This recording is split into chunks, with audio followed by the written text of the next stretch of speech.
It is ZURI LEVENE HARVELL here. And I am Jordan Rose. And we are back again for the second year of the behind the scenes live stream for the Iconoclast dinner event happening at the James Beard House here in New York City. Jordan, welcome back. I'm so happy, excited, appreciative to be back here again with you, ZURI. Yes. How you feeling? I'm feeling good. I'm so excited to try all the food tonight. So am I. We've been talking to the chefs so far, and everybody is bringing something unique, one of a kind, something that they've never made before for tonight's event. So we're about to try some truly exclusive and amazing things tonight. How do you feel? Listen, I think in terms of what we're going to be trying, or rather how many things we're going to be trying, 5 chefs, 7 main dishes, aperitif, pre-dessert, as well as we have the 5 honorees that are chefs, as well as the MIXOLOGIST honoree and the sommelier. Yes, look at you. Listen, I picked up some new tricks since last year, but I feel like all of those things are going to make for a special night. What do you think? I think it's going to be an amazing night. We have our Anthem Award here, shining, making us look beautiful. We have a full menu as well as a complete plant-based menu. So everybody's eating very well tonight. And I think that's something that we're adding on to this year's BTS that is even more special than last, is also voiceovers in the kitchen. Yes. While interviews are going on out here, you'll be getting see some live action in the kitchen. Like you're in the cabinet, like you're in the kitchen watching. Get ready to salivate. It's gonna be insane, and not just that. We also gonna be talking to partners about their contribution to make something like this happen. And can you kind of just touch on for a quick second, ZURI, why this night is special?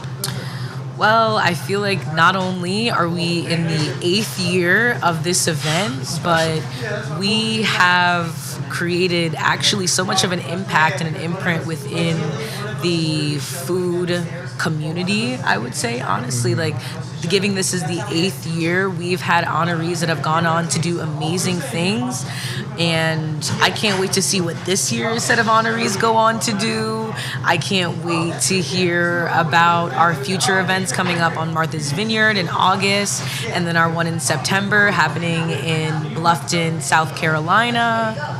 It's going to be an amazing year of events for ID.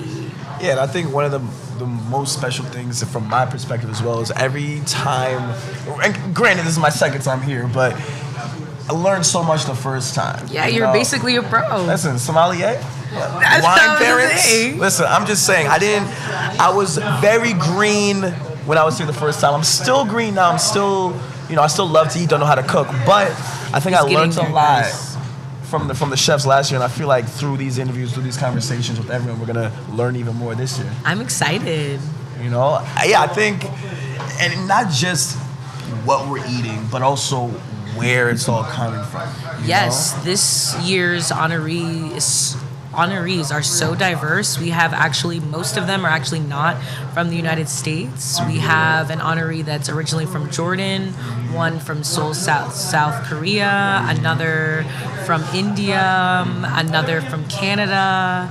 And then we only have a couple that are actually born and raised within the United States. But I'm excited for everything that people are going to create tonight. We have so much coming for us.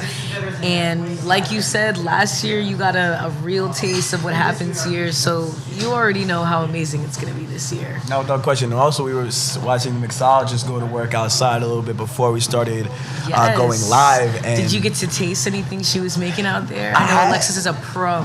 I had something. It was in a fishbowl wine glass. I wasn't really sure. We're gonna get out there though. But I know that before then, we have interviews coming up immediately. Yes, we have a recap video coming up, so we're gonna break to that, and then we're gonna go and talk to our sponsors. Yes, ma'am. Also, I know that Dr. Leslie Harvell, who is, brain trust, one of the brain trusts behind this. She's also creator. She's also going to talk about how ID has interwoven within SPELMAN as well with their charitable causes, which I think is going to be really exciting. And I think that is going to be coming up after we check out this video. So so let's go watch this video. Iconoclast dinner experience, and this is the event that trailblazed the entire series.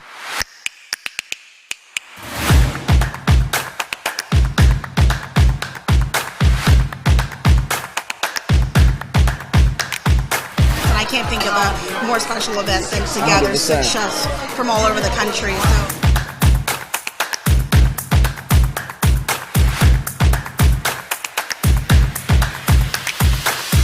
This particular dish is coming from the south of India. Just the opportunity of getting to be in the presence of some of the greatest chefs. Even after 10 years being a chef, we are still learning.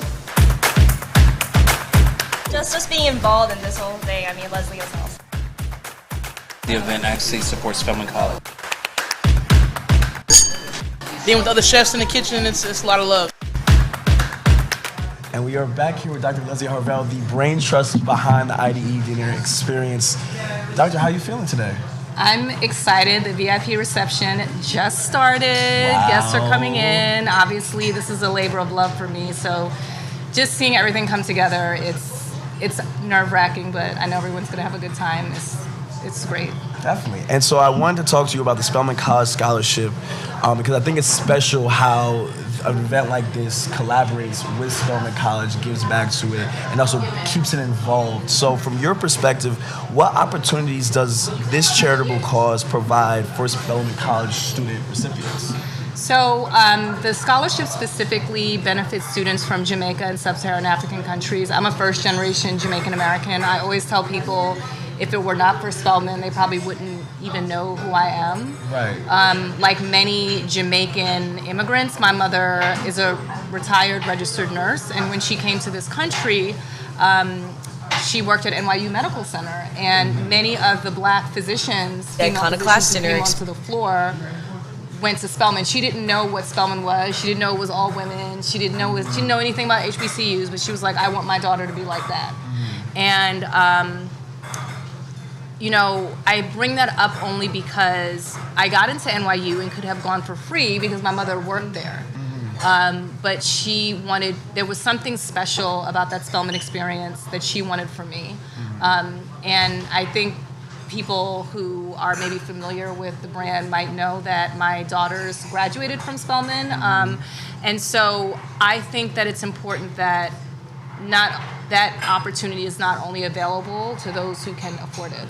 So a lot of people don't know that if you are not a citizen of the United States, you actually cannot it's very difficult for you to get loans. Right. So most of the people who are attending school in the United States that are from another country, they are full pay and their parents are very wealthy. Like if you think about it, they're paying currency that is stronger than theirs and they're paying cash. Right? So this was an opportunity I felt to give back to Spelman, but in a way that felt very specific to me as a person. You know, I have many members of my family who, you know, got their citizenship later on. And also, I think about my experience when I was at Spelman. I you know, maybe things are a little bit different now. I know that, you know, we have a new president. This is a huge priority for them. The new director of admissions went to West Africa recently to cultivate students from the continent, hopefully.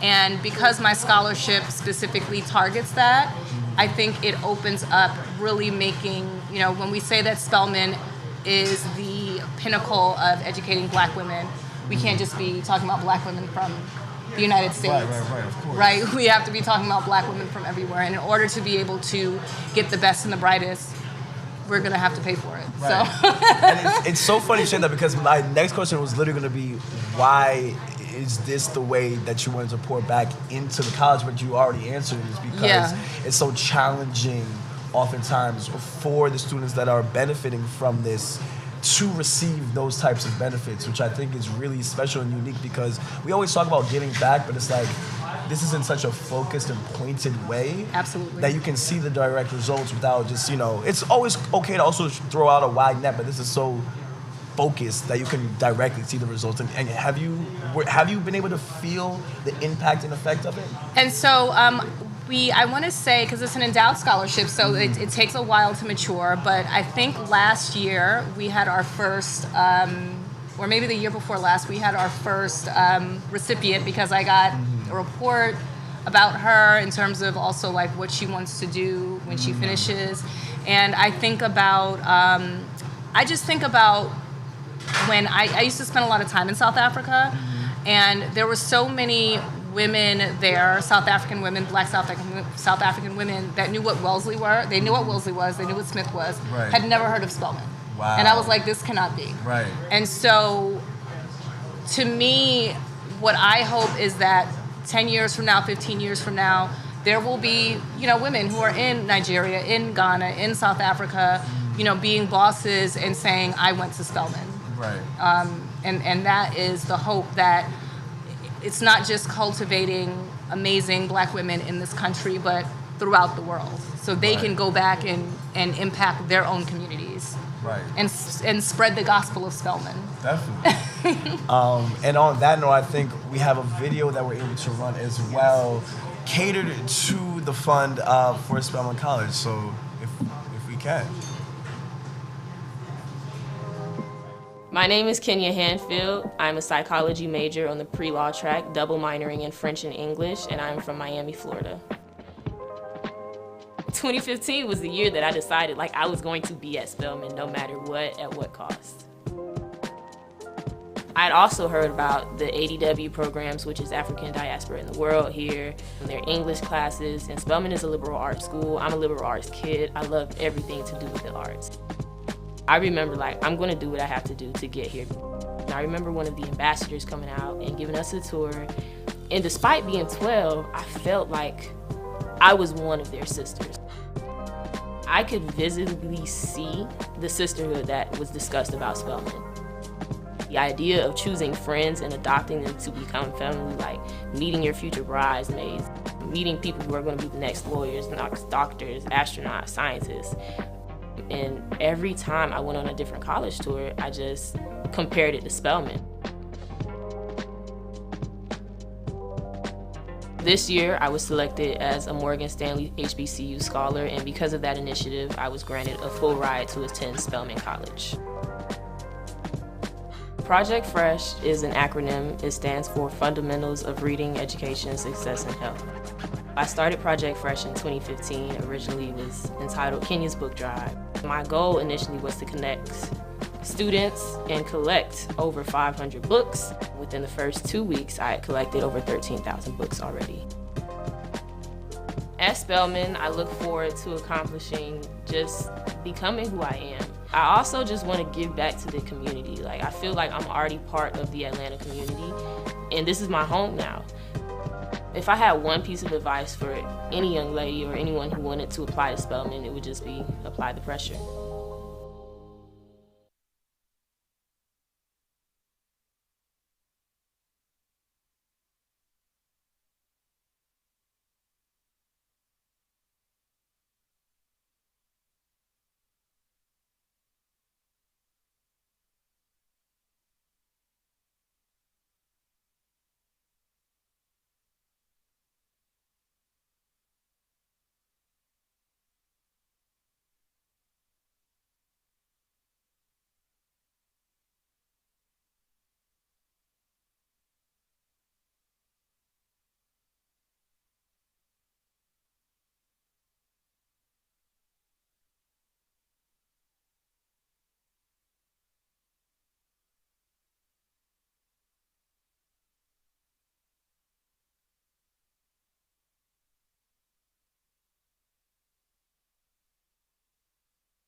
Hi everyone, we are back with the behind the scenes live show here with another one of our sponsors, Heaven Hill, Miss Lynn House. Hello. Hi Lynn, how are you? I'm good. So you have been coming to the event since the inaugural dinner, and why is IDE different from a lot of the other partners that you've worked with?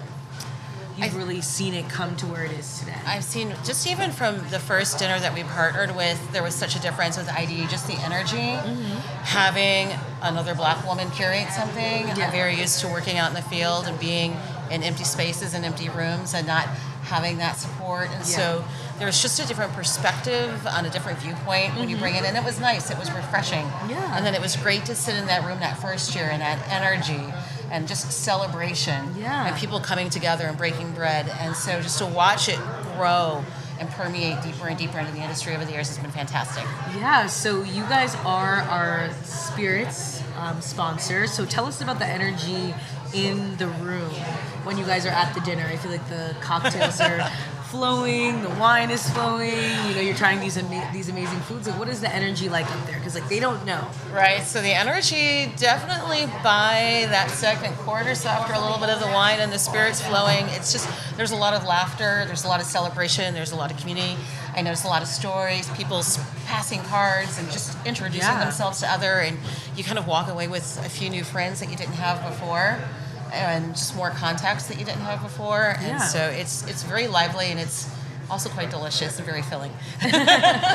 So how has Dr. Leslie done a good job of nurturing the relationship between Heaven Hill and IDE and wanting you guys to continue to be a partner with us? I think the most important way that she has fostered that relationship is just communication. It's listening, right? It's like listening what we need as a partner and us listening to what she needs as a partner on both sides. And then we've really kind of grown from things that she notices where there's a hole or I think there's a really good fit. She's paid a lot of attention to our business and our business model and what brands and what events that she's doing fit with those brands, as well as just really culture a lot of a variety and experiences for people. Right. And I come from a big portfolio that I work with, and so that variety works in both of our, benefits. Yeah, absolutely. So there's another IDE event that just started last year, the 13 Million Acres, that Heaven Hill is also a partner in. Can you tell us why that was also an event that you guys wanted to stay involved in of the IDE series? Well, one of the things about Heaven Hill that people may not know, we are a family-owned company. Okay. We are actually the largest family-owned and operated distillery in the United States. Wow. It is the third generation. We have a woman co-president running that. And so part of our ethos at Heaven Hill is that sense of community and family. We've worked with the same farmers for our grains for the 80 years, the same trucking company, the people that make our barrels. And so with this, we have a community within that community, and we support that community. Yeah. Even things like during COVID, it was very important. We raised funds in all of the areas where all of our distilleries were. Right. So those funds actually went to those people. That's great. And that was really important. And so with this new event, and her really celebrating where does food come from, and that person who is an unsung hero in the hospitality industry, just made sense that it, again, aligned with our values, ethos, and what IDE is doing too. So absolutely. So I don't know if you've got to see any of the cocktails that are on the menu tonight, but if you did, is there anything that you're very excited to try? I'm really excited to try the old-fashioned. Okay. I love an old-fashioned, and I know Alexis has put on a really wonderful little twist to it. Yes. And I think it sounds like it's going to really pair nicely with that wine and with the food that's happening. So. Okay. Well, thank you so much, Lynn, for deciding to come again today. I know it's been, a very foggy week. Yes. So I'm glad it cleared up for us and it's nice and beautiful outside. One more question for you before you decide to leave.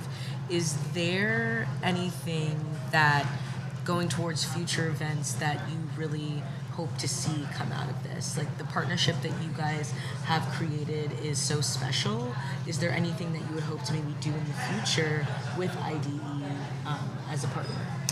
I think it's going to continue to build, and as I know, IDE goes through more of the country, right? Yeah. New markets, different ideation, really kind of carving out some really kind of niche activities activities, events. Right. Even, with the partnership that you all have with Cisco now. Right. And with food, of having a collaborative day of something we did very similar when we were in Martha's Vineyard last year, where we went and harvested our own ingredients. Yes, we went foraging. We did. And all of that. That was so exciting. Experience. That was an amazing experience. And I would love to see more ideation like that as well down the line. Absolutely. And we have loved to have Heaven Hill as a partner. And thank you so much for doing an interview with us. And I hope that you enjoy all of the food that you have at the receptions and at the dinner tonight. Thank you so much, Lynn. Thank you, dear. It's been a pleasure.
If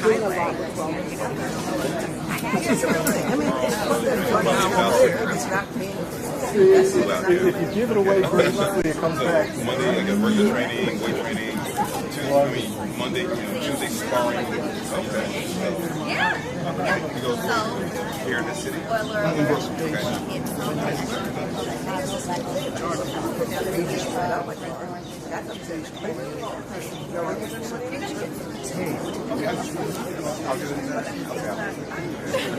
I mean, it has great.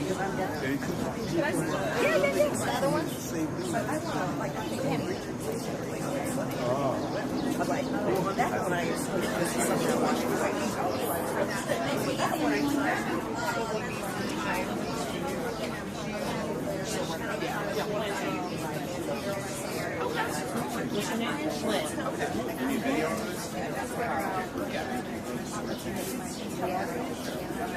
House.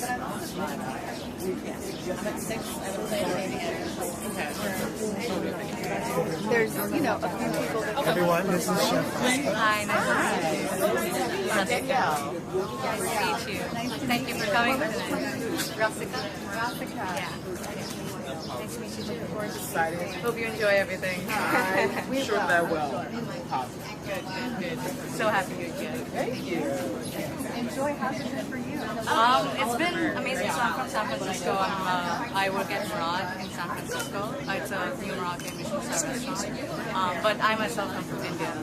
So the whole travel and the prepping, everything, it's been a long few days, but working with the chefs and working with the food, it's amazing. Yeah. So what's the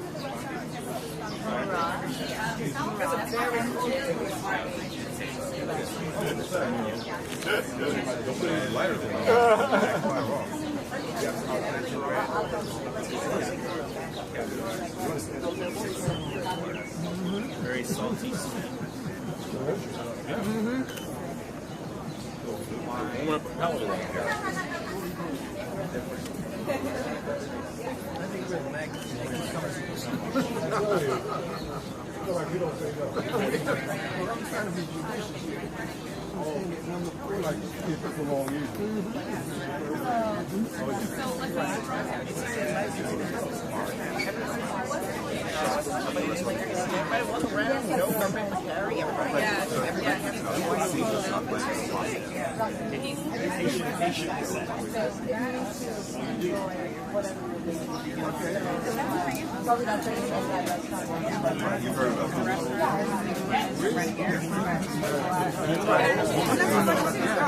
Very low scale building. It feels like. Let me introduce you to Trey Sanderson.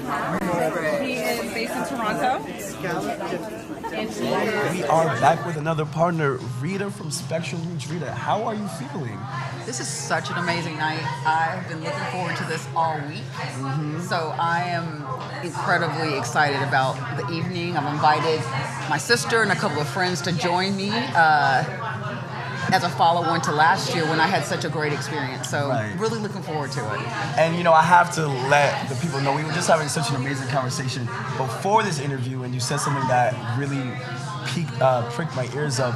You had mentioned how you had come last year and you came again this year, and it's always been such a special experience because of the environment and how this experience, because you know we go to events all the time, but this feels different. Can you kind of talk about why and like what that feeling is of difference for you? You know, I was telling someone earlier, so I'm the director for brand and integrated marketing at Spectrum Reach. So this responsibility for our Pay It Forward program, which is a program that we developed to support select multicultural businesses to help them, to provide advertising resources and support to help them grow and transform their businesses. The program was initiated during the pandemic because we saw an uneven, disproportionate negative effect that the pandemic was having on minority small businesses, and so we created this program to provide resources.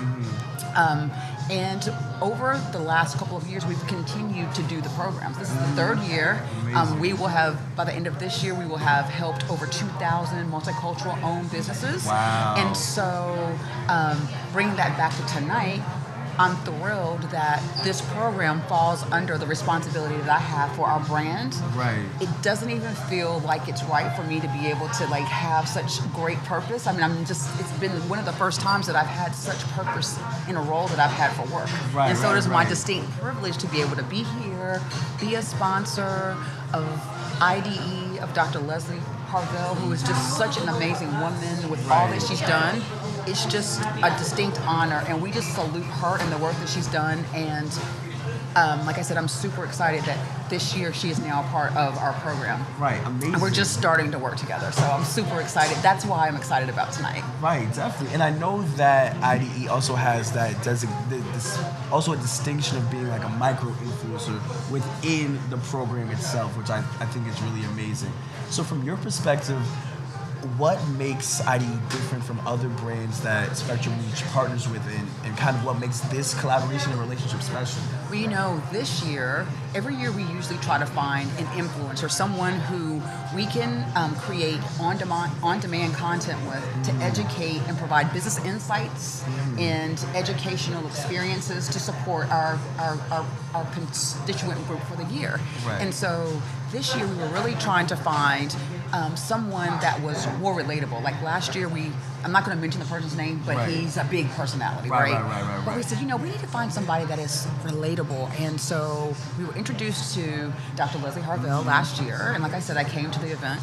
And over time, I've gotten to know her, a little bit more about her. And wow, like 5 beautiful daughters. Right. She's built 2 incredibly successful businesses. Right. She's a wife. Right. And a pediatric dentist. Right.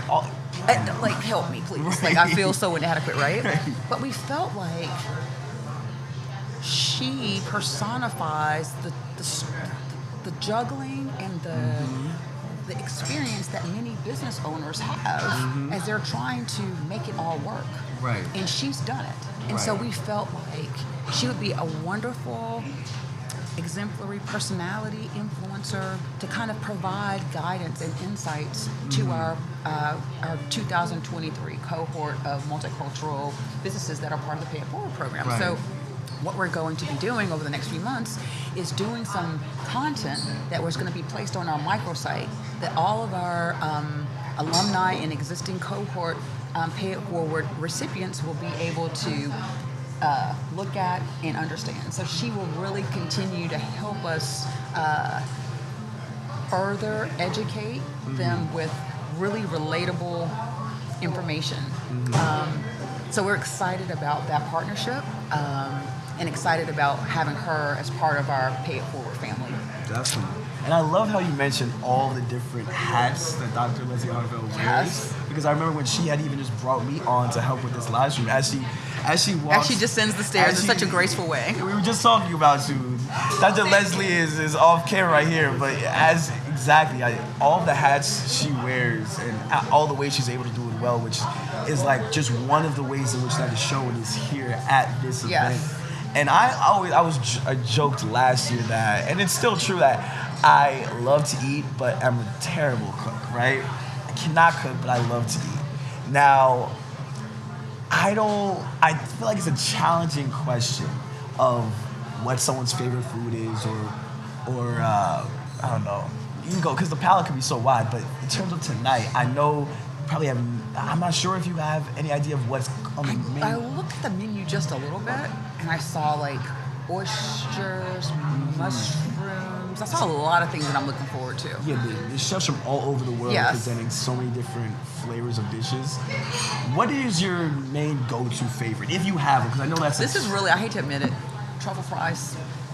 But that's a good answer. I feel like just last night, they weren't truffle fries, but they were great, crunchy French fries. I think so. Fries. I'm a pretty simple. I'm a Southern girl. Right. It doesn't take a lot. That and mac and cheese. I'm good. Basic. Do you have your own any go-to dishes yourself? That I prepare? Yeah. You know what? In the summertime, what I love to do is the seafood boil. Okay. So it's crab legs and shrimp and corn and sausage and potatoes, just all boiled together, and just it's just easy. It's just my summer favorite. Right. It's simple. Doesn't take a lot of time.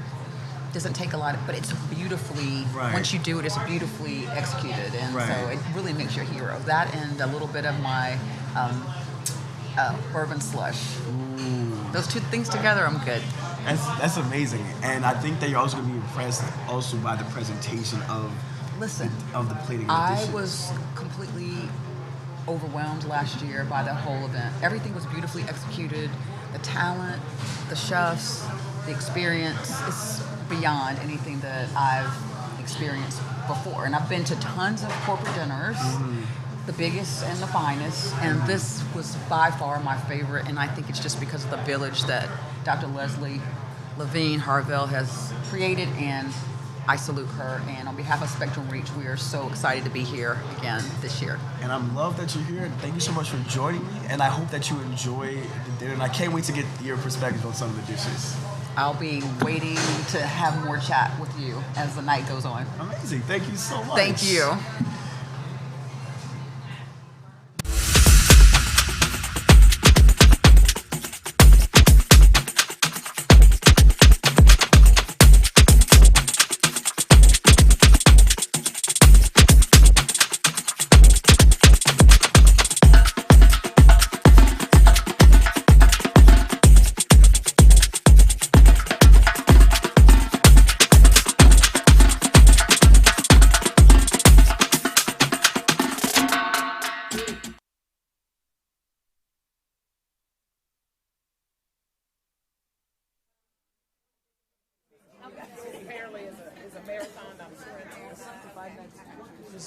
Test.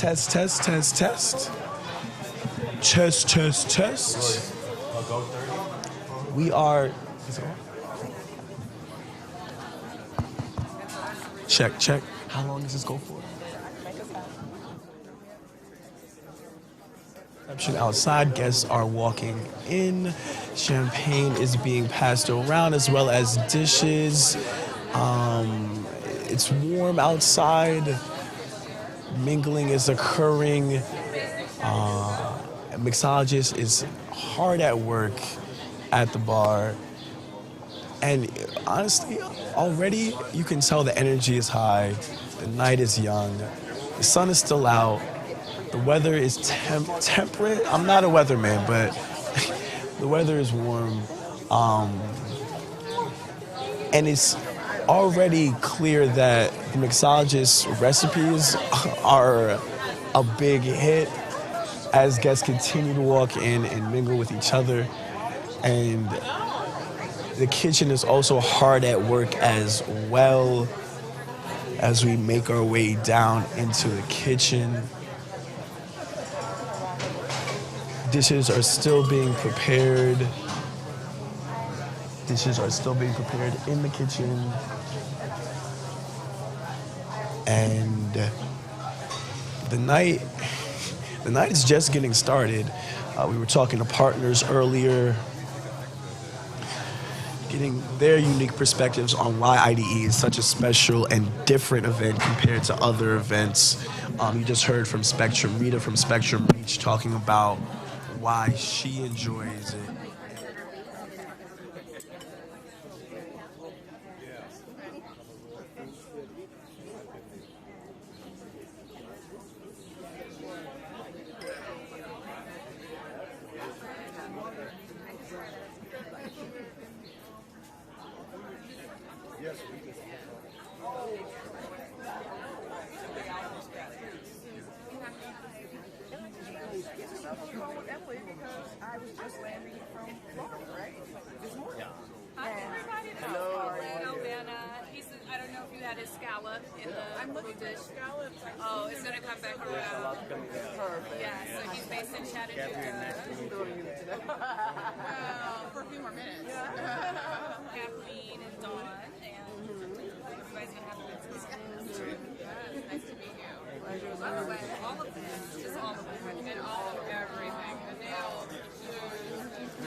We know each other for over 15, 17 years.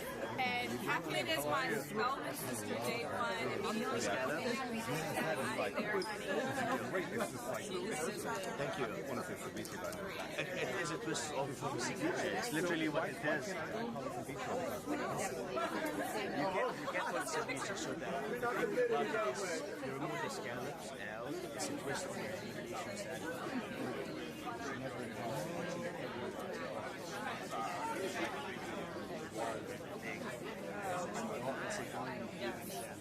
Well, have fun, ladies. Have fun. Did you meet our spirits already?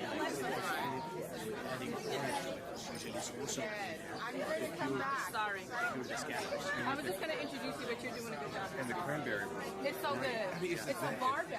It's a barberry. Tell them about it. Which is literally like the sister of cranberry, same texture, same color, but it doesn't have no sugar.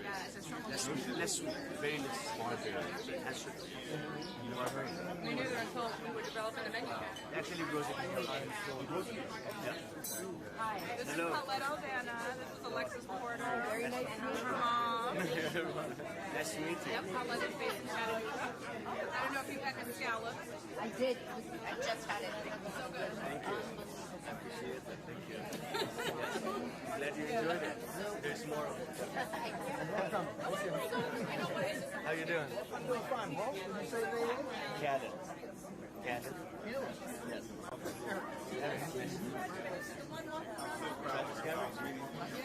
Not yet? Around.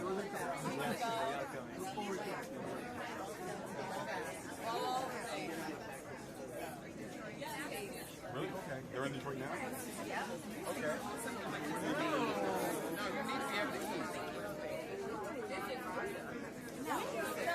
I said to my son Chris, I said, this is Wendy Rita. I said, this is Rita Wendy. And I don't, and Steve was like, no. And I was like, what I just said? I was like, you know what I mean. Yes.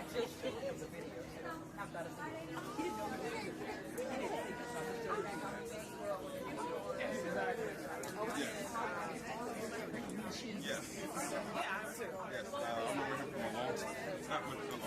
We kind of like came up with the same time. Where he have, parties with him trying to and I guess it's like around the, you know, the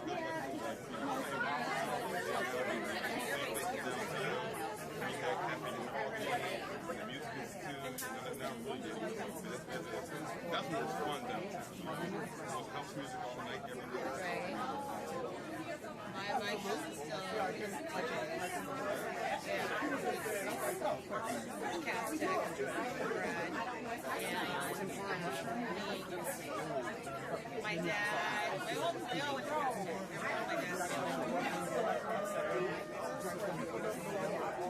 My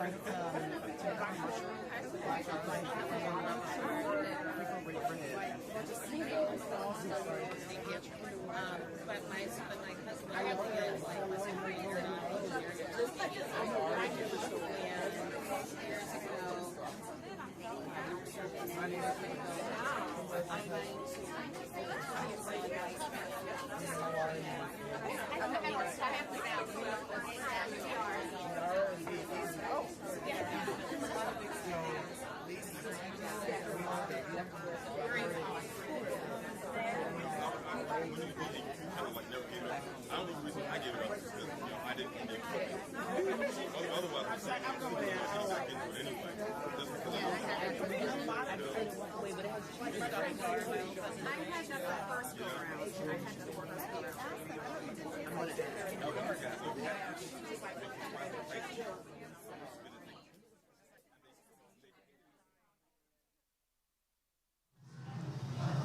Hi everyone, we are back here for the VIP reception. As you can see, we have a couple of dishes in front of us. Jordan, do you want to do a little toast? Let us toast the VIP reception beginning. To VIP reception, some bubbles. Oh, that's good. Ooh, that's crisp. That's crisp. That's fresh. And what do we have in front of us, sir? So we have two dishes from our honorees. One we have from Rustica, who made something with sea urchin and gunpowder. This presentation is beautiful. And what do we have on your side of the room, Jordan? This is from Trey, plantain bread. Yes. With plantain cream and Said it caviar on top. I'm practiced excited. that. Which one should we try first? I think we should give the sea urchin. Okay. Let's be bold. Let's be bold. Let's be bold. Sea urchin. This might be my first time trying sea urchin, folks. You're getting a true first reaction here. All right, ready? Let's do it. Let's do it.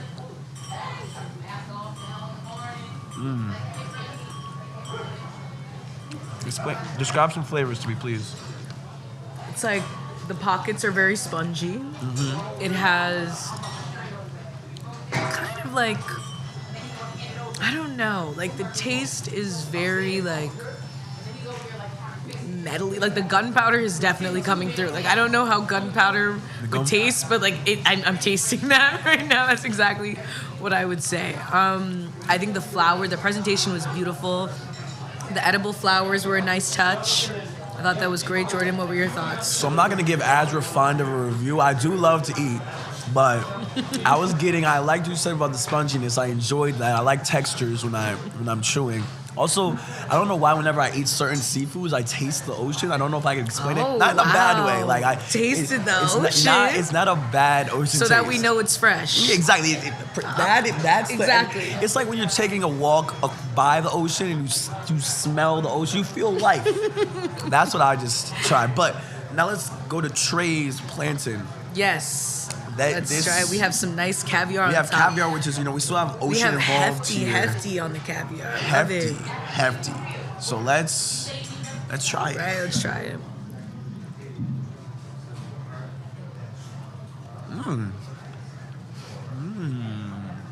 That's very good. There's an interesting contrast. See, this will be a more refined description.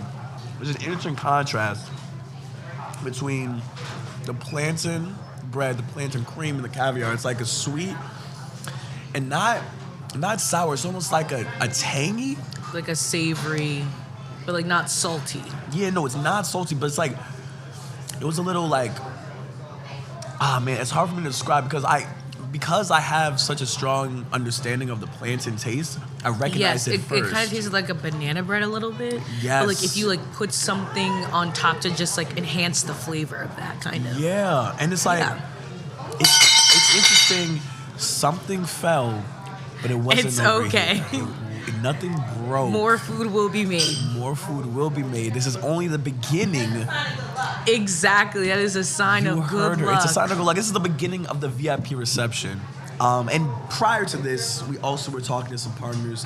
Zuri, who are you talking to? So I had the opportunity to talk to Lynn House from Heaven Hill. She is our spirit sponsor, so she is probably one of the reasons that we have this bubbly in front of us and some of the other cocktails that we are going to try later in the VIP reception. And who did you talk to? I talked to Rita from Spectrum Reach, and it was so interesting because she was talking about Dr. Leslie Harvell and how she is representative of how it's possible for someone to do so many different things well. You know, I think she gave such a really interesting perspective. What a compliment. No, and it was so funny because she had just happened to walk by as we were talking about her. Yeah. But our conversation kind of revolved around why IDE is different from other brand partners because of that. Because this is just one of the several things that Dr. Harvell does so well. Absolutely. And it feels homey because we're in the James Beard house, but also because of the company that is here. She was telling us how she brought her sister and her friend. So I think it's going to be a special night.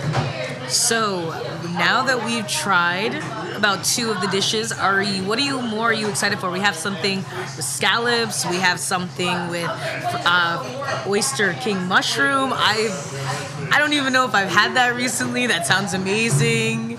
We literally just ate sea urchin. What else are you excited for tonight? Listen, I'm a big oyster guy. A wise man once said, last night I tried some raw oysters. That was Drake.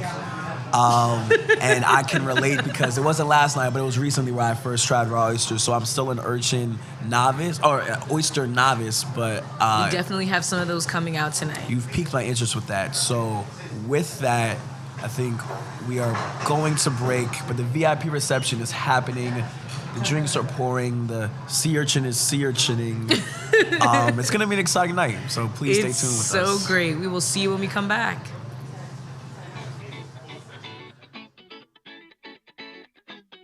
Incredibly excited about today. We're getting ready. This is sort of the next chapter, really of a culmination of years of planning and thinking around Pay It Forward. 2 companies, Spectrum Reach and Big, come together to create a greater experience for underrepresented business owners. Firstly, it's an amazing event, a great opportunity to network with like-minded individuals.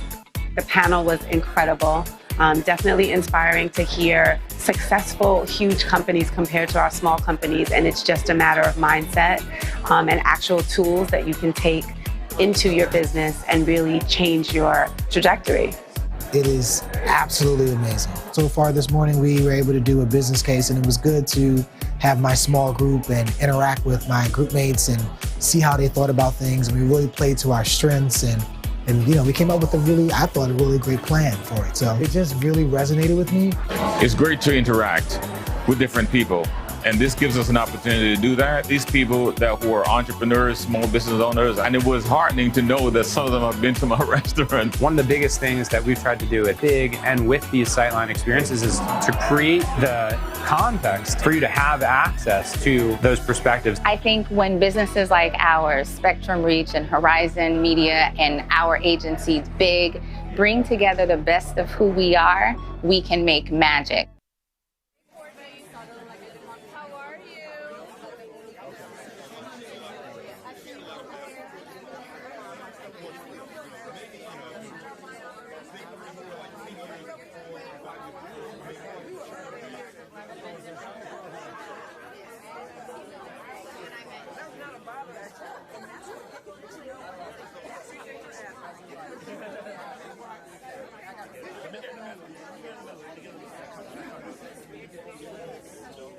Let me put this down.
Honey and butternut squash and pizza granola. And where are you guys now? I'm gonna try. I think that's what I'm talking about. I'm gonna try. Right now it's our busy season, so this is where everything's on. So it's kind of hard for me to get out the restaurant. Doing this, I mean, it's Iconoclast. So I had to do it all. So right. That'll be extra. I'll try. All right. Exactly.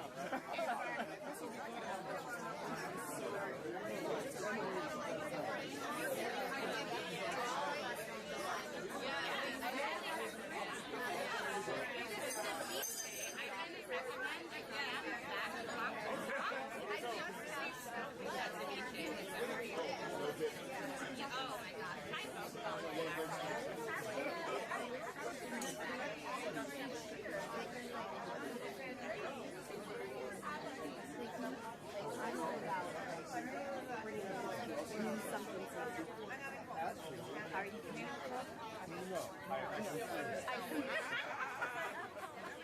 Nothing wrong with that. You're new. No, totally. I love the book and I don't know it. Please run for everything. Take the hint. We don't want you, you know.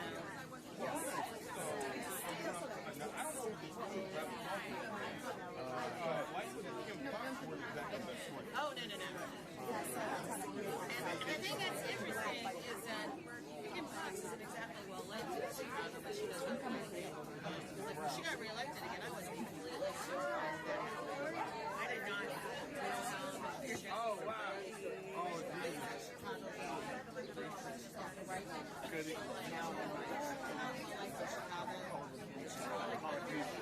That's crazy, yeah. Kim Fox and Lori Lightfoot didn't like each other. That kind of...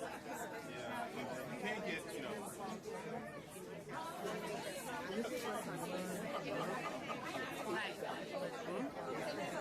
Yeah? What do you mean? But I was like, also, let's not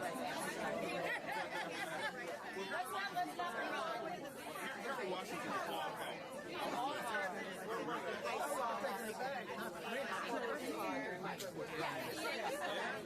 Yeah, he was.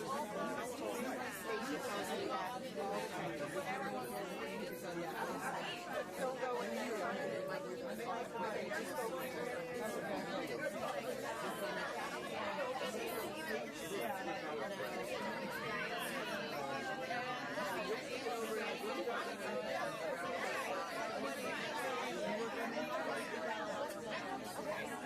Okay, so that will count. To be honest, it was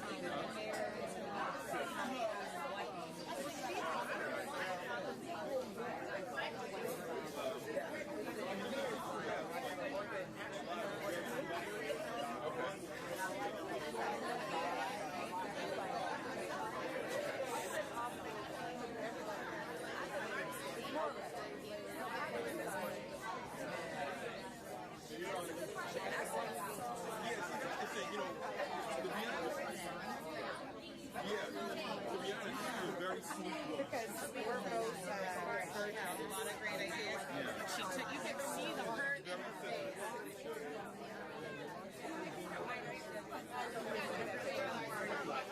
Let me do this.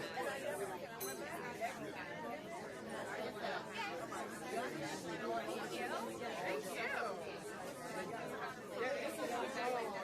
So good. I can have like a picture of you sit down.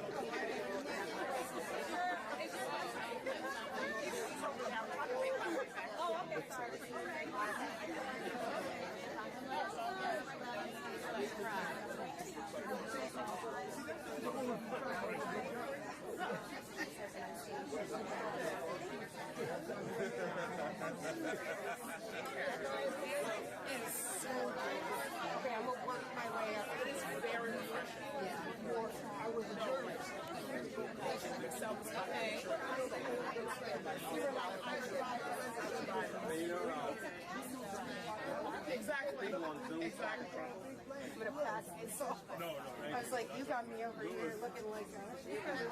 Oh no, that's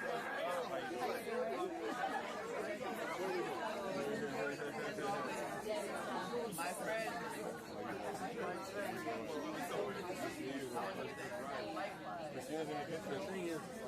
What? Yeah.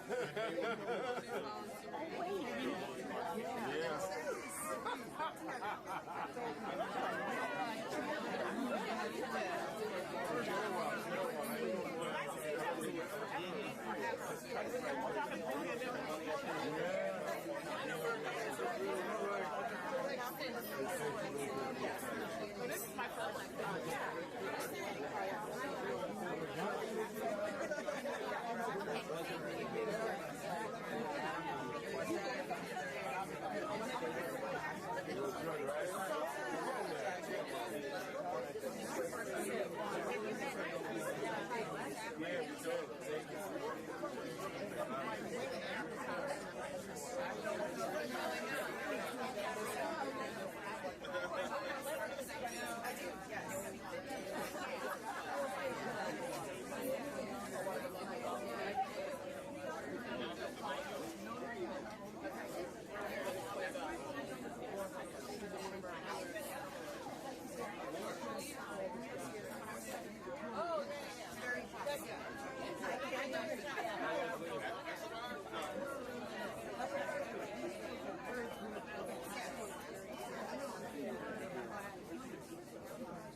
I'll tell you, I'm going to thank you.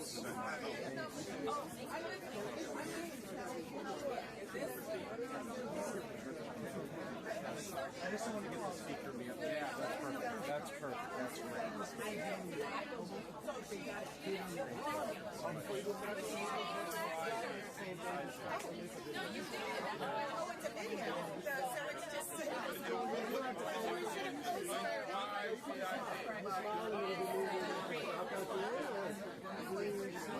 Okay, that was before I got here. And I'll be the one that ruined it with the mountain. How you said to me. They go use this portfolio. Oh yeah, we did.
So I met Atoya here last year. Atoya and I had dinner.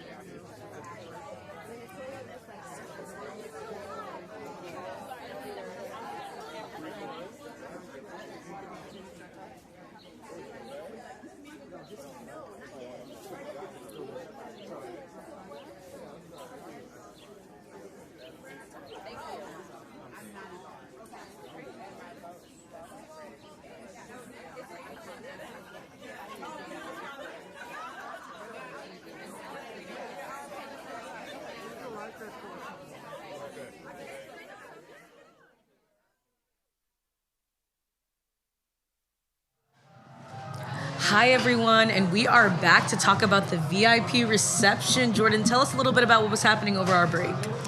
Well, I'm not sure if you're picking it up, but the piano's being played. Yes. Food's being brought out. Guests are making their way in. The VIPs are following their way in. The spirits are flowing. The laughter is there. You see there's new things in front of us. We had a little bit before. We're going to have more now. Zuri, can you talk about what's in front of us? So we actually have one of the vegan dishes in front of us. Like I said, we have a whole plant-based menu, and that is actually a peach tabbouleh with barberries, sour cream, serrano peppers, and cashew. And the scallop version of that was amazing. Like, it was so good. So I can only imagine the peach version will be even better. And we also have a tempura fried king oyster mushroom. Okay, a little bit of mushroom. Black garlic and some pickled daikon, which all come together to make this cute little fluffy pillow of goodness. And I'm so excited to try it. Jordan, what do you want to try first? I was literally going to ask you that same question. You know what? I feel like we need to show love to the vegans. I feel like we need Let's show love to the vegans. We need to just... Honestly, both of these items are actually on the plant-based menu. Oh, wow. Because we have oyster mushrooms, and then we have peaches. Oh, you're right. Well, please, do the honors. Let's the first try it. scoop. Here we go. I'm excited. Oh my goodness, get all that on there. That's a good forkful. Okay. Here we go. So good. That's so good. That is really good. Like, the peaches are like perfectly tart as well as sweet. Everything just, I feel like Remy and Ratatouille right now. No, I was about to say the same thing. There's so many different flavors exploding in my mouth right now. Now, I feel you have to try the next one. Let's try this king oyster mushroom. I'm excited. Here we go. I think it's just tempura fried. Here we go. Here we go. Cheers.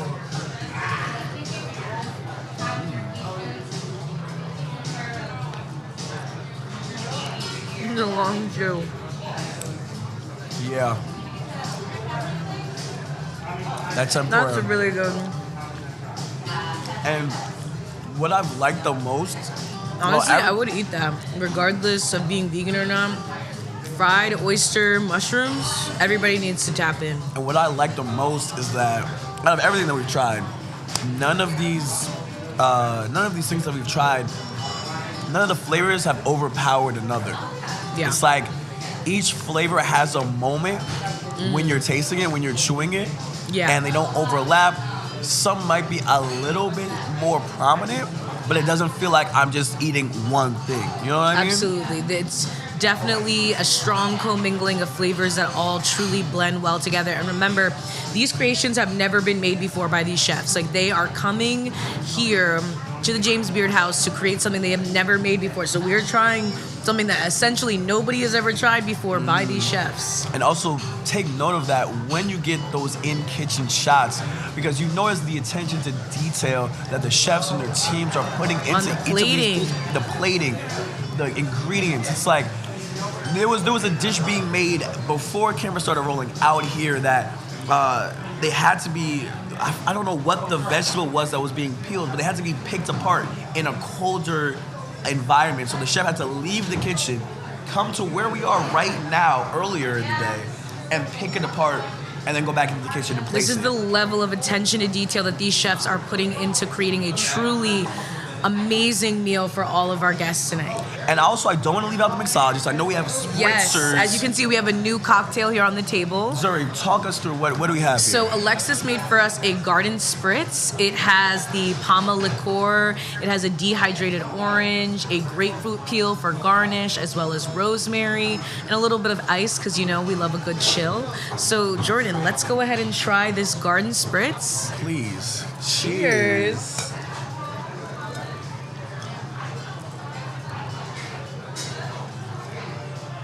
Oh, that's Wow. amazing. You know, And I'm a big fan of an Aperol spritz. That is so good.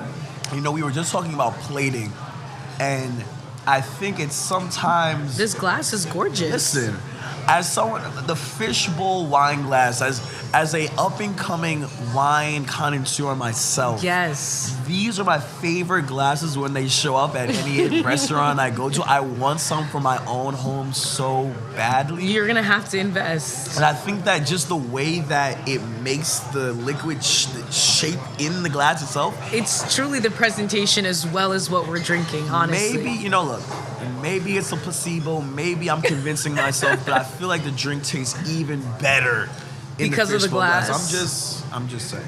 Honestly, Jordan, I have to agree with you. Like, I feel like it just makes everything 10 times better. And clearly this is what this glass was made for an amazing experience. And it's hilarious because speaking of 10 times better, that's the only way we're going further on into Throughout the night. Just 10 times Absolutely. better. This is on the VIP reception. We already Right. talked to partners. We're going to be talking to more partners as the night goes on. And I mean, the dishes are going to be coming out eventually. Zuri, what are you most looking forward to as we continue the show? Honestly, I'm really excited to see what we have for the general reception, because that's when all of our guests are truly going to be here. So the chefs are going to be putting on something that they want everybody to be impressed with before they're going into the dinner. So I'm excited to see what the chefs pull out for the general reception. I am too, because I think one of the unique aspects of events like tonight is that there are so many layers to it. You know, not even just from the meals themselves and the dishes, but also the environment shifts that we go through. Right now, guests are outside for the VIP reception. Eventually, obviously, going upstairs for the general, or rather, For the upstairs seated, yeah. to be seated. And as one of our partners, Rita from Spectrum Reach, had pointed out earlier in the conversation we had, it adds to the ambiance and experience of the entire night, because you feel so homey, because like we said before break, we're in someone's literal home. So I think that Yes, never forget that the James Beard House is somebody's home. So when the events happen here, it's truly like having an intimate dinner party with 49 of your closest friends, an amazing meal that was catered just for you guys. Like, it's an amazing experience. And selfishly, I'm also looking forward to trying more food. I mean, that's why we're really all here. You know, honestly. I'm excited to try more food. Everything else is kind of just secondary. You know, I think that's always been the main event. I might have to just take another sip of the spiritual. Yes, I'm gonna take one with you. Like, I feel like we didn't even talk through the flavors. At least I didn't. I feel like it's not harsh at all. Yeah, and I think the Palma liqueur, like, people usually aren't using something that's so, like, pomegranate based.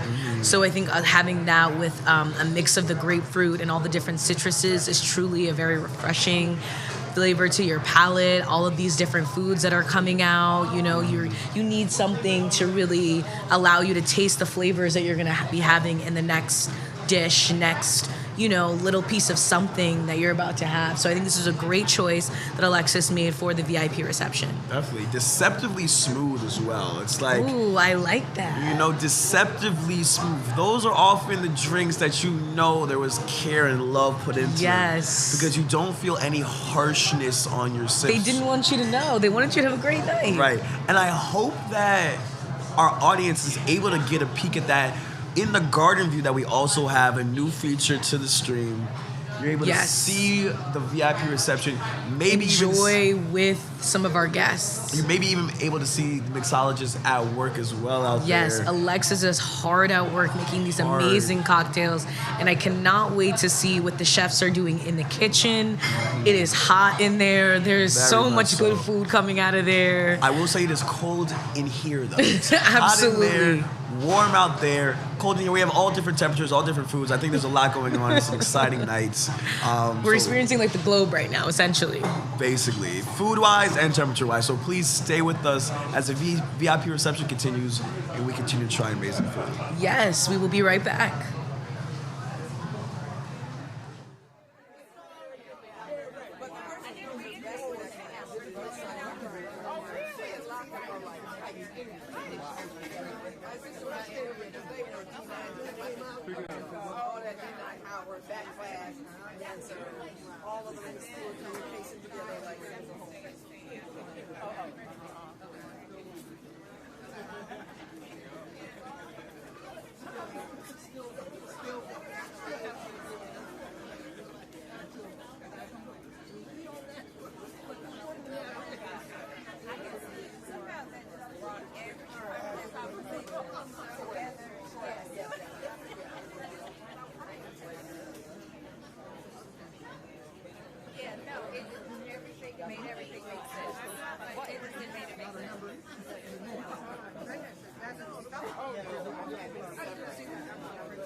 When you're done, take your time.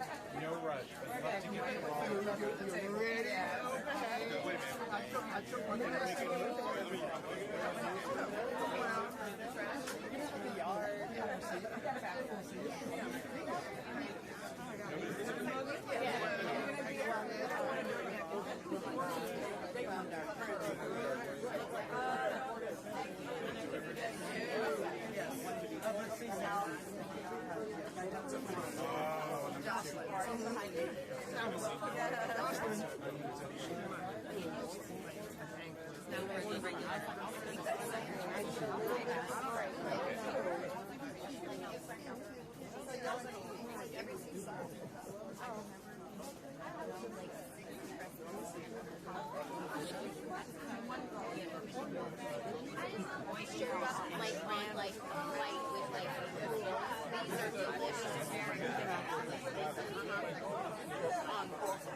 And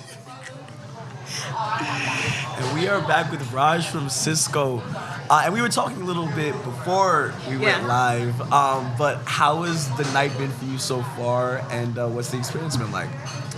I would say the word that comes to mind for me is priceless. You know, when you think about where Leslie, you know, manifested this, because she talked about like not being able to have elevated experiences with Black chefs, and then say, oh, I want to do it at the James Beard House, which historically hasn't necessarily been a place where you find many people of color. And, you know, when I think about what she's done, this is the 8th year, am I correct? Yeah. And look at, I mean, you can't see the garden, but the garden is just full of so many people that make impact in different ways. And then we get to celebrate chefs, we get to celebrate the sommelier, we get to celebrate the mixologist.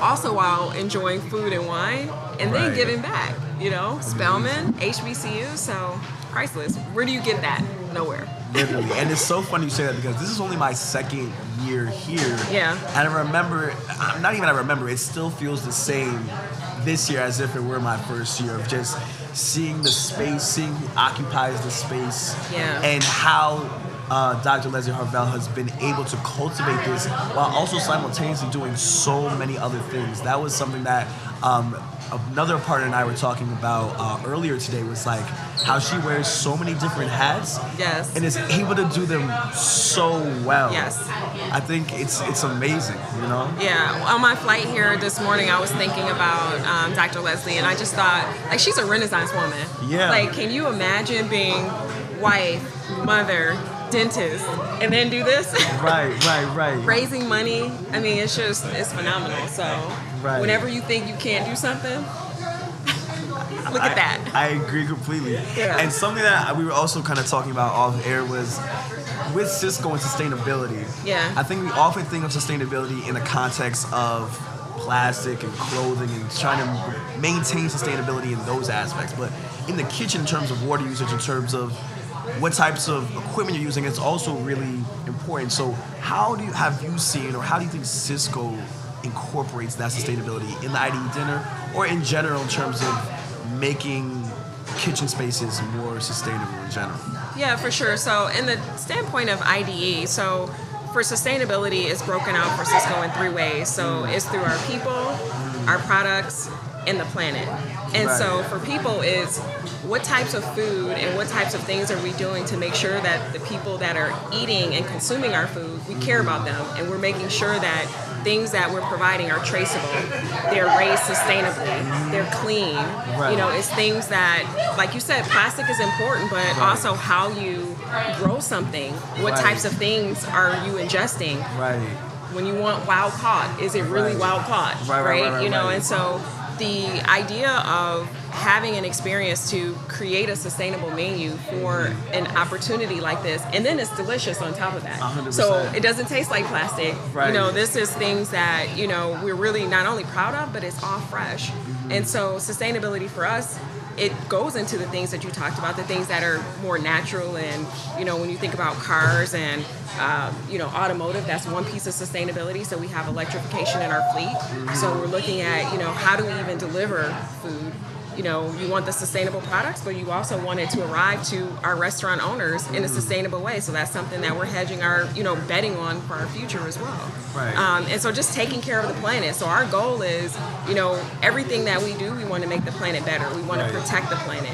And having an opportunity to highlight our products in an elevated experience like the James Beard House is just cherry on top. And what I love the most is how it also kind of removes that ethical ambiguity of where things come from, how you're getting things, how are you consuming things. I think that transparency is also really interesting and important. And kind of to that point, which is I think the question you kind of answered in our opening talk of, you know, what makes IDE different from other partners. And I think you kind of touched on that with what this event is, but can you kind of add as well, or rather, I guess, from the Cisco perspective of like what makes this brand partnership different from others and what makes it special? Yeah, it's special because we get to capture so much. You know, when you think about partnering and celebrating chefs of color, there's not a lot of opportunities where you see, you know, chefs of color being celebrated, especially in the sense of in this elevated, you know, high-end, you know, impactful, you know, space. That's one piece. You know, having an opportunity, like I said, to highlight our products and use our executive chefs. Our executive chef, Neil, helped with the menu curation, helped them determine what ingredients would be impactful. So they had ideas, he had ideas, but then all of the food that is being served tonight is from Cisco. Right. Wow. And so that's something that we're super proud of. The chefs had a chance to go to our operating site. They did all their prep work there. And it really set them up for success today. And then when I think about even the philanthropy part of this, and so HBCUs and, you know, us supporting HBCUs as a company, this is also a chance for us to give back in that way. And so when I think about all that we're looking to accomplish, sponsoring something that is really, really impactful across the board is super important. And again, nothing like this exists. And so we're just excited to be partners. And to that same point, and to the last point, actually, excuse that point. My last question for you is, what are you most excited for tonight? Gosh, I'm most excited to hear from the chefs that are being honored, as well as the mixologists and the sommelier. The thing for me, I get excited when I hear their excitement and how they determine what course, what ingredients, how will the pairings be. And so I'm excited to hear their story. I think about my grandmother and the stories that she used to tell me growing up, you know, when she made peach preserves or when she was making a cake. And those are the things that stick with you. So for me, that's what will stick to my memory is, you know, the stories that they tell. So I'm all for it. And I have a little extra room in my belly for today. I'm sure, and I do as well. Raj, thank you so much for coming to talk with me. My pleasure. And I'm excited for the stories that the chefs are going to tell as well later on today. But I hope you enjoy the rest of your night, and I hope that's, thank you so much for sharing all that you have. Yeah, my pleasure. Great. Thanks for having me.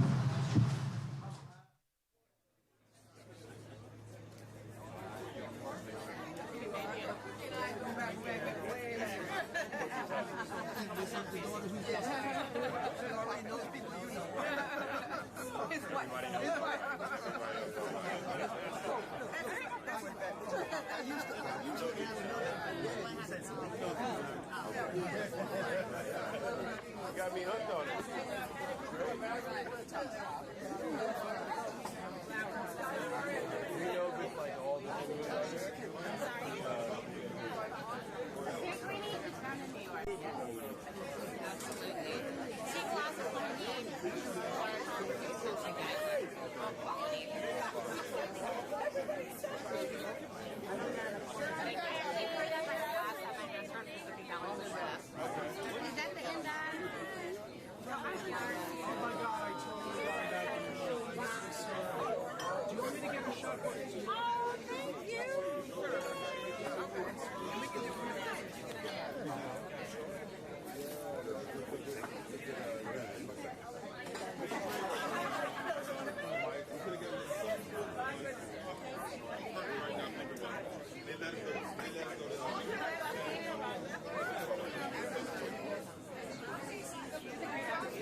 Because the pool is ready. The pool is not ready.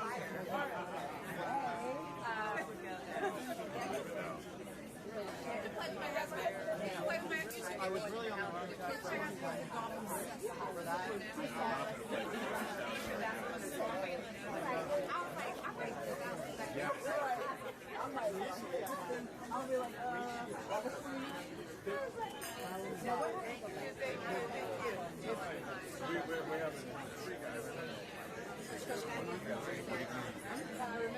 Willow died.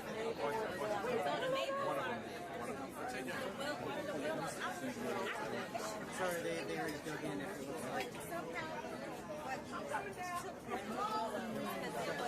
Whatever here happened, like across Jersey, like love and realization.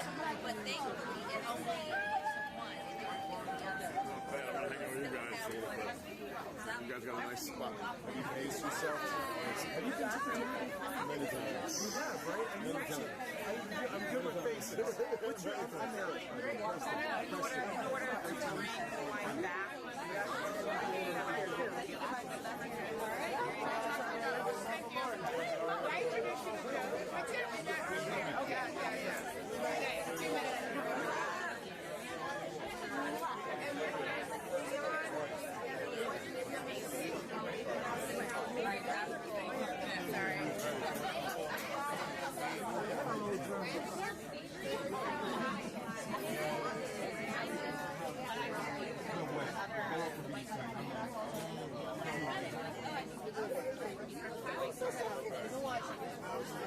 Oh, yes. Yeah. Right there.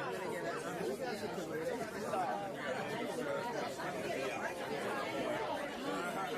You don't want to put that in right where the structure's going to be built and stuff. If not, then you got to dig it all up.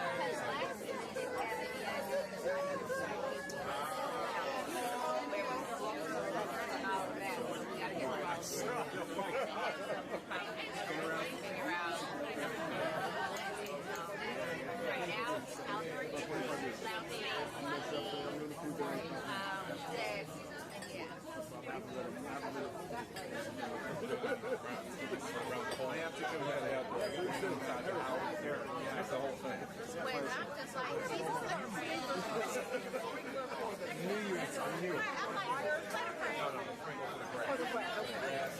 Whatever we plant, we don't die, you water.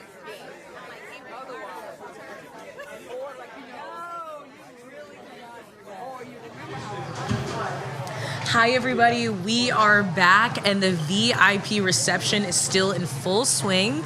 We actually have another dish out for us right now. We have the oysters.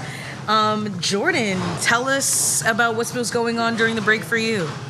Well, we just had an amazing conversation with Cisco, who had sourced all the food that we've been eating ethically. So all of this amazing food, you essentially got to talk to the brains of the operation. Basically, all the chefs went to Cisco's head operations, picked the food out themselves, which I think is really interesting and special because Cisco has been focusing on removing the ethical ambiguity of where we get our food, how we're getting our food, making sure it's cruelty-free, making sure that it's sustainable. We were talking about the different aspects of sustainability. It was a really interesting conversation that culminated in kind of like this appreciation for not only like what we're eating in terms of taste, but what we're eating in terms of where it comes from, which I think is important, you know? Absolutely. I think that the day and age that we currently are in, everybody wants to know where everything is coming from. They want to know what all of these different things mean. So for us to be able to actually say, you know, we know where the chefs got every single item that they have prepared for us today, that's really awesome. I feel like that's a really cool and unique thing that we have the opportunity to say. And the oysters that we have in front of us are on this beautiful plating, and I'm telling you, the VIP reception plating of this is even more amazing. It's this beautiful glass plate on a bed of salt with these oysters on it, with these beautiful flowers, and the presentation is truly gorgeous. And we were just talking about oysters before we broke. Listen. So, Jordan, I know you're excited for this. Listen. I did say, and I had no idea this was coming. This is not scripted. And this is completely live. Live and direct. This is live. I told you a wise man once said last night I tried some raw oysters. It appears today I'll be And trying. tonight you're gonna be able to say that all day. Tonight. Tomorrow is gonna be all day. That's the whole line. So Zuri, are you ready for this? I'm ready. Let's do this, Jordan. I'm so excited. If you can't tell, I'm so excited. Okay. Oh my gosh, there's a lot going on here. All right, I'm just saying. Here we go. Cheers. Cheers. Wow. Oh my God, guys. Wow. That was really good. Everything I expected and more. Everything I expected and more. Wow. So that was amazing. Usually when I'm having an oyster, there's like a lot of still of like the juice, like the lemon maybe, or just like what comes when you're opening an oyster, but it was sort of like broken down and bare, and it was truly just the oyster itself with this like roasted tomato puree on top. It was beautiful, and the salt acted perfectly. Jordan, what did you think? Listen, I was excited for the oysters. I was very excited. They didn't disappoint. Again, you're gonna hear this from me often with the seafood because of how fresh it is. I'm saying I straight tasted from the ocean. Straight from the ocean in the best way possible. And also, shout out to our sommelier because I know we have another drink, the Blanc, that's being served for the VIP reception. Yes, ma'am. So let's go ahead and cheers again One more time. another Third set of cheers, I bubbles. believe. I hope someone's keeping track of our Third time's a charm. Honestly, we should make a cheers counter at this point. I think this is number 3. Let's taste. That's good. So many interesting, different flavors we've tried so far. So that actually was by our Honoree Khalid, the oysters. And I've also been seeing the pulled pork by Christopher out there, Chef Christopher. Sorry, I know. You know, we got to keep people with their profession. You know, you wouldn't call a doctor not a doctor. Real. So we've been seeing all of these beautiful hors d'oeuvres make it their way outside to the garden. And honestly, guys, like, everybody who's out there made the right choice tonight. 100%. And just so you know, since we're your eyes and ears for the night, the VIP reception is getting fuller and fuller. It's being filled by the minute. Yes. Piano and light music is still being played. People are enjoying their drinks and their food. I know we have a garden cam. I know we have a kitchen cam. There's a lot of different perspectives that you're getting. This is our perspective. It looks amazing out there. And they're trying all the things that we are, so I know that they're having a good time. I know that they're having a good time. Like, how could you not be having a good time right now? Like, you are being served raw oysters on a platter with some of the most creative ways I've ever seen sea urchin or scallops or trout mousse. Have you ever had smoked trout mousse before? I think you know the answer to that, Zuri. And he will tonight, everybody. He will. And I think that's also something special that we've talked to a lot of the partners. I think we've spoken to almost all the partners so far. Yeah, we spoke to every single one of our partners tonight. And we have yet to even get to the chefs and the rest of the honorees. You guys are in for a real treat. The mixologist, the sommelier. That is, I think, one of the things I'm excited about the most for the rest of the night going forward is that, especially now, getting all of the added context from our partners about where the food came from, about how all of these partners are with us tonight for a specific reason. It adds just more context and importance to the entire night in general. I think so, absolutely.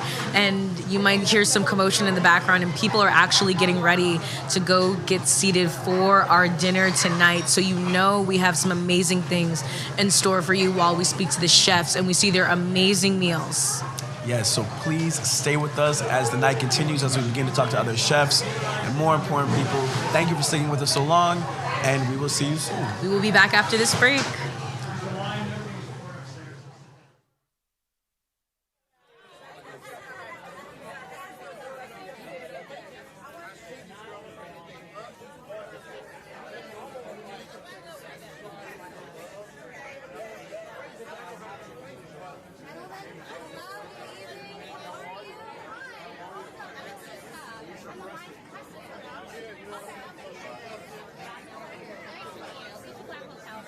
Tonight's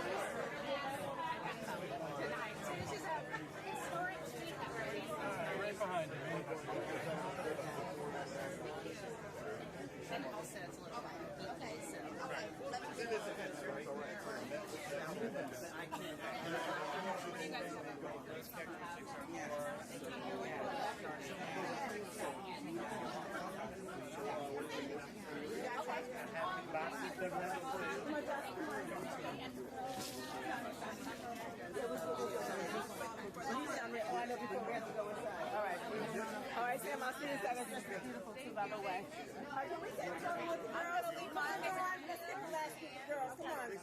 Okay, you like, come on. The Clippers have been terrible, and people still like don't respect the Clippers.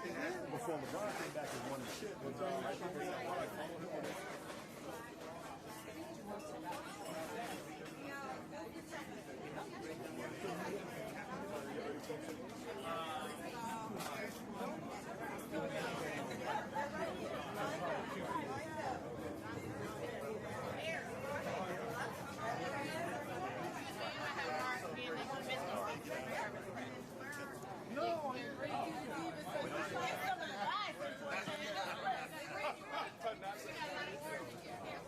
No, we planned on being in New York. You're gonna be there fourth week. Oh, I'm sorry. I meant fourth week of August. Yes. The tricky thing that I just don't know the answer to yet is the kids' schedule. Right. We always got to go back. Right. This summer shine. Right. Which means one of us has to Ready for the most important thing is I get back up.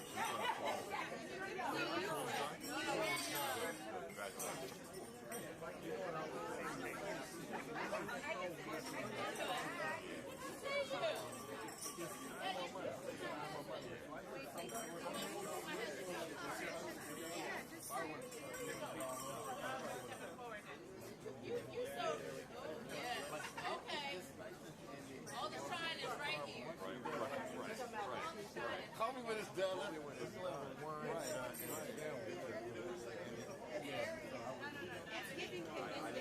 I did some of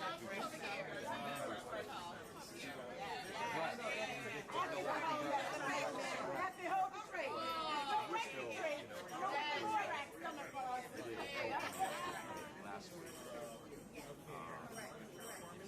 Leslie, we need you.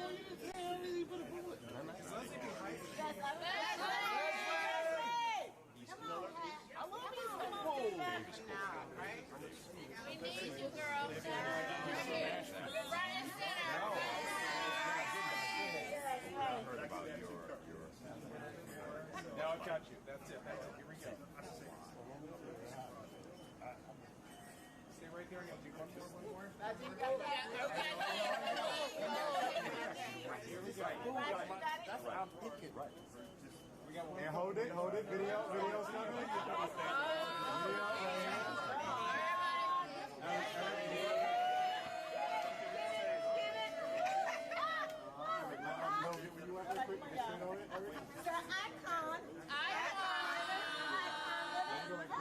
Say Leslie!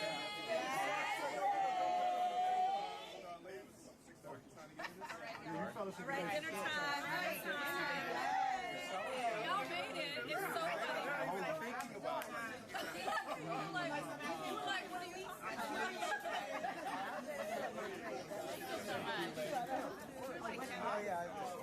Oh, yep. Not a problem. Oh, yeah, you're like, the man. Oh, the man. I got you covered.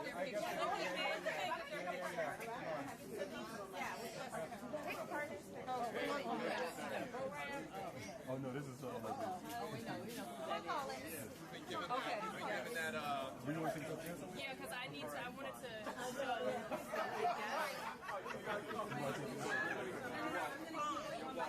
Okay. We love you guys.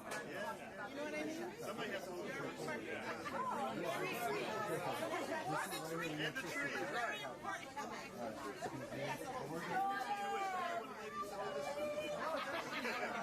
You know, this is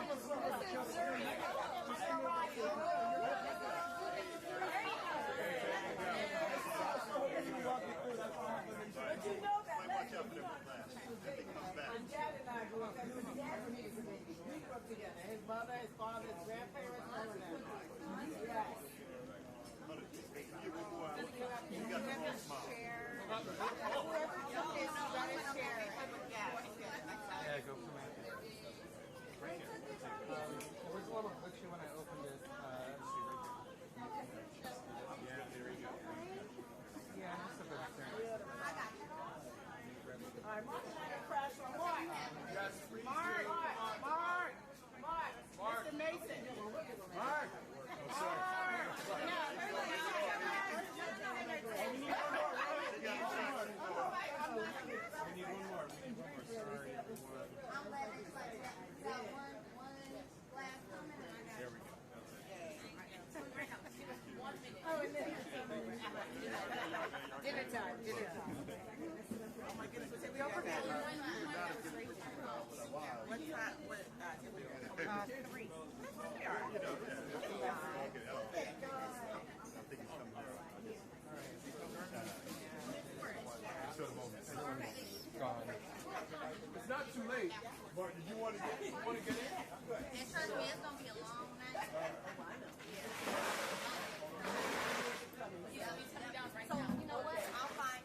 Yeah, and I mean.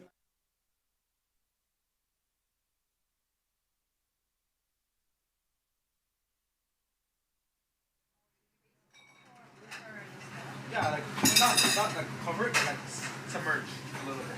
Yeah, that's perfect.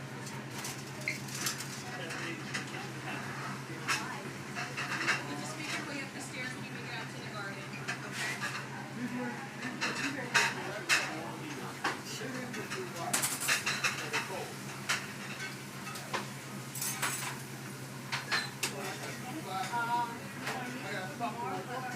Start with this, and then as the courses go by, I'll find more space elsewhere. Okay, guys, what can I follow with? Cucumbers? And then whoever's following. Yes, chef.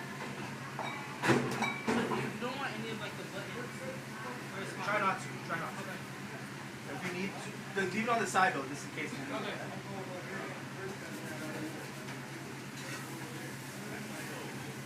You don't want these cucumbers seasoned with anything, right? No. It's because I'm putting a lot of smoke salt. Got it. It's ready it's sitting in coconut water. Got it.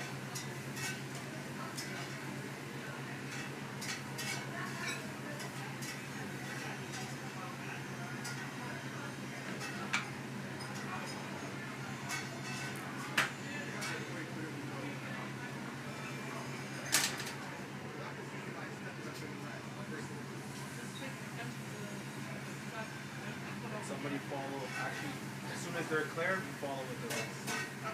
There's too much like bumping around.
Dribbling it, please.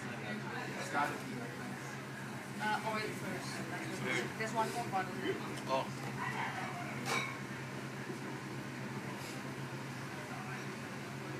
Pass me the other drinks, like straws.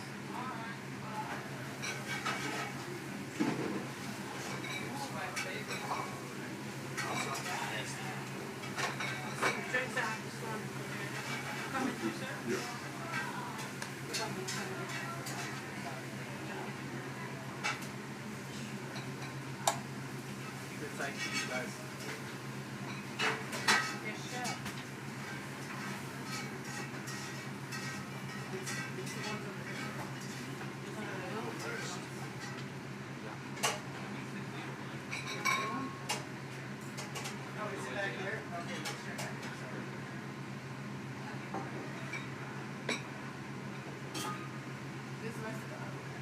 What's up?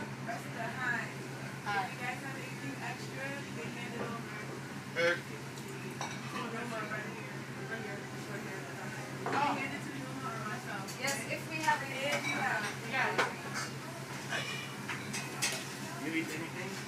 managers. Here. Just need certain plates or something. This is already mixed. This is the stuff.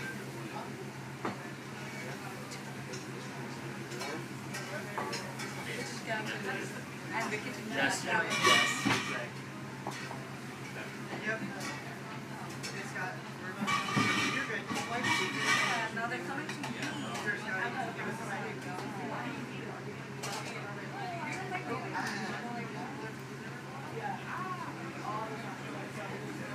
They never told us that they needed any extra for the extra.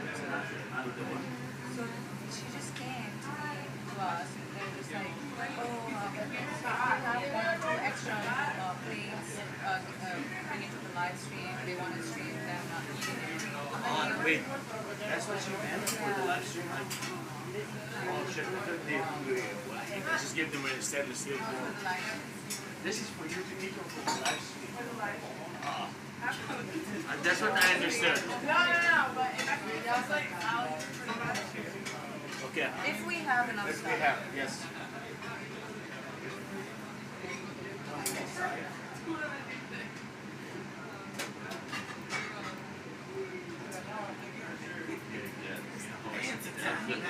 I sent that. Hey, buddy. Yeah, you can still have it. I understood something else. Yeah.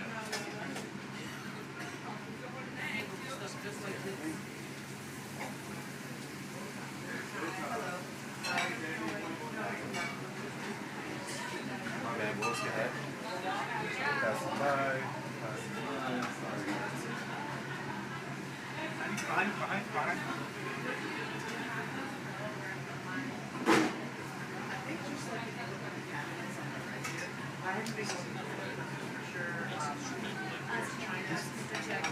Chef Trey, can you check on this dust? Thank you. That's The what last I'm step? doing. Yeah, like it's kind of covered a little bit. Okay. Please, thank you.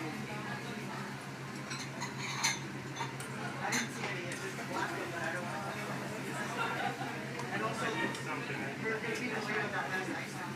Okay.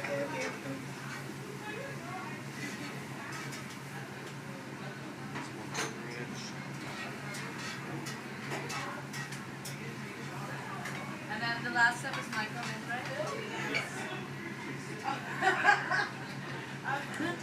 I'm just trying to get the most together.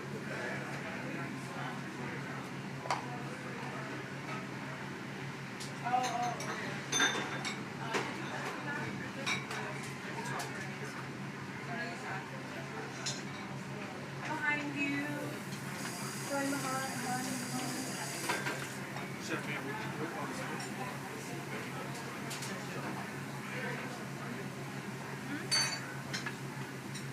Am I still here?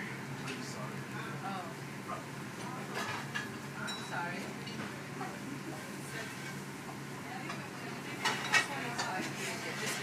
Yeah, plenty. You don't want the same. Try not to.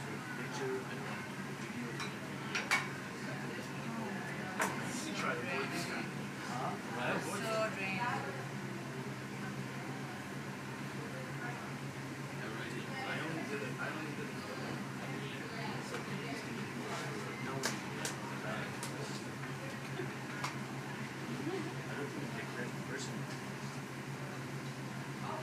I mean, I guess I'm not that extreme. I'm not that. I'm okay with like. I'm okay with the like. Yeah. I'm okay with like being in front of camera and talking about food. And I've had it for 25 years. Yeah. Seriously.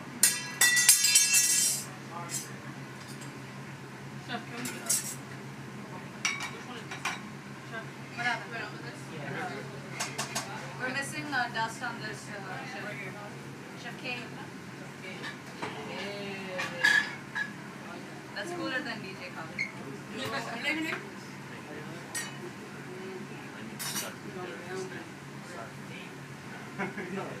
Do we need more scallops in this bowl?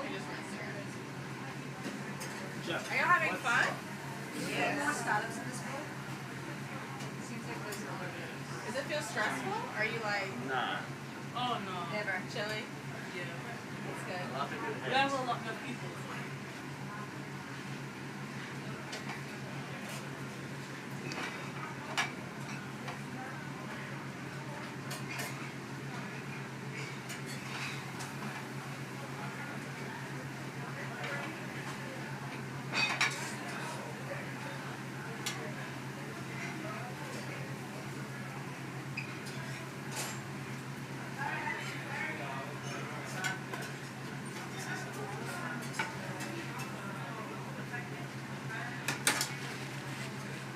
Corner.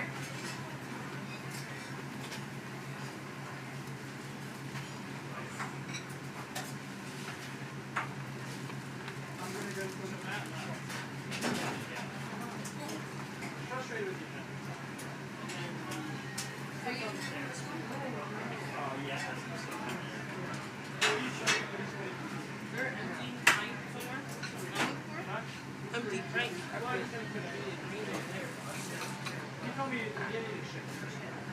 Right here, this.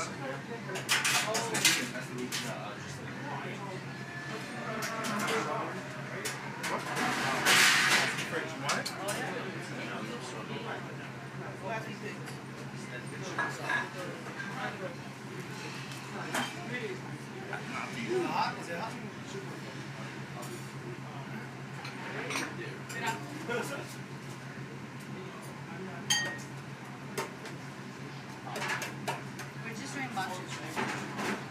So sweet. Yeah.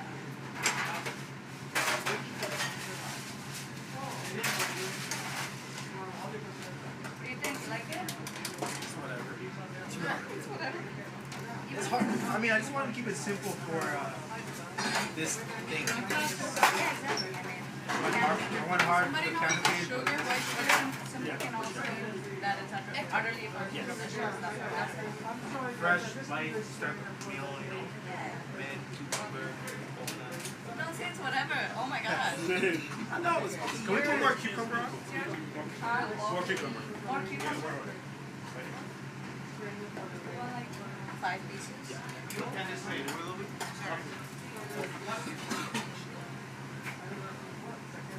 Yeah, well, the bar is there for cucumber. Yeah.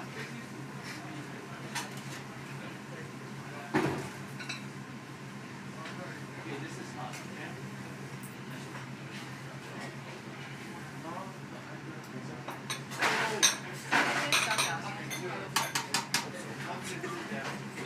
Azúcar y sal. But it's better that we have these flavors too, when they do.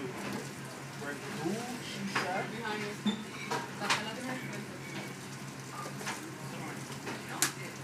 not too bad. Pero aquí hay.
Chefs, how you doing timing?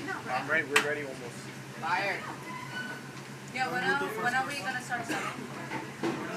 So Leslie's doing it. Sorry. Oh, sorry. So head up to the kitchen, up the stairs to your right. Sorry about that. Yeah, of course, of course. Don't be alarmed by just a little bit of cooking. That's it. Is Leslie giving a speech? Yes. Okay. After that, first one starts. Yes. So wines are poured, cocktails being poured now. So we're on time for perfect timing. Okay. Yeah, we're just garnishing. Trey, at what point are you going up? Whenever you give me the green light, boss. Copy. Obviously, the drinks are gonna hit the table first, right? Already done. Oh, okay. They're done.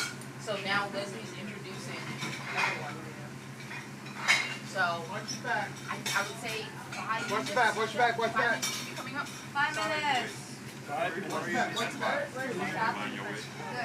Trey, yeah. I think Trey ready for 5 minutes. I'm gonna double check timing right now. Message down. We're not worried about. Yeah, we're not worried about these people too. It's just. Well, no, you're only for the allergy. But for the meat and serve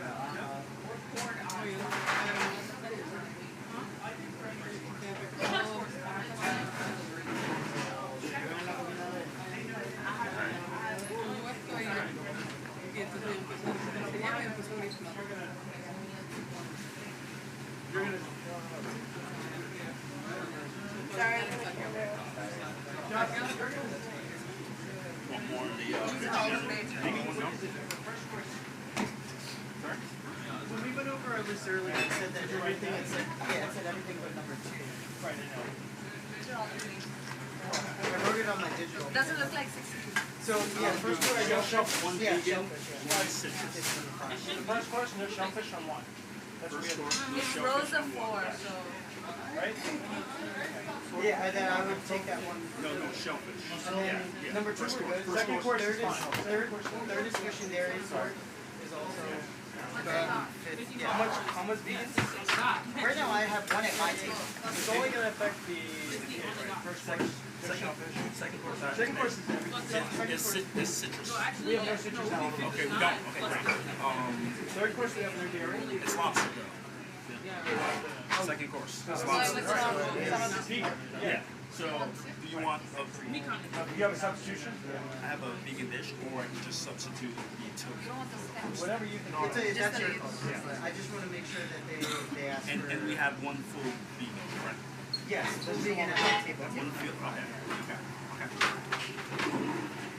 Do you have your vegan course? It's the same thing that's with Starbucks. We have 2 vegan. You have 2 vegan? No. Okay. One straight vegan. And then one shellfish. One shellfish. No more citrus. So there's a citrus. So citrus, shellfish, Nuts, but there's no nuts from what I can see. one vegan. We have the 2 no beef. 2 no beef. Exactly, 2 no beef. And so we have 1 vegan still. Yep, 1 vegan, 2 no beef. Yep. That's it. 1 no citrus. 1 no dairy. That's it. And your nut allergy didn't seem to conflict with anything that anyone had, right? No nuts on anything? No. Sesame, we confirmed that's okay with you. That's the whole thing. Right, we just want to make sure.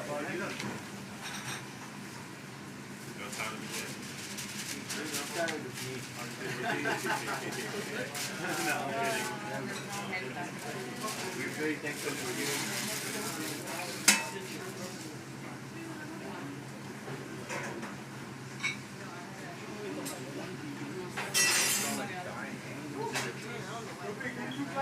Is this dirty or this is for the baby?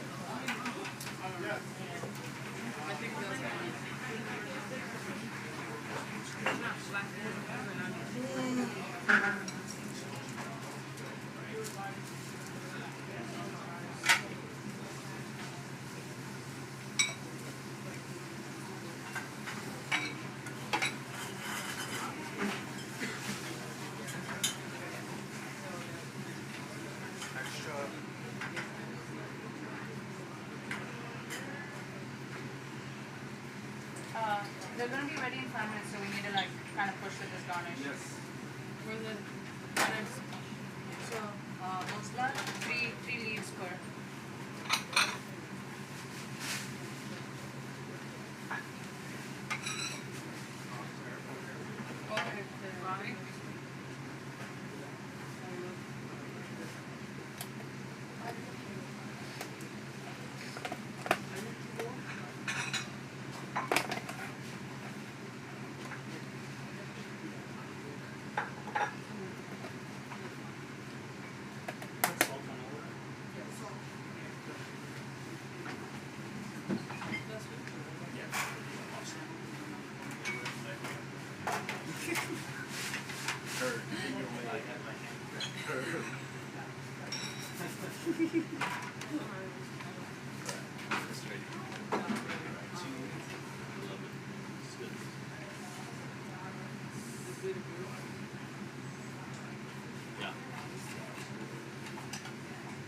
I didn't expect us to have like slow down. You thought it It would be was fast. hi. Yeah, but it is because they are set up. It's just like they take a Yeah. This one? Yeah, like us to figure it out. Yeah.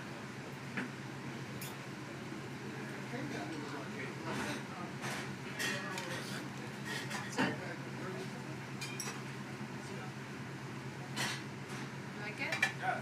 Yeah. Not bad. Not bad. Not too That's sharp. what matters. It's a little too bad from the young king. It's all good. Sometimes you have something in the house. Just I want to do something really easy. Just create some kick up, you know?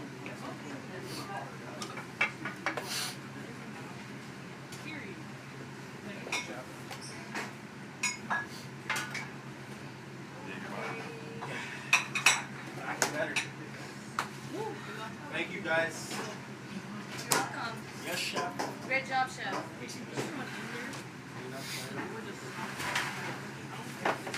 Clean up the sink,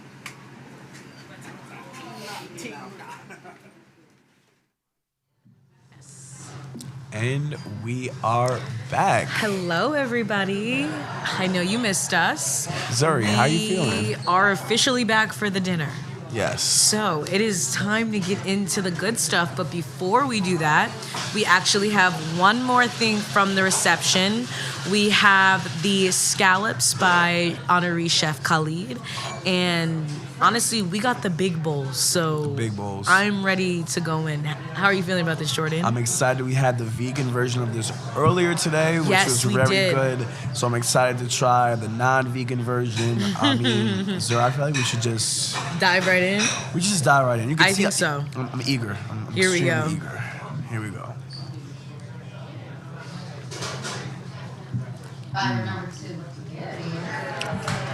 Yeah. That's really good. And the noise you're hearing in the background, the general reception has begun. The VIP reception has ended. And this is actually the mixologist, Alicia Alexis. Alexis talking right now about one of her drinks, which we haven't tried yet, I don't believe. It's the aperitif, so it's what we're starting off the night with. So she actually called it the gathering spot. So we are really excited to try it when it comes down for us. But this is what we're gonna take to cleanse our palate from everything that we had from the reception, from the delicious scallop, to get ready for the dishes for tonight. Yes, and this is included in the 7 main courses that we were talking about Yes. earlier. So this is obviously our mixologist honoree. Then we have the 5 chef honorees who will bring out their dishes, as well as the desserts to close out the meal. So this is like the real show has truly begun. Yes. I would say. I think so. And to speak more on what we just had as well, I feel like we need to have a second bite. Just Should so we? I think we should. If the camera couldn't tell, there was a bit in here. There's cashews.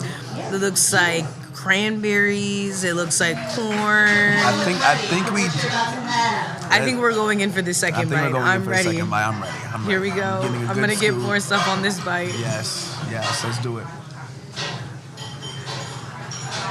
Yeah. That's amazing. Zuri, what are you Some tasting? better accoutrement. What are you tasting, Zuri, as I'm taking another scoop? Okay. That was even better than the peaches. I agree.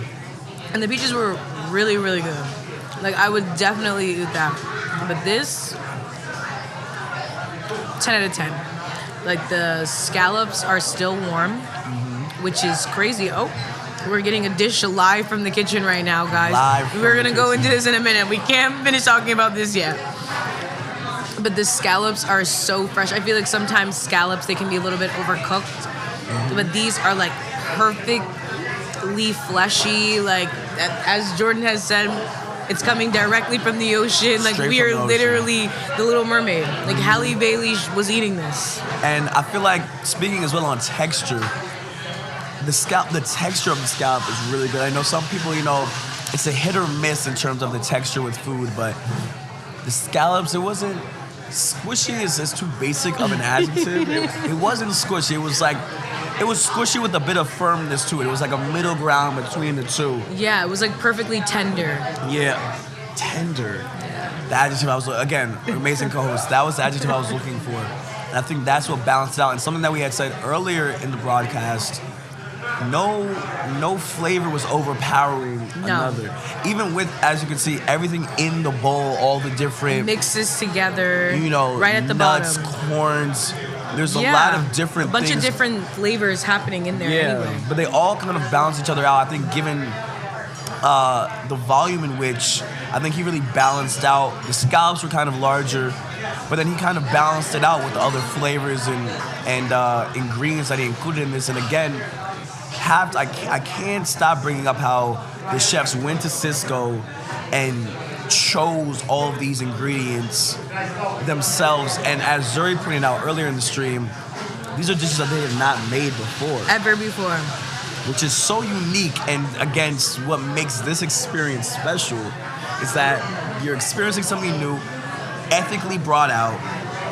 I think that, I mean, you know, you can't miss when you're doing those two things. Absolutely. And something that I would actually have to say about that is that the chefs actually, some of them from past years have decided to take things that they've made from the IDE dinner and bring it to their restaurants, which I think is amazing. So if you're lucky enough, you will be able to try these scallops at Chef Khalid's restaurant. But, you know, that's for another time. If he decides to make that decision. Right, and we can't make that for him. And listen, obviously we have Chef Khalid and a lot of the other honorees coming to talk to us soon. However, something that's been in the middle of the table for the entirety of the broadcast. The Anthem Award, our beautiful shine gold thing. Zuri, please talk to us about this award, what it means. So this is just basically a culmination of all of the amazing things that Dr. Leslie has done to make the IDE series as amazing as it is. It's being recognized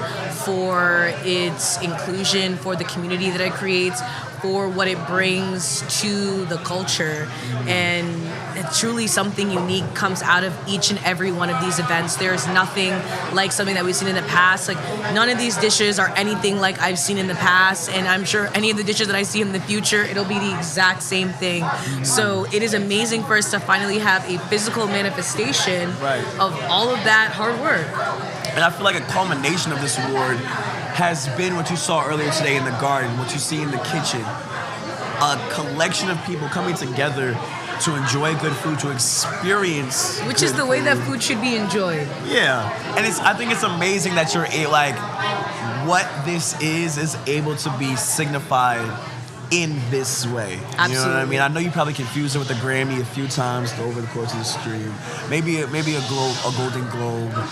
You know, it's abstract enough. You know, it's a beautiful gold monument to the IDE's success. But before we get away from other things on the table, we were brought out something fresh from the kitchen from our first chef, Trey Anderson. We will be talking to him later tonight, but he is the Top Chef winner from last fall, and he made a scallop with coconut, lychee, and cucumber and mint. We have some amazing chefs.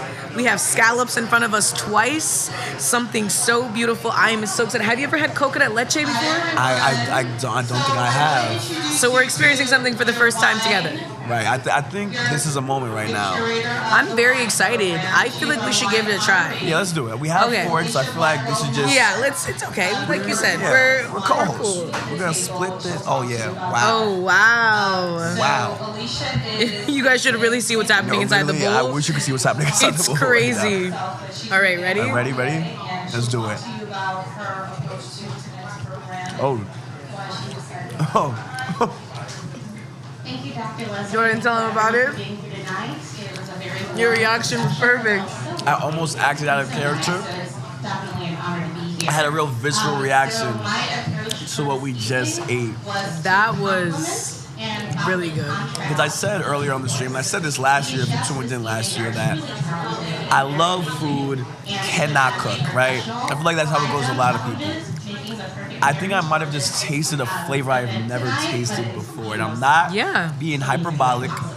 I mean that truly. I don't even know how to describe it. I can't describe the flavor I just tasted. We're gonna try. We're gonna give it our best shot. It was like, imagine, I feel like if a coconut was like perfectly strained, and then like this like sort of like sweet cream milk, but like perfectly salty with this perfectly filleted. I'm using perfect way too many times, but like the way that the scallops have been filleted to beautifully sit in this bowl, heaven. Like literally tastes like butter.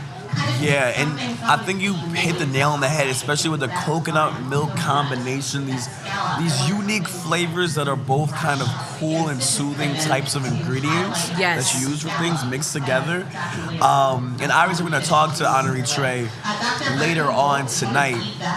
ZURI is actually, and I think you're the right person to talk to him about it because yes, we are actually both Jamaican. He's Jamaican Canadian. I'm Jamaican American, so I'm sure we'll have some debate over that, but it's okay. And you know, fun fact, earlier in the stream, actually before the stream had started, we were talking to him about Toronto slang. I don't know if we have any Canadians on the stream. Yes, tell us if this is accurate. And this word in particular, I know we're kind of derailing a little bit, you know? Listen, we're gonna revisit it when Trey comes back here, but I think that we have more honorees to talk to, more insights in the kitchen to get to. So please stick with us as we try more food, see more things, and experience an amazing night. And we will be back very soon. Thanks. Amazing. Do you want more of this, Jordan?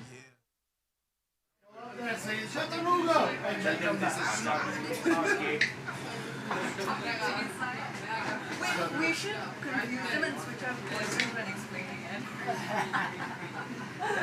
Like when I go up there, I'll explain, oh, this is a fried quail. Like, we're like, what?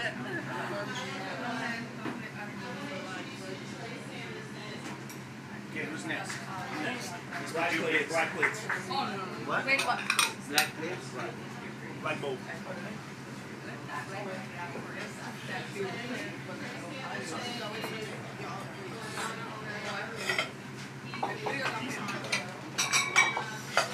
I got you. These bring this down. The no citrus, no shellfish, and the vegan. Just these two, and everything else is normal. You guys should start in the back so we can run down the plates. So take this plate and go all the way back. That way the runners come through here. Okay, we got allergy plates over here.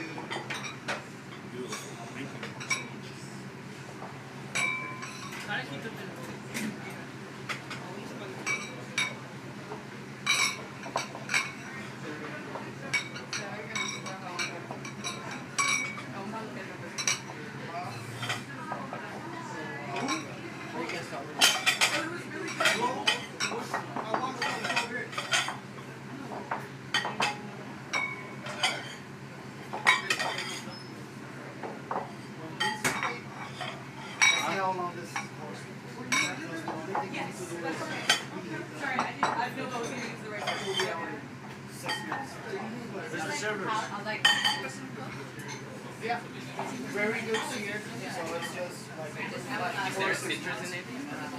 No citrus. No citrus? Because we have an allergy. Okay.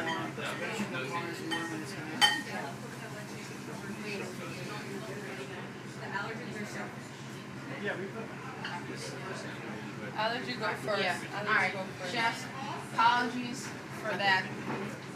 They're now in the rhythm of the wave. Is there dairy in this one? No, that's coconut. Coconut shellfish only. Shellfish, right? Shellfish allergy only. And citrus. Look at the way he's getting the bowl. That's what I got. Chef. It's like taking 3 and then. Is that right? What's that? They should only grab 2. They're not experienced enough. They're not experienced enough. Chef, Trey, Trey? Yeah, we should just have Trey. Yeah.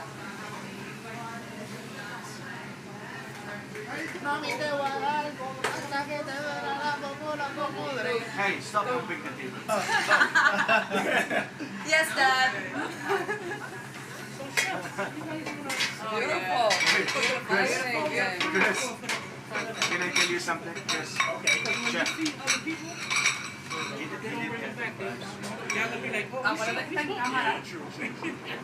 No, this is a live stream.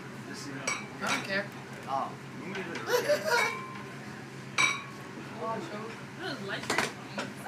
Yeah. You're on TV. You're on YouTube.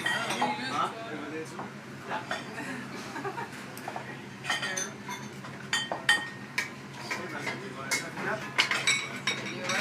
Those are all counted exactly. So we can double stack if you need to.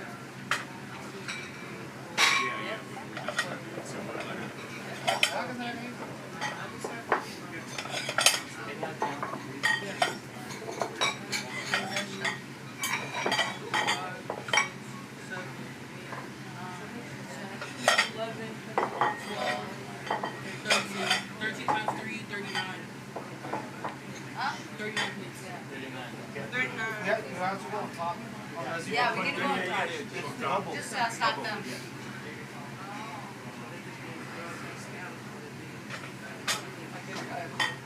Yes, I can.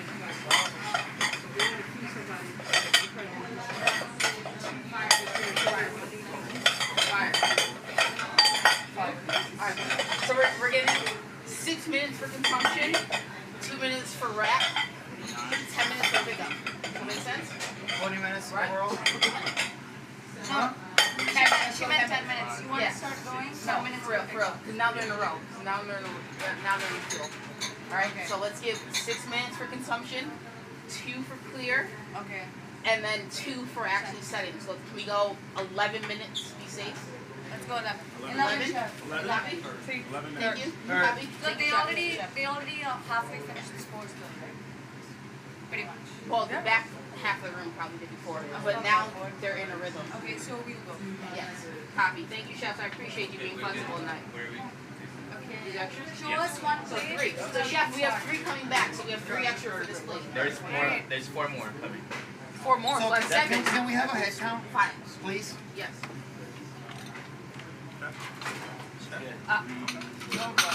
Aquí se puso, wait, we were able to do this. Makes sense. Yeah, because they counted out 60 plates for us.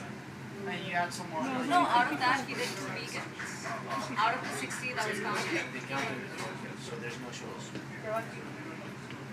Lobster. Lobster. What can I have? No, I'm sure they're going to take more than.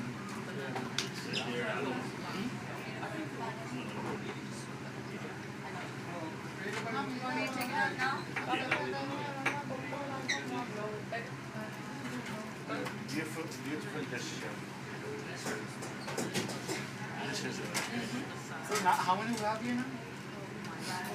39.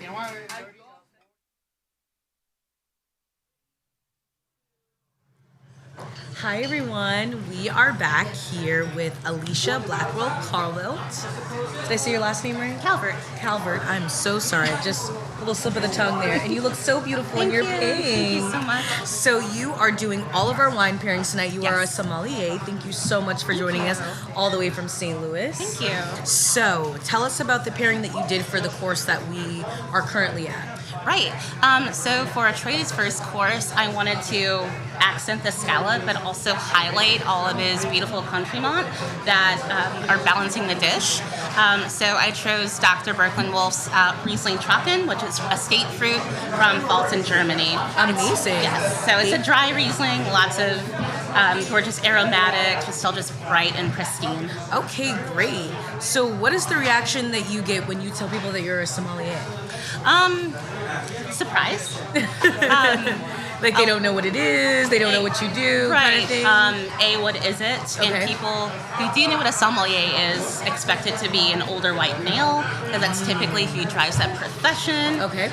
So when someone asks for the sommelier at my restaurant and I approach the table, sometimes there's that level of surprise, but I'm here for it. And you were at the Four Seasons in St. Louis, yes, correct? the Four Seasons at St. Louis, gorgeous property that overlooks the St. Louis Arch, which is our city monument, the gateway to the west. So it's the best view you can get in St. Louis. It overlooks the city. I specifically work in Cinder House. It's a South American concept, and we just kind of go to town on the pairings. It's so Sounds fun. like a beautiful, everyday, going to work type of situation, in my opinion. Yeah, my opinion too. Yeah. So I'm sure that you have paired many wines to many a dish. Yes. So what, in your opinion, has been your favorite pairing? It can be either something you did personally, just while, at the Four Seasons at work, or just for an event similar to IDE. What has been a pairing that you've put together that you've really enjoyed? I look for simplicity in pairing, typically. One of my favorite pairings I've ever done, I paired aged mackerel with a Suave from Italy. And between the saltiness and the oiliness of the fish, paired with this gorgeous, full body white. amazing. It's a great balance. It's really tasty. A mackerel. I love also, it. one of the best pairings I've ever had that I've never tell done. us about it. Tell us about it. I just got back from Portugal. Okay, and love Portugal. I love Portugal. And one of my favorite... Oh, go ahead. No, I was saying every single person I know that goes is like, I want to live in Portugal. And I also want to live in Portugal. Exactly. Everyone should go. I'll probably retire there. But they have a white wine there called Arinto, and you pair the Arinto with the traditional sardines. It is the best pairing in the world. Amazing. And I literally was going to ask you, what do you feel like is a pairing that's like a comfort or junk food to wine, and you already hit it. So sardines with this Arinto. Yes. Okay, so while that in sounds Portugal. amazing. Okay, at only home, while in Portugal. Yes. At home, I like champagne and potato chips. Oh, I keep there it we simple. go. Champagne, any type of potato chip, any specific brand that we stick to. Yes. Ooh, tell us about it. Yes, I love salt and vinegar potato chips. Okay. And what do you usually pair it with? With a white, a red, or Champagne all day. Champagne. Yeah, Bubbles. that's my thing. Bubbles. Bubbles. A I little love dollop it. of caviar if I'm feeling a little fun. I think we found a new combination that we all have to try. Salt and vinegar chips with caviar and some bubbles. That sounds amazing. So you are one of Wine Enthusiast, top 40 under 40. Congratulations, by the way. So what is a wine that you believe can be paired with anything? I think white wines are so versatile and can go with everything. I do love my red wines, but white wines are my heart because you can pair them with almost anything. Okay. Something simple like Pinot Grigio or something full body like Chardonnay. I mean, there is a wine for anything you want to eat. Amazing. That sounds so good. And so how many of the pairings tonight actually will be white wine? The majority of the pairings tonight will be white wine. Okay. I found that this group of chefs love seafood and lighter dishes. Yes, there's a lot of seafood tonight. Which is perfect because I can now show off some of my favorite white wines. Oh, amazing. For instance, the Sigolas. Okay. Yes, the Sigolas Assyrtiko from Santorini that we had at the reception Greece. today. Yes, perfect with the oysters and the other snacks. So I asked you this a little bit earlier, so I'm hoping maybe you have a little bit more of a refined answer now for our viewers. But in St. Louis, outside of the Four Seasons, obviously, where should we go to a restaurant solely based on the wine pairing? What would be your recommendations for us? That is a fantastic question. I would have you visit a couple of my friends. See my friend Gwen Barchette at Annie Dunn's. It's a classic St. Louis steakhouse. Exciting. It's definitely an institution. I'd also direct you to Casa Don Alfonso at the Ritz-Carlton. My friend Martin has an amazing wine list, and he'll pour you whatever you want. Well, thank you so much, Alicia. You gave us so much to think about, so many new combinations to try, and I can't wait for you to enjoy the rest of the dinner. Thank you. Thank you so much for joining. Cheers. Okay.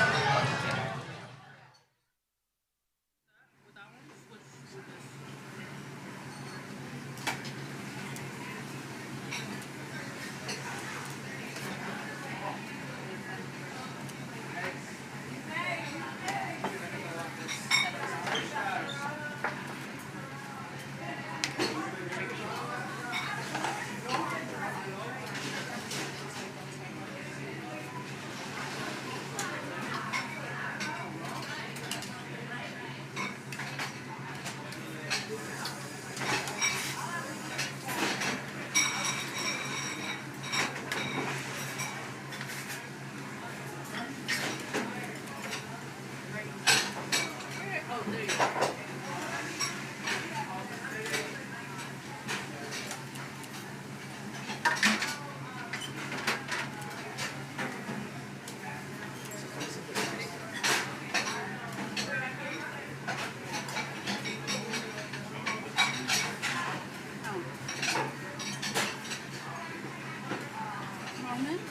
How many did you make?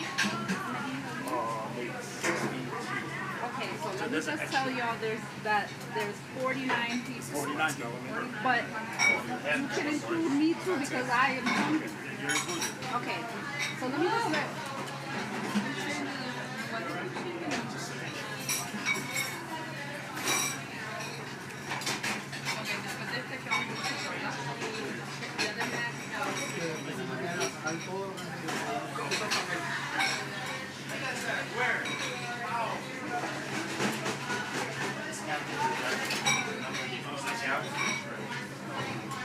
Can you help us with another plate? Or We want plate? another one?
That smells so good.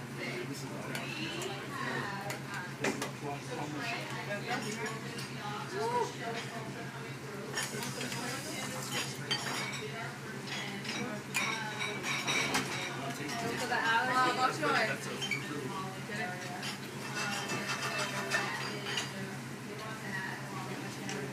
I always wondered why they don't have, I mean, I know I've worked here forever, so why they don't have better lighting in the kitchen, like better lighting in here, like a white light.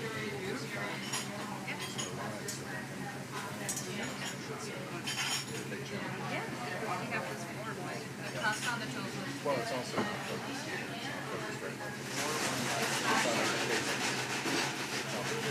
Right, but some of them are large people, yeah. We are ready for the first few plates to start walking. Yeah, so I was got again. All in. Us move on in? Yes. Okay. Roman, you're done? Yeah, I'm done. Okay. Good chef. Hey, bring a chef up right now. Yes. Where is he? Where did he go? Chef's right behind you. He's going down. Captain, where's the kitchen captain? Kitchen captain. Oh, it's with Come here. what do you need? Right, so the two sauces on there. Yeah. One is a miso eggplant. Yeah. The other one's a plum mushi. Okay. There's fried tofu. Okay. And then fried slice charred charred bok choy. My spice charred bok choy. So, what's the fury again? Right here. Right here. Plum mushi. Miso eggplant. Miso eggplant, plum mushi, fried tofu, five spice, charred bok choy. We're still missing game plays. Yeah, they didn't start running. What are we missing? You haven't played it. It's already like. What? It's already pretty cool. Is it lobster? That looks fucking great. Allergies go first. Yeah. So little calmer than no citrus, vegan. So let's do this. Give me those 3 plates. Yeah, notice that you have a vegan and you have one vegan. Why is your place? You have one vegan. You have one vegan. We have 1, 2, 3, 4, 5, 6, 7, 8. We have good portions. Alright, so we need one no shellfish, one Yes, vegan, all day. and one no citrus. All day. Are you sure you got that? Yep, got it. Perfect. Okay. These guys are ready. So whenever we're ready, we didn't get the cue. Did you guys get the cue to go up? We did not. Okay. Let me find out. Alright. Yeah, this is pretty wild for us. This for us. Yeah. First time here? No, I was here earlier this week. What was happening? Just cocktails for 3 hours. Just one chef doing hors d'oeuvres. Hi. We have a guest coming through. No problem.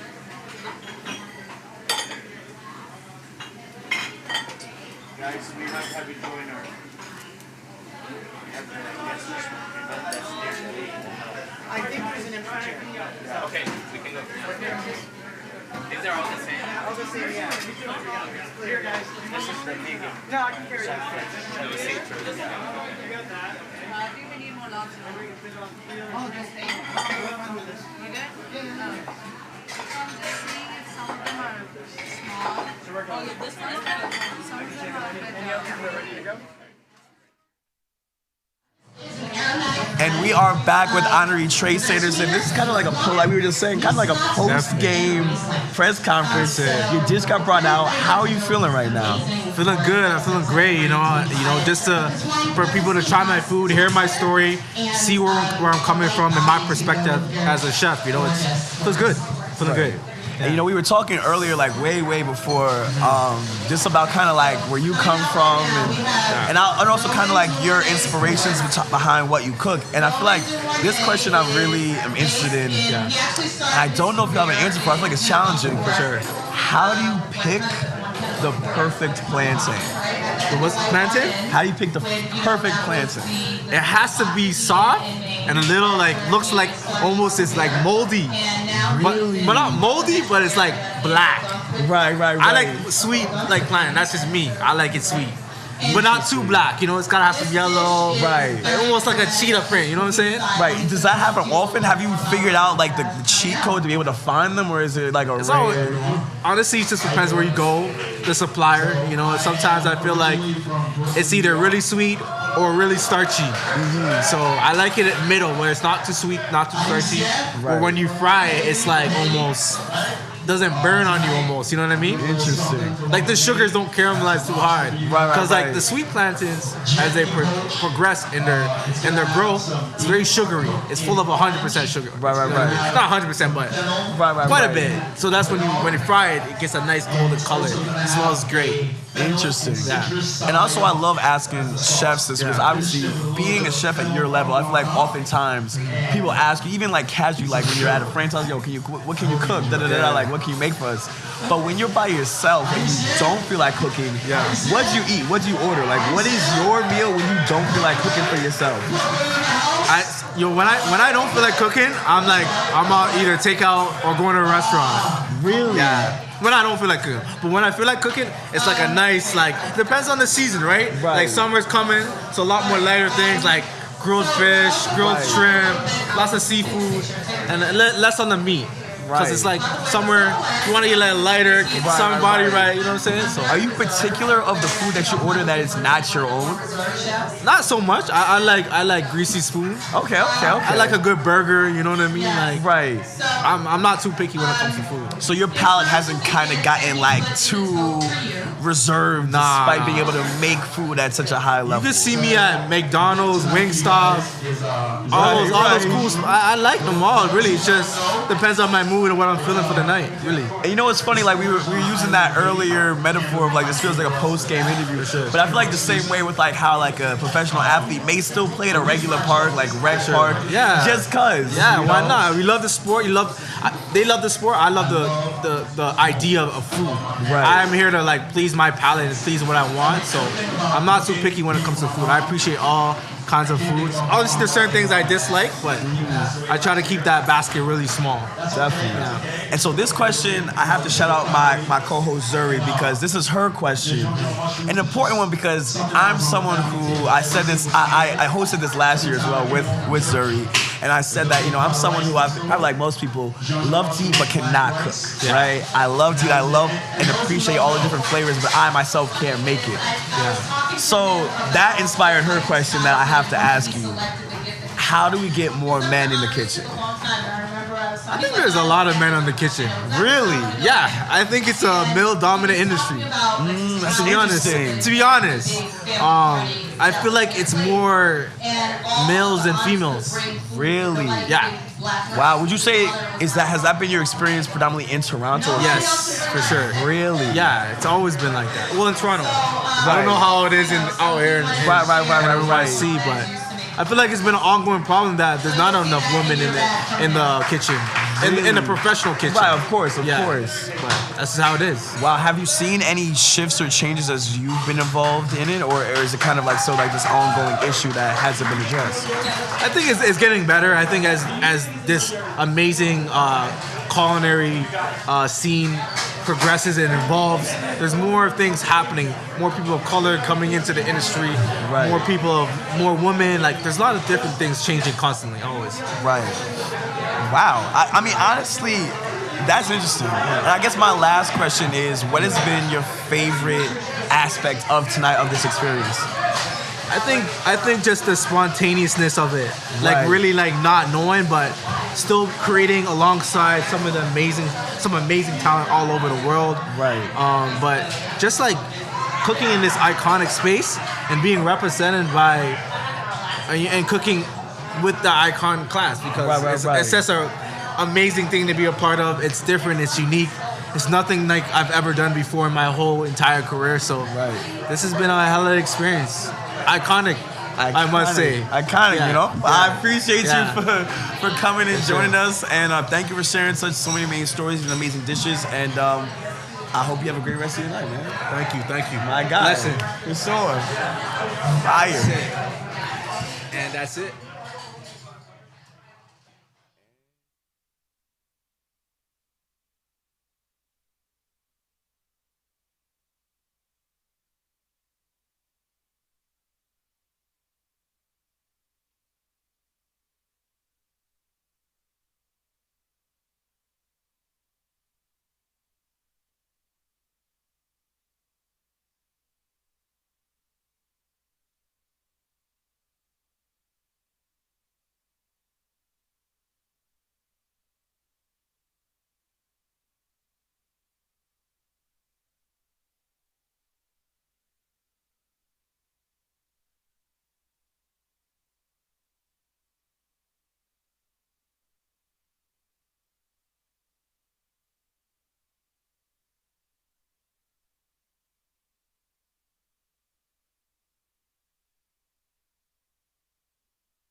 I checked with them, they don't have any allergies. They're good. Oh, yeah. I don't want to.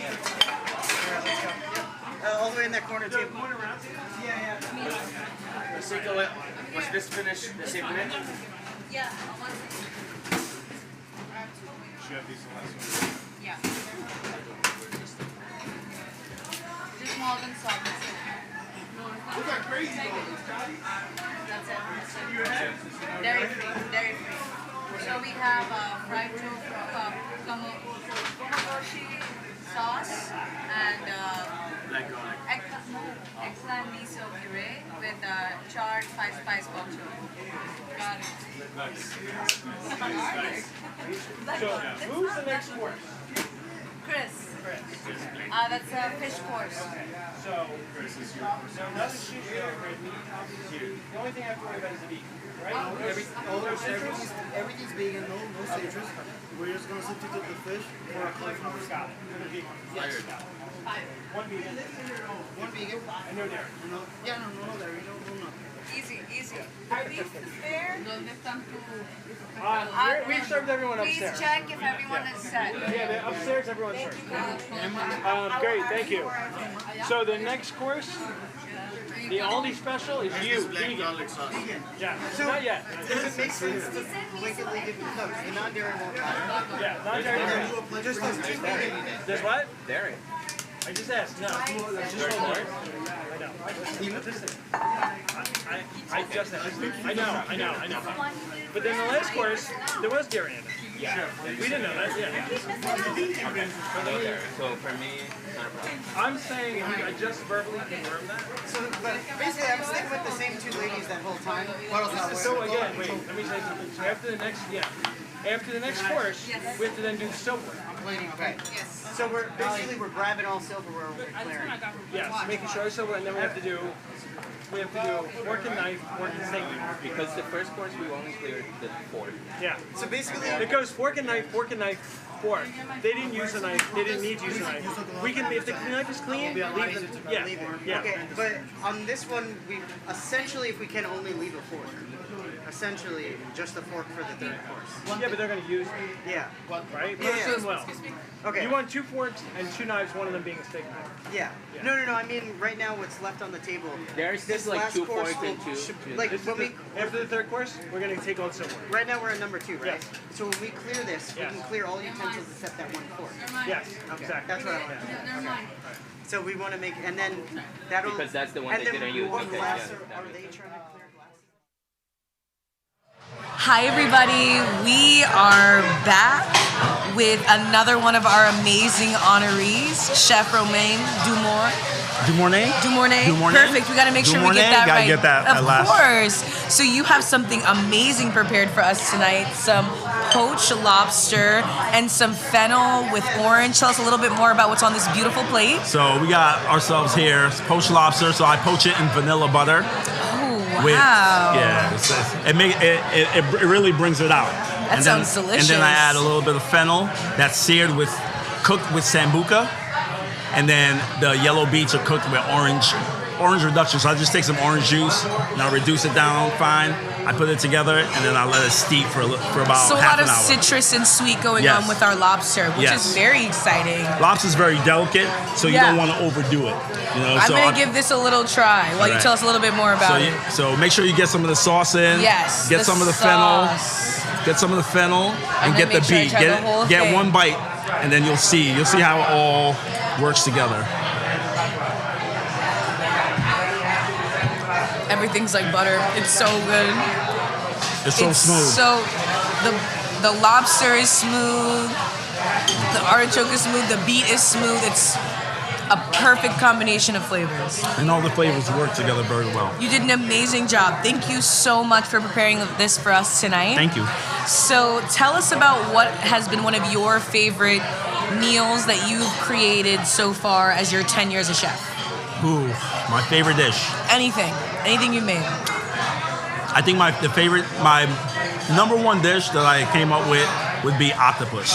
Oh, okay. And how did you prepare this? Now I prepared this dish by pressure cooking the octopus. I did this because when I was younger, my mother would make conch, which she would pressure cook. Okay. Because it's one of those seafoods that if you don't cook it just right, it's real rubbery. Okay. If you cook it too much, it's mushy. I know you said this was your meal of your last night on Earth. You would have your mother's I would have my mother's conch prepared with garlic, in a rickety old pressure cooker that you don't know at any time if it's gonna blow. It could blow at any time, but you don't know. It's whistling, it's singing, and it's just moving on the stove. A seafood that I feel like not many people have the opportunity to try. It's very popular in the Caribbean. Can you tell us how you prepare fresh conch? Fresh conch. So this is what I do. You get it out, you score it, You hit it with a little bit of lemon juice and you let it sit for about, you can do it for a half a day. Let it marinate? Let it marinate. And then you put it in a pressure cooker. Okay. And you pressure cook it for 2 hours. Okay. Are we? What setting in the pressure cooker are we putting on? High. Okay. High. Set it for 2 hours. 2 hours. Just a little bit of lemon. Just a little bit of lemon, and then you serve it in a garlic sauce. Ooh, is this a house-made garlic sauce? I don't even have the recipe. A special recipe. I was gonna say. I don't even have the recipe. You have to have. My mother won't even give me the recipe yet. No way. No how. I still don't know. Have you tried to recreate it? I haven't. I can't do it. It was my father's favorite dish. God rest his soul. What do you think she does in there? So you think I peek from around the corner. Do you think it's the ingredients that she's getting, or do you think it's just the love that she puts into the I think it's just my mother. She knows how to cook. She's just, she's a beautiful woman. And did she teach you how to cook? She didn't let me cook, but she let me watch. Okay. She didn't let me cook. She let me watch. Okay. She let me help. So I would be in the kitchen, and I would get the rice for her. So I would go get the garlic and give it to her. Perfect. But I wasn't allowed to really do anything. You were her perfect sous chef. Exactly. So as somebody who has spent a lot of time in the kitchen, moving to where you are now, where did you start when you first went to your first professional kitchen, and how did you move your way up to the chef that you are today? Well, the first kitchen I ever worked at was directly after I graduated college. I graduated with a criminal justice degree. Very different than what you're doing today. Very different. But I took a job as something to bide my time before I could find a job. But I got in the kitchen and I loved it. You know what I mean? And so I kept on doing it, Right. And I started as a dishwasher. I became the head chef in 3 years of that same restaurant. That's quick, no? It was pretty quick. Not to say that it's this big, fancy, great restaurant, but decent food. And to move up that fast still says a lot. Yeah, absolutely. So I had the opportunity to move to Maine to go work at the White Barn Inn, which is in Kennebunkport. Yes. Big place. Bush Senior lived there. He came. I served him a couple of times for dinner. Very cool. So that was cool. But I learned a lot. The chef I worked for, he's a guy from England, Chef Jonathan Cartwright. He taught me almost everything I needed to know early, and then my own drive pushed me further. That is amazing. So you are somebody who's learned a lot about being in the kitchen from your own personal experience. So what do you believe should be in the kitchen starter pack for somebody who's going into their first apartment, first house, they don't know what they should buy, what's necessary, what should be in their kitchen starter pack essentials? You should have garlic. You should have shallots. Shallots, I love shallots. That is amazing. A staple for me lately. Yes. You should have chicken stock. Chicken stock, okay. Right? And no bouillon cubes. No bouillon cubes. No. And then chicken stock. And then you need rice. Rice. If you could get some Jean mushrooms. You know what? If I know where to find them, I definitely will. If you live in New York, you can. It's and hard. I wish I did right now. Amazon sells everything, so when I need it, I go right to Amazon. And now you heard it first. Amazon is where to get these mushrooms. You get the Jean mushrooms and you straight up. Thank you so much, Roman, for all of this amazing information about you, about what we should have in our kitchen, about conch. I have loved your dish tonight, and I can't wait to go to Maine and try even more things that you have. I can't wait for you to come. Thank you so much for talking with me tonight. You're very welcome. Yay!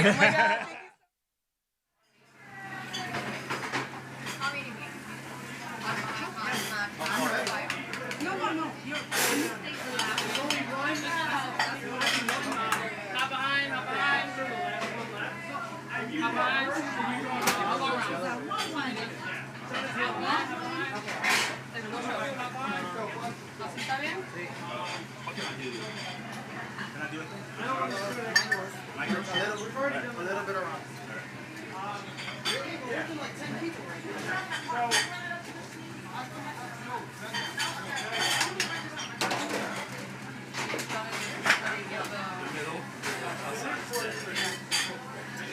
Need one fish on that side.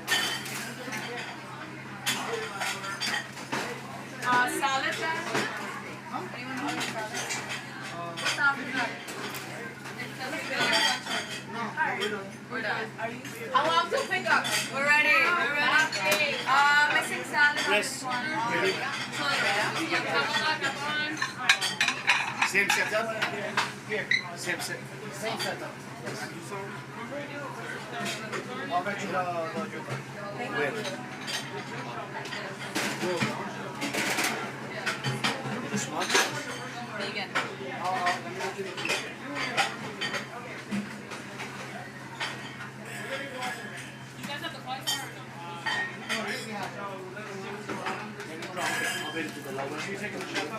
Yeah, they're ready. We're ready.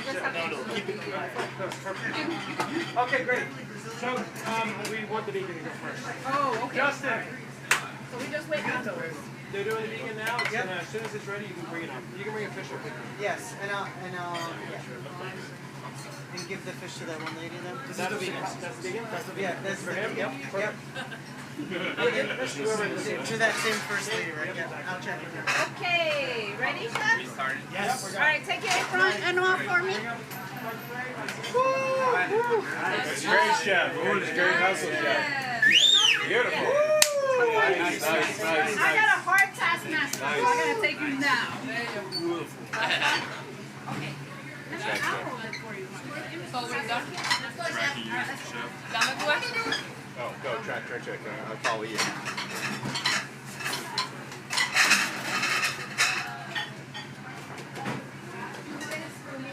Grab those round white things from there and pass them.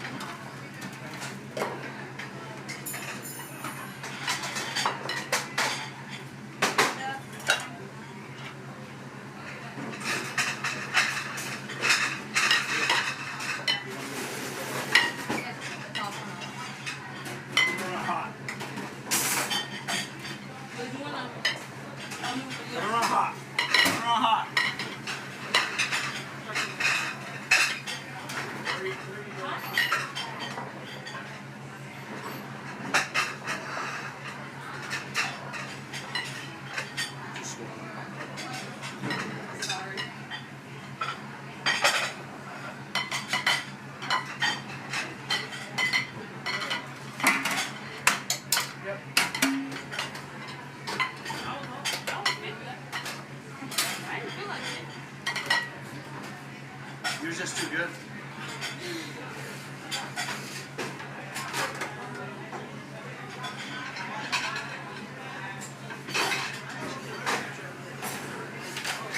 This cauliflower is fire. You like it? It's like bubbles. Yes.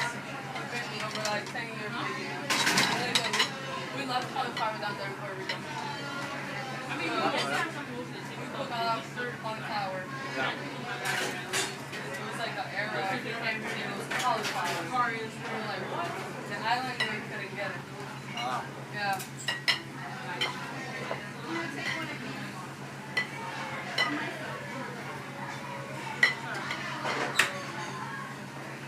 That's good. What? That's lesbian. No, that's his apron. That's his apron. Okay. Good. He's upstairs. Docking. What do you want? Do you want anything? I want one. Oh, you want a plate? Oh. Let's make you a plate. Here, let's make you a plate. Do you have some fish around? Yeah, there's fish right on the stove.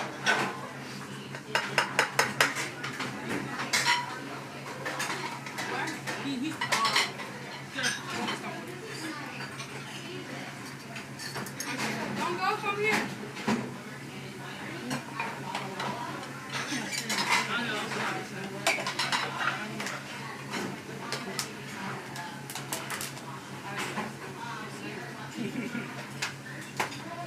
Just the one, right? She just wants. She just.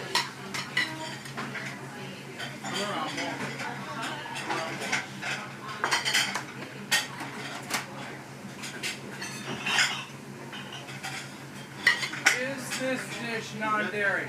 Non-dairy, no nothing. Just go. Yo, non-dairy, no nothing. Okay. It's no dairy? Correct, right? No. Those.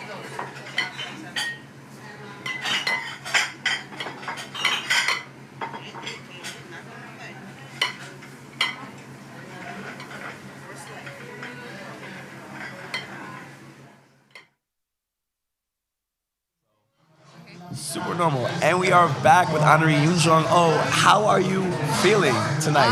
I'm feeling great. You know, like enjoying tonight, you know. Right. Yeah. And we were kind of just talking earlier off camera about what it's like working in that kitchen with so many chefs. Can you kind of talk about what the experience of the day has been like, seeing everybody at work and kind of just seeing how other chefs from different parts of the globe like work on their craft? It's just like everyone is very passionate, you know, Right. and they are from like different states, you know, as you say, and different country. Right. So it's very, you know, I'm learning something from people from different states, Right. in different environments. I would say, yeah. Definitely. With different food, of course. And you had mentioned something off camera that I think is really interesting and important to mention on about the savoriness of it. Like I asked you if there was anything specific that you saw or tasted in there that you might want to take with you back. Is there any? What was that? I mean, I just helped with like fennel powder. Right. And you know, like I used fennel powder for the dessert, like long time ago, and then just like the smell reminds me that time. So I would say, yeah, like fennel was a good product, you know, good ingredients for dessert also. Right. It's like people are using like so much different good spices. Right. So yeah, you know, like I don't have any idea yet, but Right. maybe in the future. Yeah, just something if I to think know. of something, you know, like fun or Right. yeah. Definitely. And, you know, you're from Seoul, South Korea. Yeah. Is there any unique family recipe that you use or that maybe is your favorite? Like ingredients? Or family, or rather family recipe. Like, is there any family recipe? I mean, we don't have any. You mean like savory wise, right? Yeah. I mean, my grandma is cook, and my mom is pretty good at cooking, but we don't have. I don't think we have like special family recipe. Right. Yeah, but I don't know. Yeah. So is there any recipes that you kind of created on your own that you kind of plan to or hope to carry on yourself? I mean, because since I'm a pastry chef, you know, like Right. I always think about, you know, how I can make something, some flavor to get along with the dessert, you know, sweet, Right. so that like people can think this is dessert, not like savory. You know, like I really like smoked flavor. That's why I'm doing like smoked flavor for tonight's dessert. Yeah, like, Definitely. is it answer to your question? No, I think so. Yeah, it does. And you know, often when I think of dessert, I obviously think of like kind of just what you mentioned, sweetness. But what I find so interesting and impressive with pastry chefs is how you're able to never make something too sweet or overpowering. Yeah. What's that balance of creating something that isn't too overpoweringly sweet, but still maintains that dessert feeling when you eat it? I mean, definitely desserts need to be sweet. Right. You know, so I'm not a fan of like very sweet, like too much sweet desserts. So I would say like nutty flavor. You know, like from like savory, you know, ingredients. I think like nutty flavor. When nutty flavor get along with like sweet things, then it's like, you know, like even rice can be substituted with like from what is it? Like nuts. Right. Yeah. Definitely. And what was your favorite dessert growing up? Favorite dessert? I have a lot, but I always like something related to chocolate. I'm a chocolate lover, so like chocolate cake, chocolate biscuit, chocolate cookie. Yeah. Same, and that's funny you say that because I feel like oftentimes, maybe because of where I'm like getting my desserts from, I love chocolate so much, but chocolate is always the thing that often feels like it's easy to make something like overly chocolatey. You know what I mean? Yeah. So it's like, maybe that was a good baseline for you of like learning not to make things overly sweet is because chocolate is often a thing that people make overly sweet. And so I guess my last question is also, what has been your favorite or most meaningful thing you've taken away from tonight and this whole experience? Like favorite thing? Yeah. Getting to know like new people, new chefs. You know? And just talking about, like cooking, Right. like working. Yeah. Yeah, with like-minded people at the same Yeah, level. yeah. Amazing. I agree completely. I mean, I can, just the only thing that I can think of is just like people because, the work is not done. So Right. I can really think about Yeah, I didn't even start with my dessert yet. Right. So, I'm just like. You're still in the yeah, zone. Yeah. Well, I thank you so much for taking some time to come and talk with us. And I'm super excited when the night is over to taste your dessert. And I think it's going to be a perfect closer for the night. So thank you so much, Chef. Thank you. Appreciate it. Thank you so much. And we'll be back.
As a magazine.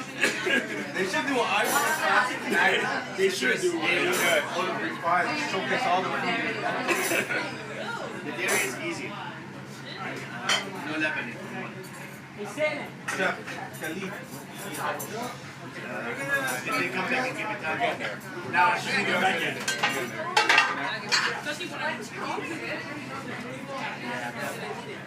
Still got some things to do. Yeah, we still have 2 courses in dessert.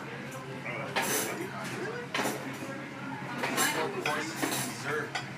Then we can actually have alcohol. Yep. Yeah. A nice cold sip. Throw away all the extra mise en place.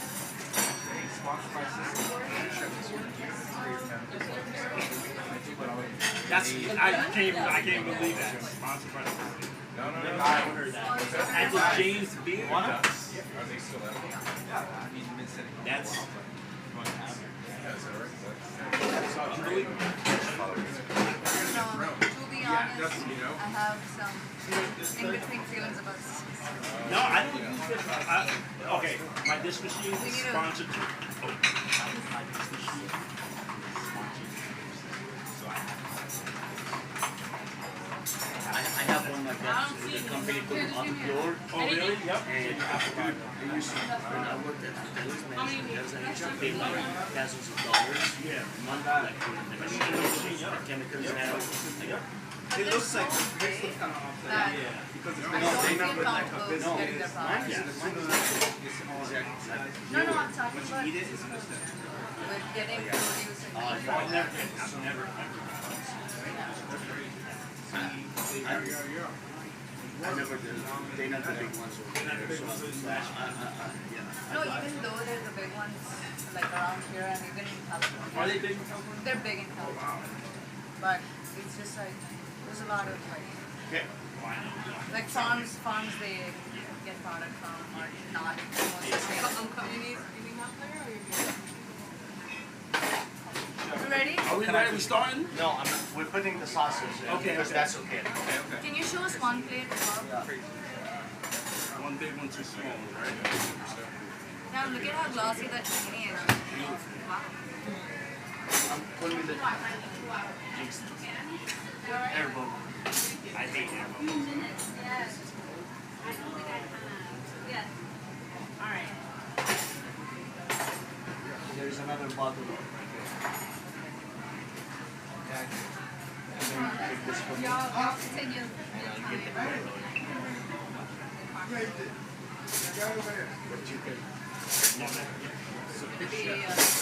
Very light.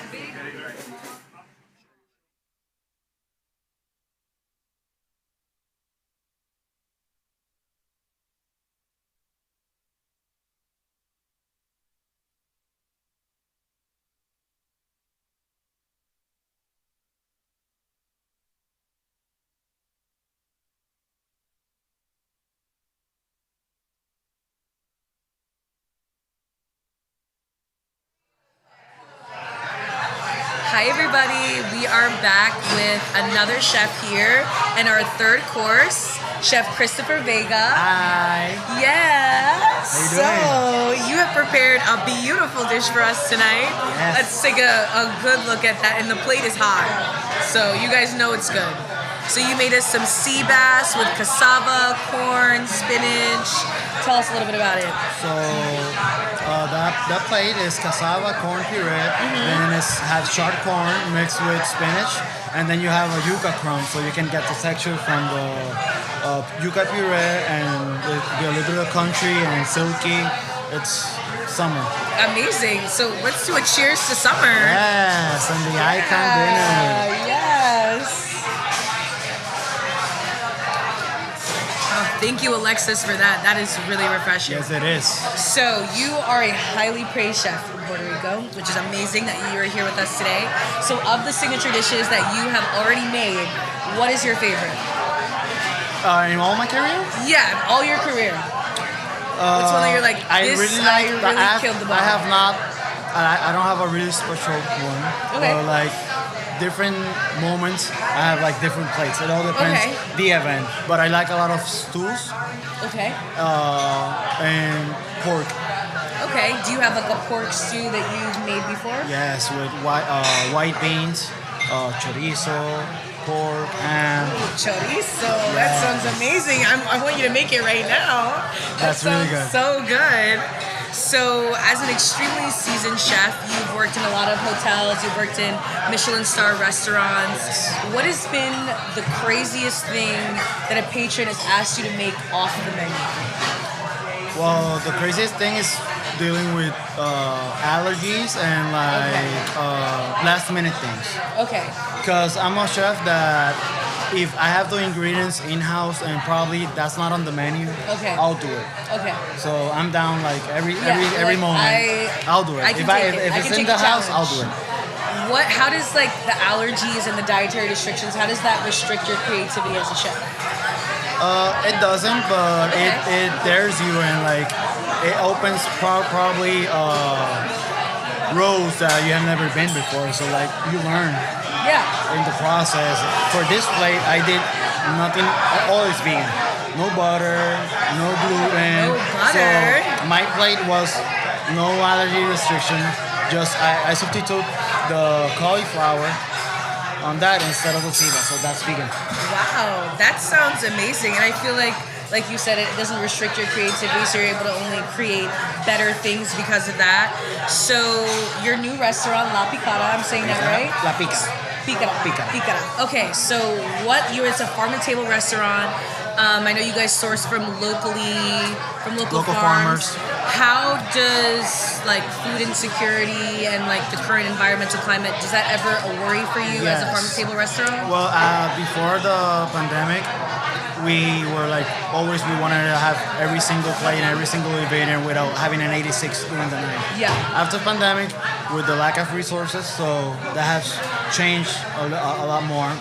But in terms of farm to table, so I work with this agriculture called Esli, Finca Guasabara. So 2 to 3 months before the harvest, he lets me know what he's having and how are the crops going, and that way I can have like a real line of communication. Yes, and that way I can plan special dishes out of the regular menu.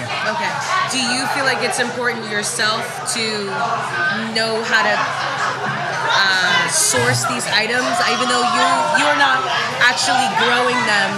How important is it to be able to actually properly source these ingredients? Because sometimes, even though the ingredients are fresh or not the same quality as maybe from another farm, like how do you really go about that process? That's in turn. Well, you have to be aware because probably you work on some crops, and then 1 week or two before harvest, something happened because of nature. Yeah. Like a lot of rain. Yeah. No rain. Right. Insects. 'cause- Just complete whole change of everything. so you're in a novel. constant initiative and changing plans. And Yeah.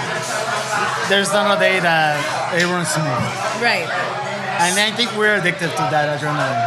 That's good though. It's like a little bit of a rush. You're like, I have to. Now, what am I going to do now? Always. You have to be on top of everything. So I know we were talking a little bit earlier. You have seen the movie The Menu. Yes. It was a blockbuster that definitely shocked people everywhere. As somebody who does this event very often, I was like, it's like this, but like if there was murder, which is kind of crazy, but like kind of cool. So like, what did you think of it as like an actual chef in fine dining who probably has had thousands of people come and try his food? Maybe some who have remembered, maybe some who haven't. Like, were you like, yeah, this is me, or like I could never imagine this ever being a reality? That's crazy. That's crazy. The movie had a twist that I think nobody was expecting. Mm-hmm. So yeah, thank God it's a movie, and I hope nobody's doing that. Okay, do you remember any of the courses? I think like Were any of the courses from like a food perspective? Did they seem like, oh, I would maybe try that? Probably the ossobuco, like some shank that he served from the leg of somebody. Yeah. Probably like if you see that on a plate before he butchering the person's leg, you won't be able to notice what if it's from a person or is it from a veal. Okay, so inspiration. So actually, we're gonna try your sea bass. I'm very excited. Have you tried your dish tonight? No, I have tried all the components individually, but not together. Yeah, so I'm giving it the first test in front of him right here.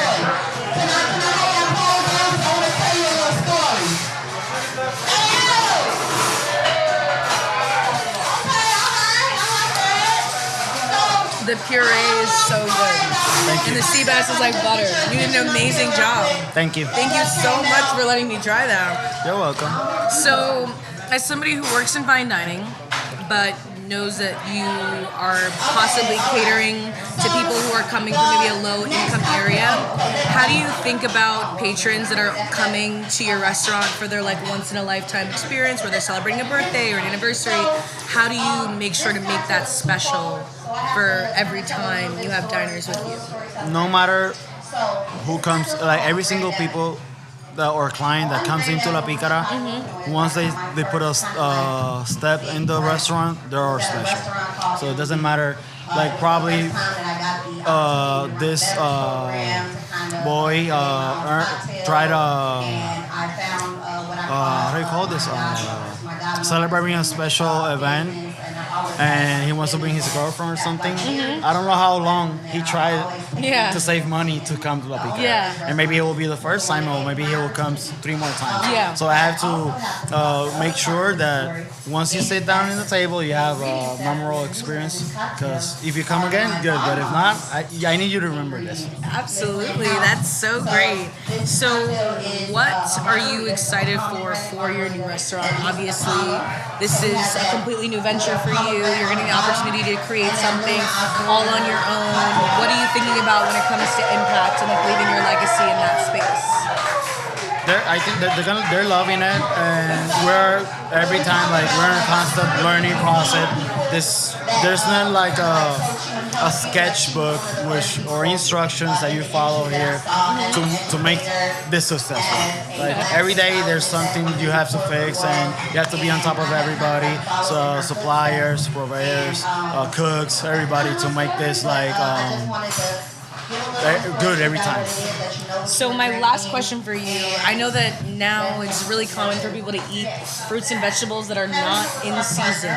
What's a fruit and vegetable that you should never eat out of season, in your opinion? I think that if we respect food, we shouldn't eat out of season. Anything. Anything. You guys heard it here first. Anything. If you respect food, then you will not eat anything out of season.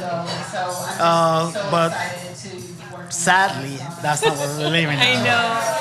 But that's why I try to help the farmers. So that way, like, we help each other and try to change that little by little. Well, thank you so much, Chris, for Thank you coming for and sitting down having me. with us.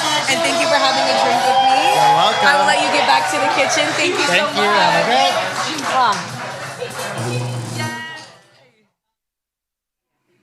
Toasted coriander, cardamom, cumin seeds. We gotta do it. Yes. Sure.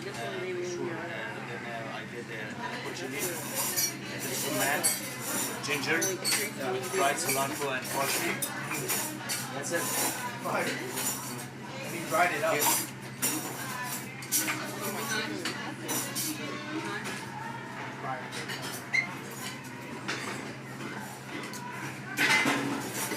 This is like I'm back. Upbringing.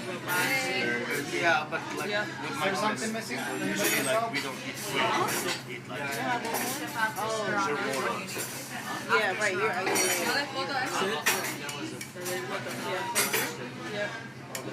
This is the This is the non-dairy.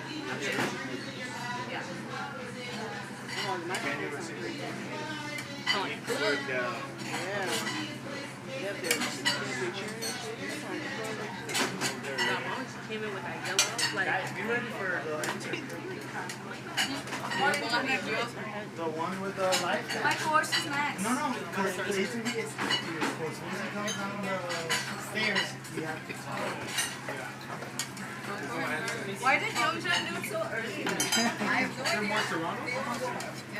Yeah, that's right. No, she did it already. Because her course is the one I get. And she doesn't do it. I say, I didn't even start sending things. Oh, I just went on this one. Everything is great. You know what I mean? It looks great. Are you happy or you're not or you're sad? That's where the next one. The next one. That's it. That's it. Yeah. That's.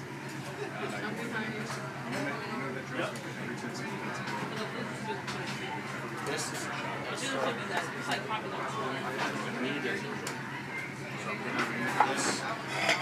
is the no citrus. Should we open plates a little bit more or you're just planning two other times? Huh? You want me to open more plates? Yeah, we can have more space. Come around.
Like probably about 4 minutes. Yeah.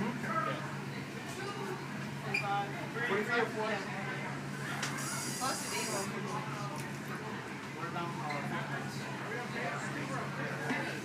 Hey, Chef, you got about 4 minutes before they're coming. Yeah.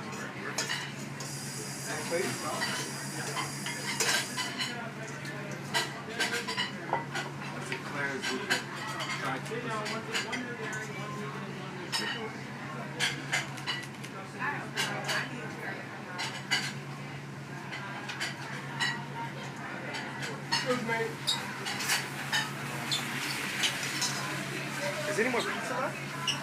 That's a great question. I don't even know where they put the rest of it.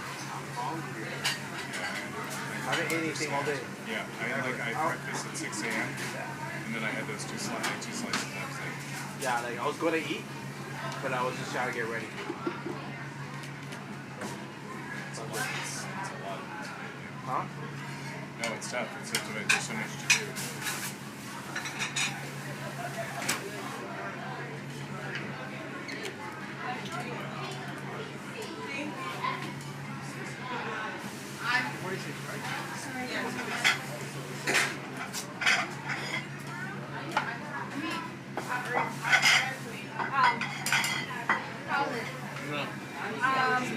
One for me, and then also Alexis has not eaten anything.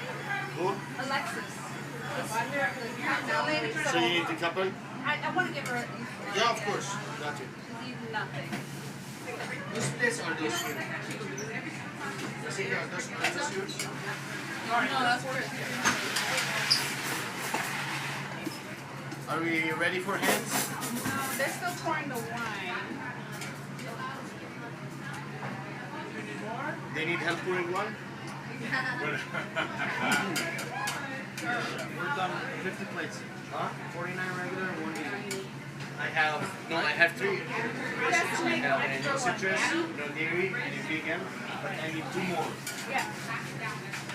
So, two more of the regular one or regular one? One for me and one for Alexis. She's eaten I know why. There's the pizza. There's no more pizza? I don't know where to put it. You don't want the pizza now? I do. I'll eat a cardboard box. Do me a favor. Can I get a shot of you just salt right here, just detailing? Yeah. Jeff, turn out a little bit more this way for me, and then that was and just look down. Yeah, just look down like you're detailing. Got it. That's it. That's all I needed. How's everything tasting? Oh my God. Crazy? Oh my God. Crazy, crazy.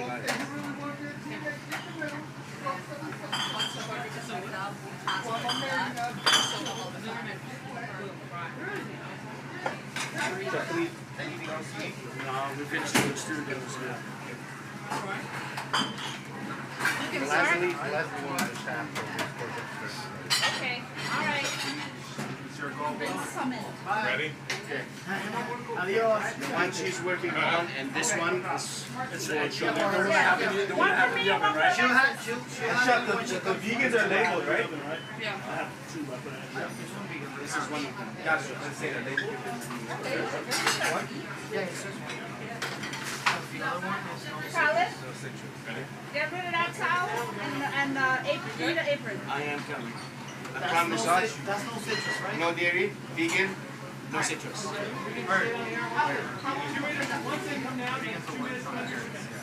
Chef, pick up 1 minute. 1 minute. Yeah, we Ready. Hurry, y'all. Hurry.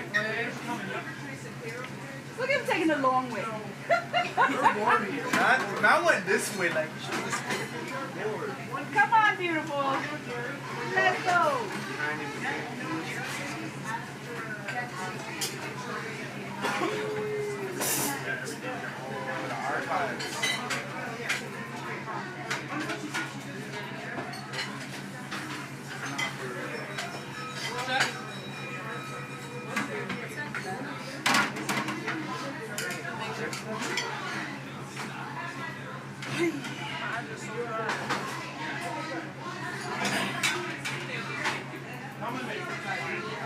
Now we're fine. We have the one no dairy, the one vegan, and the one no citrus. So I'm one vegan.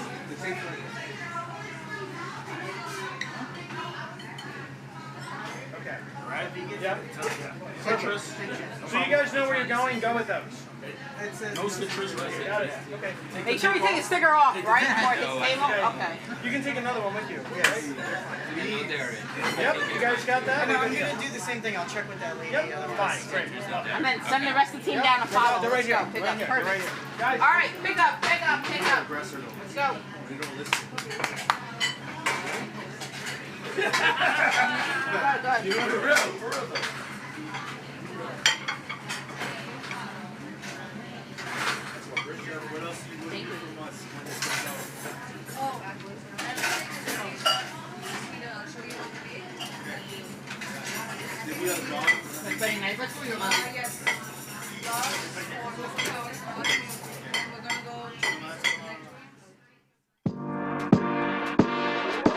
Thank you for joining us for our season 2 premiere, and I hope y'all are ready for more impolite conversation, IDE style. I'm so excited to have this conversation with Yashika Dutt. Yashika is a leading anti-caste expert, journalist, and award-winning author. There are hundreds of castes in India, but the caste system is organized into 4 main categories. The core principle is that man is divided in castes.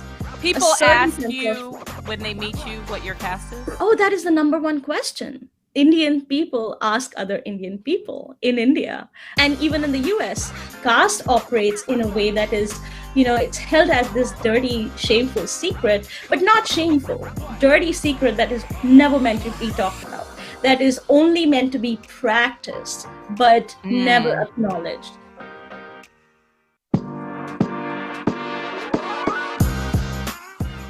She has held the South African National Chair in Critical Diversity Studies. She is best known for her publications on whiteness in post-apartheid South Africa. The Population Registration Act required everyone to be registered by race. The person's friends and acquaintances, employment, socioeconomic status, and even the person's eating and drinking habit. Whiskey and gin and stuff like that was not allowed to be sold to black people. Black people were encouraged to drink beer. You must know that the racist background in this country had always been filtered through narratives of apocalypse. The big fear had always been, what will happen if black people take over? It's going to be the end of the country.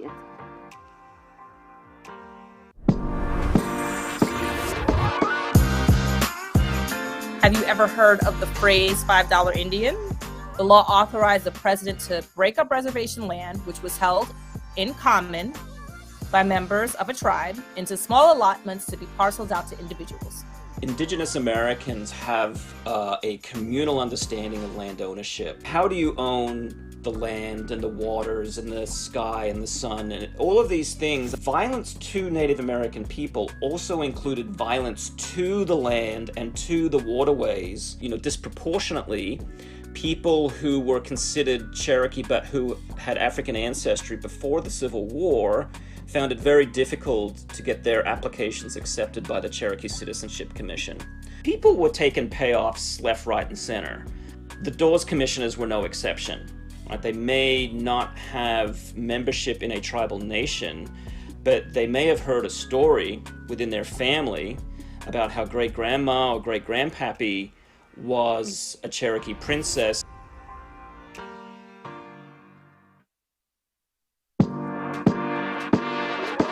Thank you for joining us for our season 2 premiere, and I hope y'all are ready for more impolite conversation, IDE style. I'm so excited to have this conversation with Yashika Dutt. Yashika is a leading anti-caste expert, journalist, and award-winning author. There are hundreds of castes in India, but the caste system is organized into 4 main categories. The core principle is that man is divided in castes.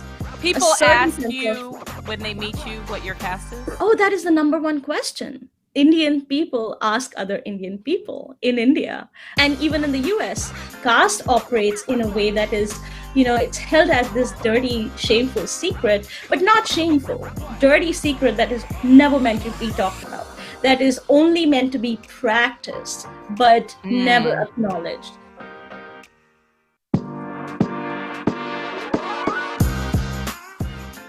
she has held the South African National Chair in Critical Diversity Studies.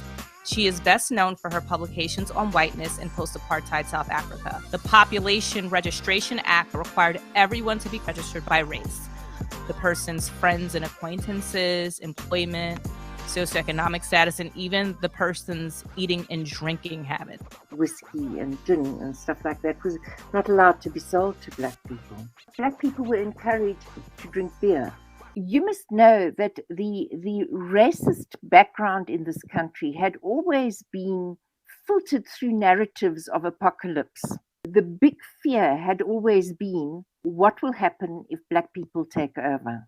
It's going to be the end of the country.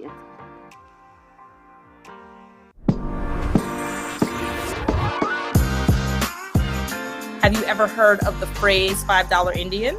The law authorized the president to break up reservation land, which was held in common by members of a tribe, into small allotments to be parceled out to individuals. Indigenous Americans have a communal understanding of land ownership. How do you own the land and the waters and the sky and the sun and all of these things? Violence to Native American people also included violence to the land and to the waterways. You know, disproportionately, people who were considered Cherokee but who had African ancestry before the Civil War found it very difficult to get their applications accepted by the Cherokee Citizenship Commission. People were taking payoffs left, right, and center. The Dawes Commissioners were no exception. Right? They may not have membership in a tribal nation, but they may have heard a story within their family about how great-grandma or great-grandpappy was a Cherokee princess.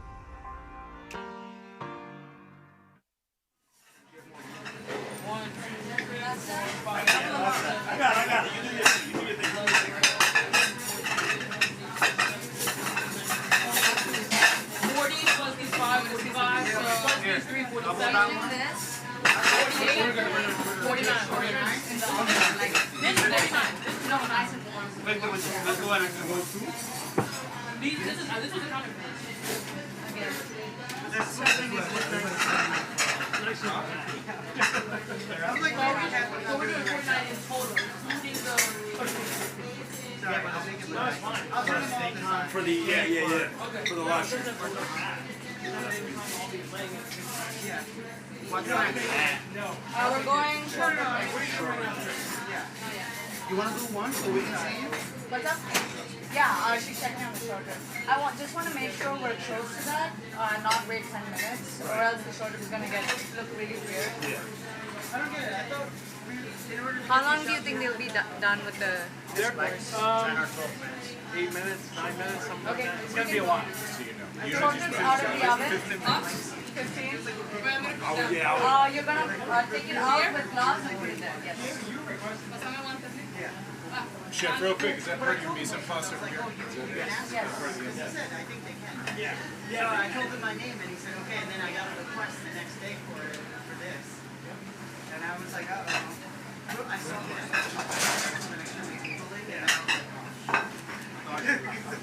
I even had to Google the word Iconoclast. I was like, what the hell did you mean? Perfect. Yeah, that's what my vocabulary is now. Is there a place for salad?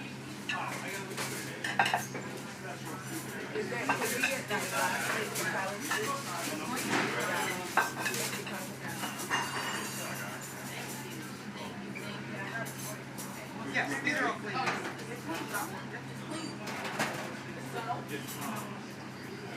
The next one's going to be the ribs, right? Yes.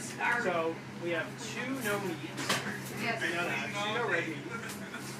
Any citrus? No. Okay. Nut? No. And obviously no dairy? No. Okay, so the 2 no red meat and the vegan, right? Yes. Okay, great. 3 dishes. Thank you. All right. 2 no red meat. 1 vegan. Right, and the red meat was that, Oh, the other one was no dairy. I think she was vegan. We're going to challenge it. Or you try it. You do that before. Yeah. All right. Yeah. All right. Sorry. I'm gonna. So what's our next one? Ribs. Yeah, we'll try to Hey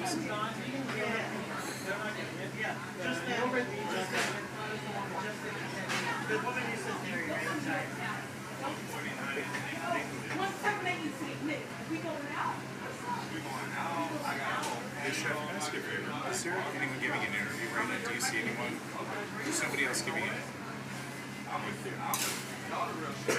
Sorry, what are you saying? No. I just want to see if there's anyone giving an interview. No, thank you. Thank you so much. I think I've got you all. I think I've documented everybody doing everything so far.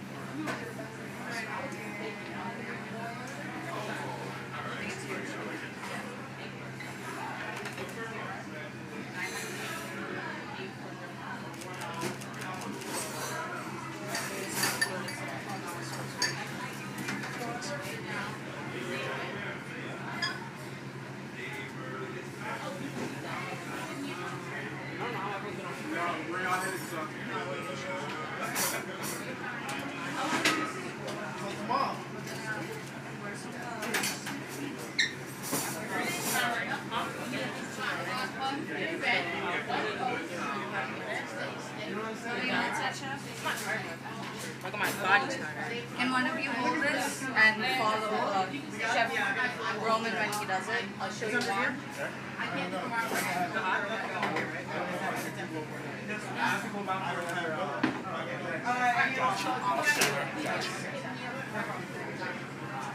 I don't know what would be next if you're right here. You're like 30 hours, like 30 minutes. Oh, yeah.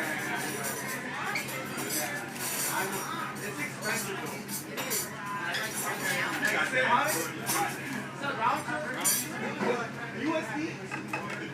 After that, we're going to freeze wash. Make sure the pink side. Make sure the pink side is facing up. So the big pink side. Southern boy. How's it going, boss? Oh my Everything's gosh. good? I mean, like, this is great. Exceptional. You guys are just wonderful.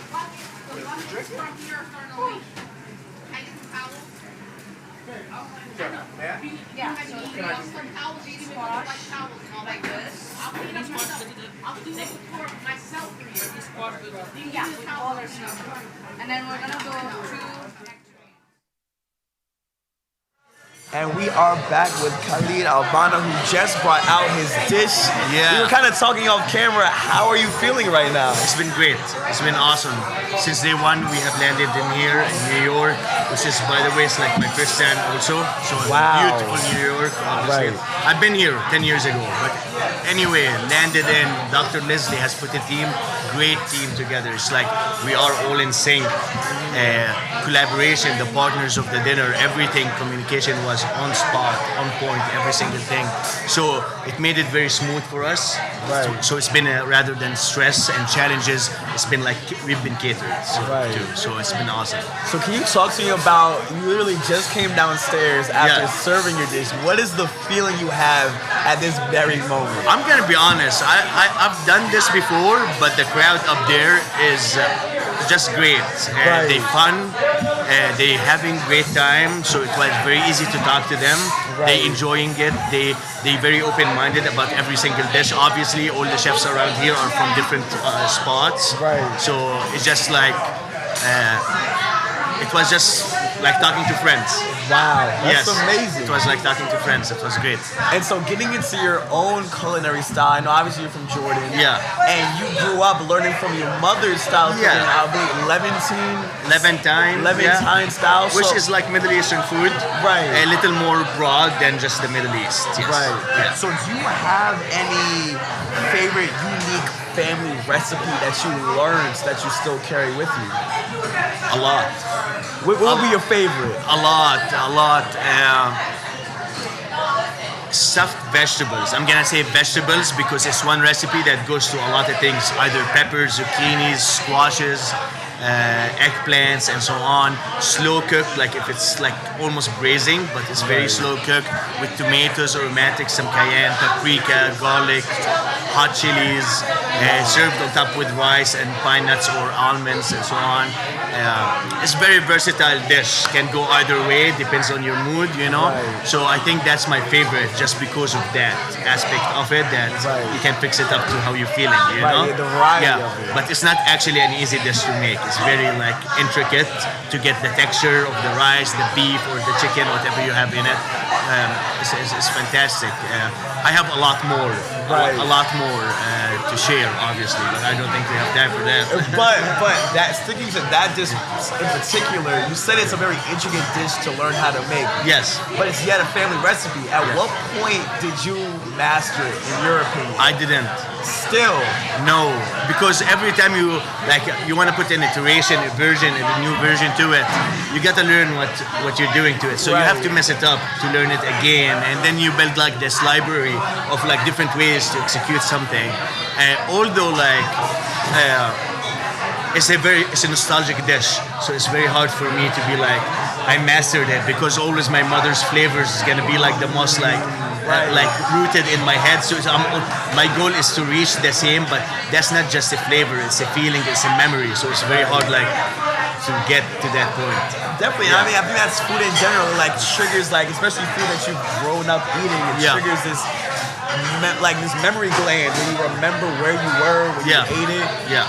That's so interesting. And so kind of switching gears slightly, obviously as a chef, I feel like, you know, whenever you're in even a casual setting, people always ask you, oh, like what can you cook? Like when you're with friends, whatever. But when you're by yourself and you don't feel like cooking, what's your go-to thing to eat? For what? What meal? Let's say dinner. Alone, doing nothing at home.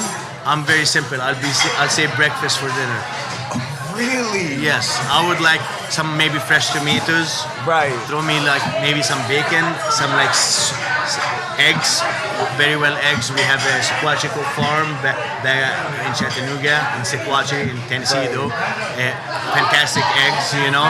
Some good bread from a bakery in town. It's just very simple. But if I'm having company, even friends, I'm gonna want to barbecue or like pull out my charcoal grill or like eat date night, something. I'm gonna get a little more Frenchy about it, you know. Yeah, it's very like what's the vibe, you know. Right. But it's my hobby to cook. It's not just work, so I'm always doing that. So like it literally like it's like taking a run. Sometimes you want to run down First Avenue or you're gonna run down Avenue A.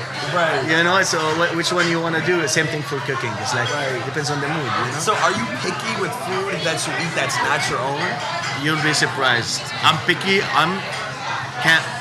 Okay, can you repeat the question? Like, what do you mean? Are you selective of like what you're eating if you're not making it yourself? No, I'll try everything. Wow. I can be judgmental. Of course, I can't unless it depends where I'm at. If I'm at home, that's the expectations. Right. If I'm in a nice restaurant, there's different expectations. Of course. If a girlfriend's making it, it's always good. Of course, right. It's always good. It's always good. So I think now, again, like I said before we got on camera, I haven't tried your dish. Before I even take a bite, could you describe what your dish was for First tonight? of all, it's probably got cold us talking, so I'm sorry about that. Please. So we have a quail that's been marinated in oat milk and a mix of spices I have and a little citric acid. Then we fried it with chickpea flour and a cornmeal. Finished it with a little labene. Labene is a yogurt cheese that's finished with olive oil and salt. That's my way. And a little dry shormola and a date cardamom tahini. Well, first and foremost, the presentation is beautiful. Thank you. I'm excited to eat it. I'm probably going to eat it. What I would do, I know you're on camera and so on, but I would take that thigh in front of you and just like rip it break and it apart? eat it. Yes. Okay. So I should. So it's a little interactive dish rather than feeling like you're at the Iconoclast I like dinner. it. So I should like break it with your hand. So I should break it apart. Yeah. And wait. So right in here. your left hand, eat that one. Eat this right here. Just bite it.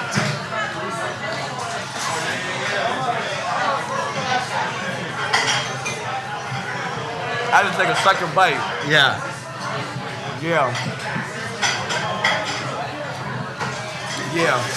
I'm glad you enjoyed it. Yeah. You know it's a genuine reaction? Well, my only reaction is I know we're on camera. That was really good. Yeah. And I'm glad you gave me the recommendation to not use the pork. Yeah. And I think it added to the experience. Yeah. And I felt the flavors that you just described. Yeah. So, as obviously you just delivered your dish and you're like how you can breathe a slight breath of relief. Yeah. What has been the most memorable experience or moment from this entire night? It's the people. From the planners to the partners, the chefs, everyone I met. First of all, in a personal level, we gained friends. Professional level, we gained connections. It's been an awesome time. I think the way this event has been set up, it has been like carefully been selected. Everyone that the vibe, the energy is the same, you know. So I think the most memorable is gonna be everything about it for me right now. And it went fast for me. We landed, we cooked, we here, we served it, we're talking here now. I can only imagine. Yeah. And actually, I lied. My real last question is, I asked another honoree, because there were so many different chefs from so many different places, was there any tips or tricks that you picked up from what everyone else was doing? I think we all did, yes. It's impossible to hang out with any chef, even someone in the industry, and not pick up tricks. Otherwise, you're just like failing yourself maybe, I don't know, like always like through conversation, you know. Some people don't like talking about work, I get that, but like chefs getting together, you're immediately gonna talk about what you like we just had a conversation, what we like to eat, what do you cook, what's your favorite meals, what's your guilty pleasures, how do you do this, oh I make this, oh how you do that. There's always new knowledge. The whole conversation is. So then plus we prep 2 days, executed the service, huge amount of knowledge for all of us. Learned other people, how other chefs, we all run different kitchens. So this is not like we actually, each one of us has a style. So putting them in one room, putting those styles, making them work has just been magnificent and exciting, and we can see what's around, how other chefs run their own kitchens, you know? It's fun. Well, Honoree, thank you so much for taking some time to come talk with me. Again, congratulations on an amazing dish, an amazing night. And I hope you're now able to breathe and to celebrate the accomplishment. We can celebrate tonight, yes. Yes, sir. We're gonna do it. And we'll be right back. Thank you.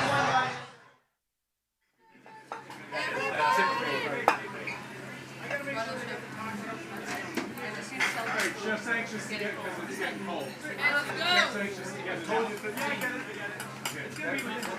Okay. Move fast, guys. Chef, 2 minutes. Sorry. Within 2 minutes. Chef, 2 minutes. 2 minutes, chef. Hey, chefs, can I ask you a quick favor since we have 2 minutes? Can I have everybody around here just like pretending you're all detailing each of the plates? I'm going to get a long shot. You literally detail the whole time. Well, we've been doing it. I want all of you. I want all of you. Fake salt.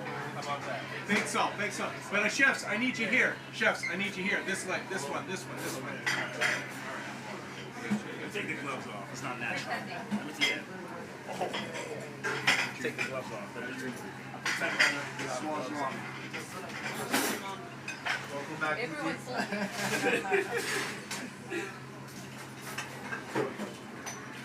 So everybody like look at just chef, just like that, but just turn towards me, not away from me. Turn towards me. Like that. You got it. Come in. There it is. That's it. You got it.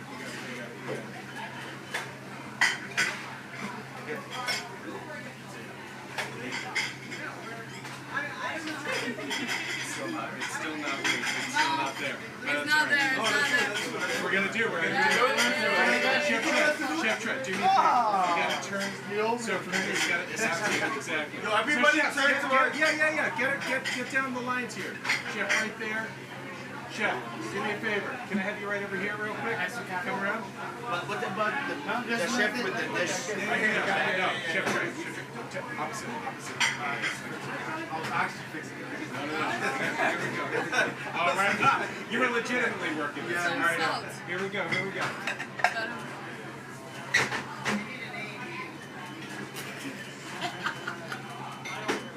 We got it. That's it.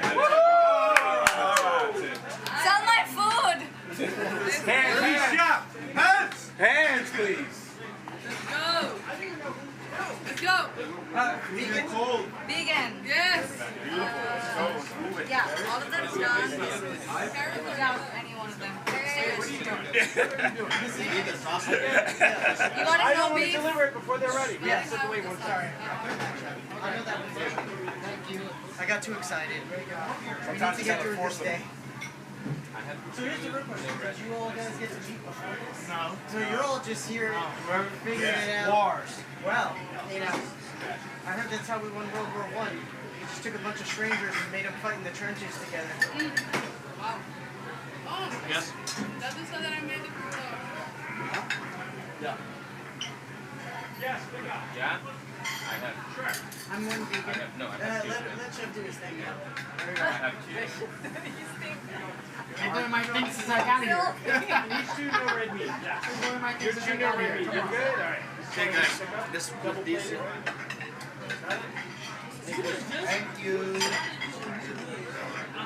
Yes. Sorry. Nice move. Hey, Chef, how are you?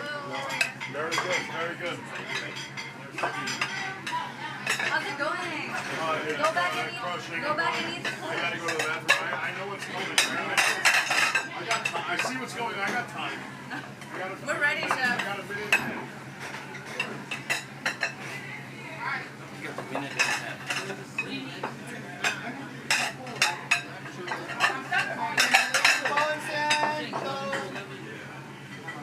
Are those extra? No. Ah, sure. Okay. That way you can roll down. Go down.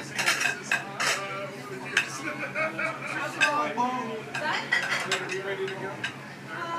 The cocktails are almost finished being created. Next, well, this is the best part. We have to start before, after. Yeah, let's Wait, are we running this? Are we going? Yeah? Yeah. Together? Oh, okay. All right, Chef, we're going now. Let's go. I need a wipe over there. Wipe. Here.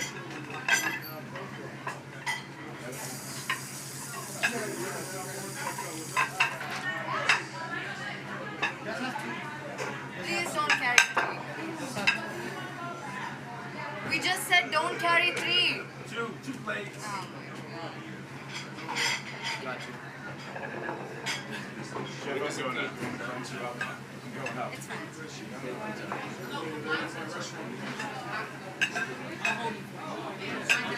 So, Chef, come in. We're going to bring you up for your... Oh, I think they're going to... Can everybody else finish that for you?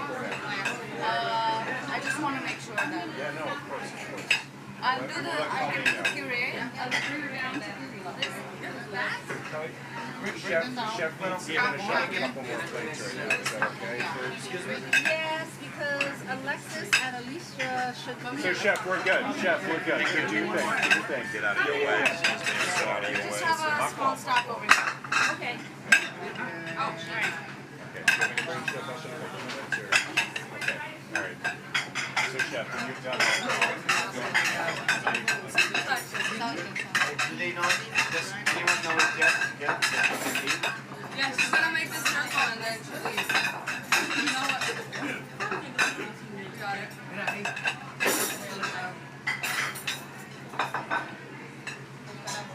Yep, Chef. Good? Yeah. Are you sure? No, I'm terrible actually, but we'll make it. I love the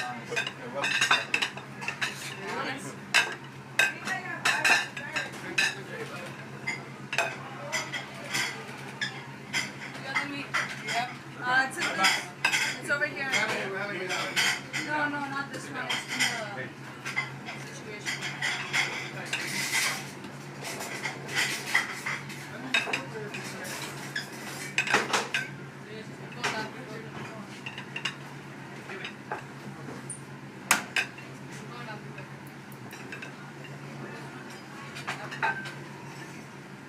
Yeah.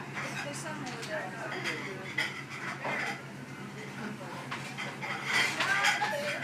One on top, one down. And please wash. I can't encourage you. No. I just want to confirm, no citrus. Someone asked me. No citrus in this, right? Chef. No, no. Okay. Thank you. Okay, I appreciate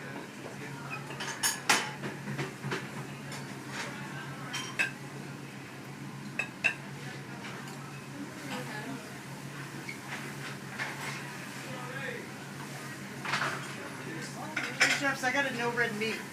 Can I have one vegan? I made 3 plates. 2 were no red meat. Yeah. 1 is vegan. Someone's asking for it now. Okay. Yeah. Okay, can you take these at least? Yeah, I'll come back. Oh, it takes a second. Yeah. Give me a third one. Yeah. Yes, it's in the same house. Okay. They're gonna make a no red meat.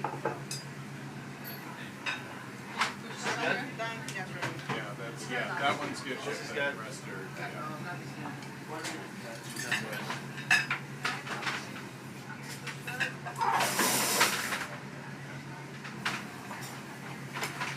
I feel like it's missing something, right?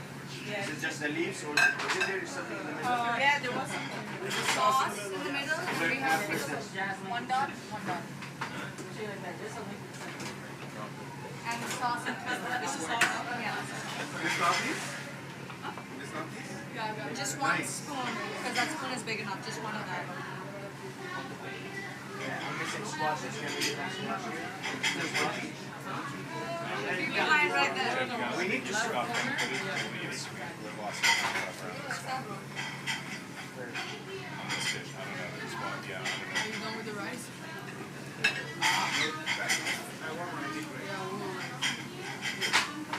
Hey, chef, is this complete? Sorry.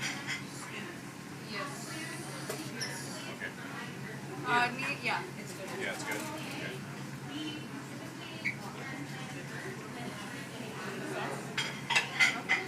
Guys, we have 2 here. If you want to run these good, these are good. I have more.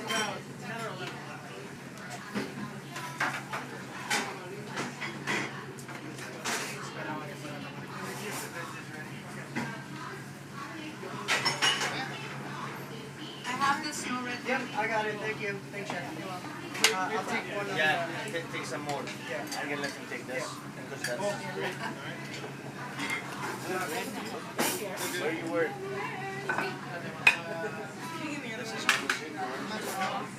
Missing garnish. We're missing garnish. Any of these ready? We're good on us. We're good on us. That's it. Complete. Yeah. Supposed to be done.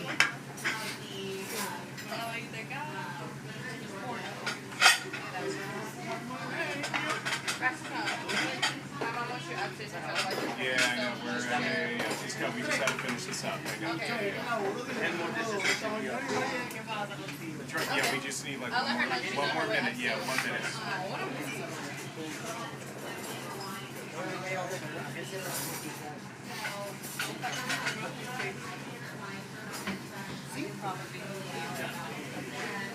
Ready, chef? You sure? You want to do? Last table is where? They got it. They got it. All right, I think it's last table. Yeah. The floor top? Yeah, the floor top. Thanks, chef. Yeah, guys. Here. It's gonna take 2 more. Yeah, we need 2 more. Yeah, I'll come up with this extra. Yeah. Yeah. Go for it. No, it's hers. Yeah, I mean, I think we're good, but we're gonna just go with an extra, just in case.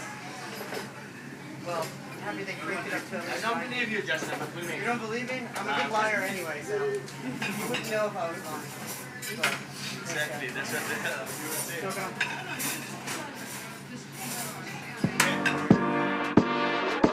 Thank you for joining us for our season 2 premiere, and I hope y'all are ready for more impolite conversation, IDE style. I'm so excited to have this conversation with Yashika Dutt. Yashika is a leading anti-caste expert, journalist, and award-winning author. There are hundreds of castes in India, but the caste system is organized into 4 main categories. The core principle is that man is divided in castes.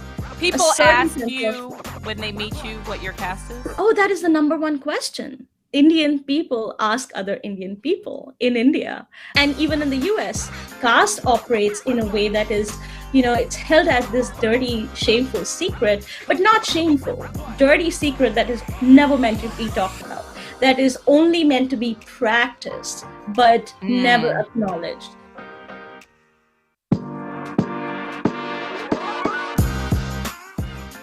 She has held the South African National Chair in Critical Diversity Studies. She is best known for her publications on whiteness in post-apartheid South Africa. The Population Registration Act required everyone to be registered by race. The person's friends and acquaintances, employment, socioeconomic status, and even the person's eating and drinking habit.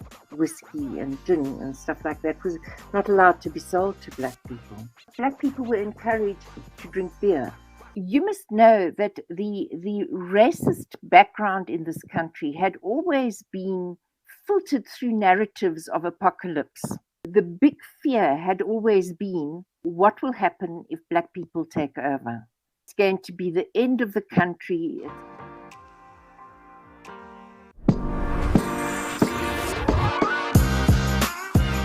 Have you ever heard of the phrase $5 Indian? The law authorized the president to break up reservation land, which was held in common by members of a tribe, into small allotments to be parceled out to individuals. Indigenous Americans have a communal understanding of land ownership. How do you own the land and the waters and the sky and the sun and all of these things? Violence to Native American people also included violence to the land and to the waterways. Disproportionately, people who were considered Cherokee but who had African ancestry before the Civil War found it very difficult to get their applications accepted by the Cherokee Citizenship Commission. People were taking payoffs left, right, and center. The Dawes Commissioners were no exception.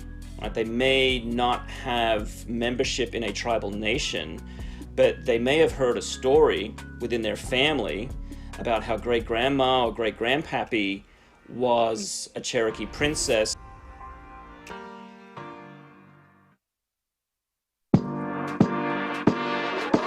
Thank you for joining us for our Season 2 premiere, and I hope y'all are ready for more impolite conversation, IDE style. I'm so excited to have this conversation with Yashika Dutt. Yashika is a leading anti-caste expert, journalist, and award-winning author. There are hundreds of castes in India, but the caste system is organized into 4 main categories. The core principle is that man is divided in castes.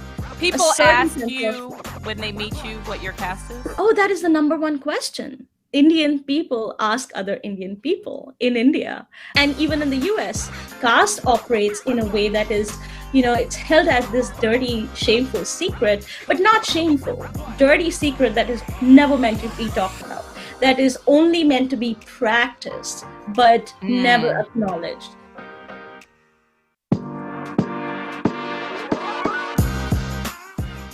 She has held the South African National Chair in Critical Diversity Studies. She is best known for her publications on whiteness in post-apartheid South Africa. The Population Registration Act required everyone to be registered by race. The person's friends and acquaintances, employment, socioeconomic status, and even the person's eating and drinking habit. Whiskey and gin and stuff like that was not allowed to be sold to black people. Black people were encouraged to drink beer. You must know that the racist background in this country had always been filtered through narratives of apocalypse. The big fear had always been, what will happen if black people take over? It's going to be the end of the country.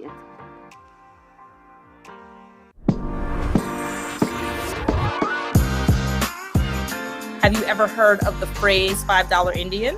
The law authorized the president to break up reservation land, which was held in common by members of a tribe, into small allotments to be parceled out to individuals.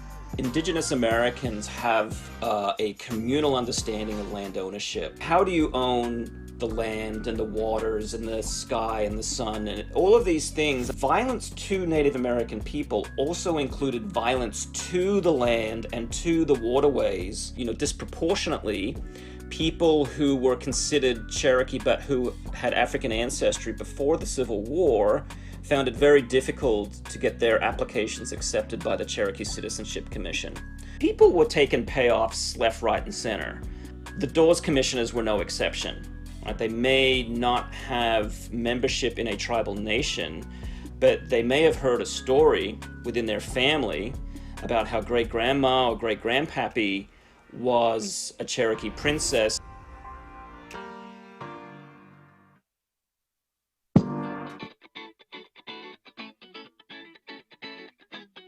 incredibly excited about today. We're getting ready. This is sort of the next chapter, really of a culmination of years of planning and thinking around Pay It Forward. Two companies, Spectrum Reach and Big, come together to create a greater experience for underrepresented business owners. Firstly, it's an amazing event, a great opportunity to network with like-minded individuals. The panel was incredible. Definitely inspiring to hear successful, huge companies compared to our small companies, and it's just a matter of mindset and actual tools that you can take into your business and really change your trajectory. It is absolutely amazing. So far this morning, we were able to do a business case, and it was good to have my small group and interact with my group mates and see how they thought about things. And we really played to our strengths, and you know, we came up with I thought, a really great plan for it. So it just really resonated with me. It's great to interact with different people. And this gives us an opportunity to do that. These people who are entrepreneurs, small business owners, and it was heartening to know that some of them have been to my restaurant. One of the biggest things that we've tried to do at Big and with these Sightline experiences is to create the context for you to have access to those perspectives. I think when businesses like ours, Spectrum Reach and Horizon Media and our agency, Big, bring together the best of who we are, we can make magic.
So this is pre-dessert?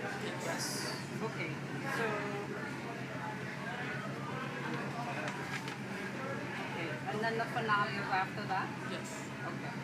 All right. I'm just trying to figure out how that timing works. Oh, no, you're good. This is your world. I just got it. Are we on time? Schedule time? Are we doing final schedule? I mean, it's we 10:30. have- We're on time with it? We are at, you know, when people kept telling me like, no, it's supposed to end at 10, I'm like, no, it's not. It's not going to end at 10. It's supposed to end But it's 10:30, and in my mind, it was going to end at 11. So, So we're late. So we're ahead of us. No, we're late because we're still missing a portion. We're like right on time. So Alexis is making the digestive, so when, yeah, so, alright, so we're good. Alright. We're not in there, soup. Alright. Well, I'm saying like, Everybody, are we? yeah, no, I think. Oh, I'm sorry. She's definitely not, this is definitely not good. You guys are gonna kill me because someone apparently didn't get a vegan option on the last one. Is there any way to make something like that happen? I know she didn't say anything. The whole time. Do any of you guys know how to vegan plate this?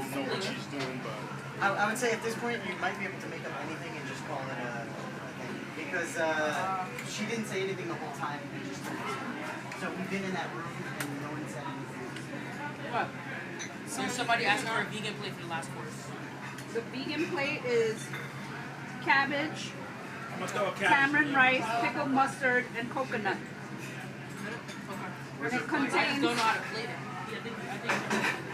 contains nightshades, mustards, aliums, and coconut. Wait, somebody who wasn't. I have no idea. It's a vegan. I have a no new idea. vegan? Somebody just came.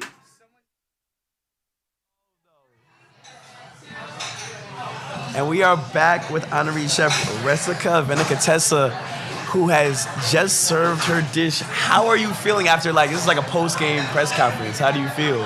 I'm honestly feeling great. I'm feeling fantastic. I'm feeling very happy. I mean, the plate, like, this is how I vision the plate to look like. This is how I vision the meat to taste like. So when you work so hard to get there and you finally get to that day and you get through service, you're like, oh my God. Right. Thank God. Like that breath of relief, right? Yeah. So you were kind of talking about off camera, but like, what's the energy like up there? Because I've yet to go up there, but you kind of describing it in a really interesting way to me. So how is it up there? It's everyone. It's happy. Everyone up there is happy. Like when you walk in, there's a good energy that, you know, everyone wants to be supportive. Everyone wants to listen to chefs' stories. Everyone is understanding of each chef's background. Even though they don't know the chef, they want to open their ears and listen, you know, Right. which you don't get that everywhere. Like not every event is so open to, like, you know, letting the chefs talk so much and explain their upbringing and what makes them so passionate about food. So I think for that and experiencing that up there was really great. Definitely. And I feel like that's such an interesting point because obviously we all eat, but thinking about the stories behind the food and thinking about the stories behind the people who make the food add a whole other dimension and context to it. So from your perspective, why is that part important of like understanding the context and story behind the dish and the person who's making it? I think it makes the diner value what they eat even more. I think it makes the food tastier. It makes the food more appealing to the diner. So, I mean, not a lot of people think of food as something that is more than just sustaining them. Right. But we are trying to speak to the crowd that thinks of food as more than just sustaining them, right? So when it comes to that, there's a reason why certain people take up this career path, or there's even grandmothers, for example, moms and grandmothers. Right. Some of them don't know anything apart from taking care of their family. Their sole purpose is to cook every meal and make sure it's just amazing and they feed their families. So when you think about that, when you're eating your mom's food, do you ever think about her background and her upbringing and why she is cooking this food for you right now? Right. I mean, it's her duty, yes, but there's some influence that was had in her life and in her childhood to make such beautiful food. So I think the diner understanding that, it's really valuable in the whole experience of eating. Definitely. And speaking kind of that familial relationship as well, were there any family recipes or recipes that you learned early on in life that you were able to, unique family recipes that you kept with you now? Oh, 100%. I actually did a whole documentation of my grandmom's recipe before I moved to the States. After I graduated college, I wanted to kind of, because she's growing old, your grandparents are getting old, so before she, touch wood, she passes. Of course. I wanted to kind of document all of her recipes that she probably has thousands, and you need like a lifetime to document her lifetime of recipes. Right. But I did spend a good like 6 months doing that with her, and I still use them to date. You know, I use them in stuff that I cook at the restaurant that I work in. I use it in recipes that I make. Like, it has such a big influence on me being a chef. And I think that's such an interesting and unique aspect of oral history. I think oftentimes we think of oral history as like stories you tell and pass down, but I think that can also be related to like recipes as well, because it's like, I think food carries feelings. It's like when you eat a recipe or when you eat a dish that you would eat when you were younger, it carries those same memories of when you were that youth. And it's the same way that when you tell a story that you would hear when you were younger. So I feel like food and oral stories kind of carry that same feeling. Yeah, food carries nostalgia. I think that's the specific word that resonates with that. Sorry.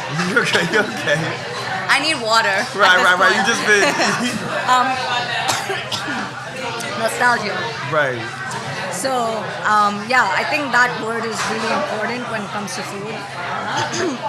Please, you're fine. You're fine. Can we get some? Is there any water nearby? I wonder. I'm so sorry. It's okay. Yeah. What was I saying? Nostalgia. You say food carries nostalgia. Yeah, and so when you eat something when you're a kid and it affects subconsciously, it affects you, and then years pass and you are at a random city in a random restaurant and you eat something that might not even be part of your cuisine or your background, but it reminds you of that. That's a feeling that not every chef can do. Right. But that's a feeling of really good food.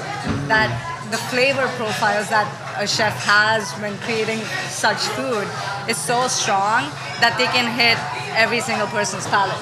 You know what I mean? So I think that's pretty cool. And so now speaking to this dish specifically, I told you off camera, I haven't tried it yet. I'm super excited, but before I do, and I know you just did it upstairs, but for the people who weren't able to hear and witness that, can you describe what you made today? So it is a take on a curry called Nadan curry. It's from Tamil Nadu and Kerala and part of South India. It's a slow-cooked beef short rib cooked for 16 hours. It's cooked in its own beef fat, and it's spiced with a Kerala garam masala and a bunch of other spices, and pairing it with some summer sets. So you have yellow nectarine that's been charred, some summer squash, pickled mustard seeds, and it's finished with the Nadan curry sauce. Amazing. Also, we have Thank you. We had to get the water step, and as you sip, I will try. And I like to say that I'm somebody who, wow, that was so easily cut too. I'm someone who loves to eat, cannot cook. So I'm probably most of the population, I would say. But I really appreciate food nonetheless, so I'm really excited. I love watching people eat. Look, I think that is a part of being a chef, and I appreciate it. I cut it again. I need another piece really quick. And this is live and direct. I just need another piece. And they told me I need to eat slower, and I should, but it's just when you taste good food. My mom always says I'm a terrible person to go on dinner dates with because I inhale my food. I don't even talk. I just eat. My brother's the same. Wow. I think what I like the most about that is how it melts. Yeah. It's just like an immediate, from the way it was cooked. Yeah. But when you look at it, you don't really see that it's going to be that melty texture. Right. You still need to cut it, and you still need to get that fork. Right. But then when you put it in your mouth, it kind of realize, and that's kind of like the deceptiveness of it as well. Yeah. Wow. So amazing dish. And as we kind of, obviously wrap up on the night, and you can finally have this exhale. What has been the most memorable part of this night and experience for you?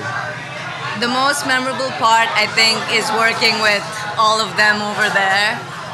The chefs, I think working with them, and just the past 2 days of being with them and spending all these hours and getting to know them, and making jokes with them. We got along so well, and we're all very different. We're from different backgrounds, different cities. We all have different ways of working. I think the most interesting thing was watching the other chefs set up and organize their mise en place and set up for service. I think those are key things that we all follow in our own restaurants, and it's so super interesting to see other chefs see how they do it in another place. So just observing all of that was really cool. Amazing. Well, Jessica, thank you so much for joining us. Thank you so much for the dish, the stories, and yeah, I'm glad that you had such a memorable experience, and I appreciate you for joining us. Bye. Thank you. One no citrus, one no dairy. If there's dairy in this. Okay, vegan. Vegan's fine too, right? So only one no citrus. Yeah. Right. We'll come back in 2 or 3 minutes. Does that work? 2 or 3 minutes.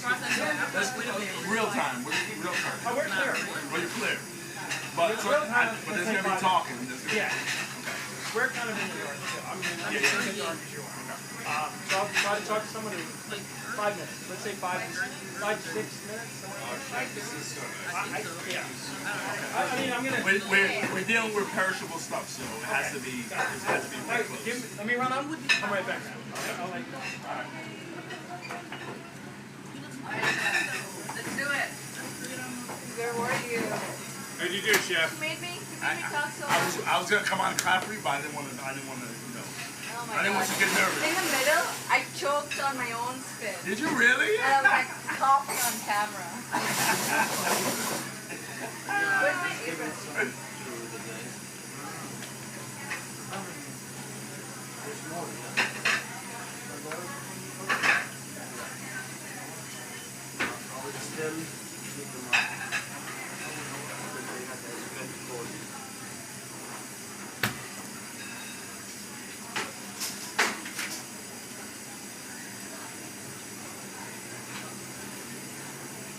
Hey, Chef, can I get a shot of you detailing on this side? Is that okay? Yeah, that would be amazing. So I don't get all the busyness behind you there.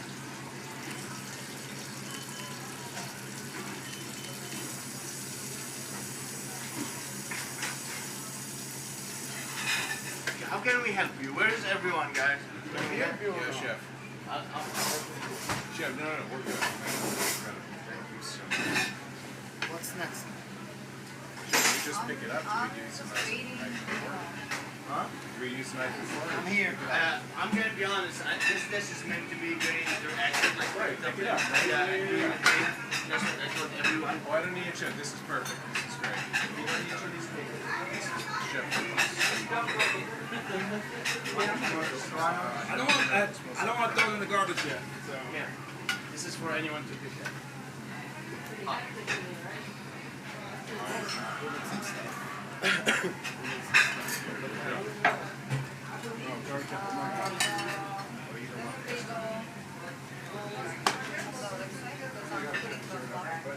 There's a lot.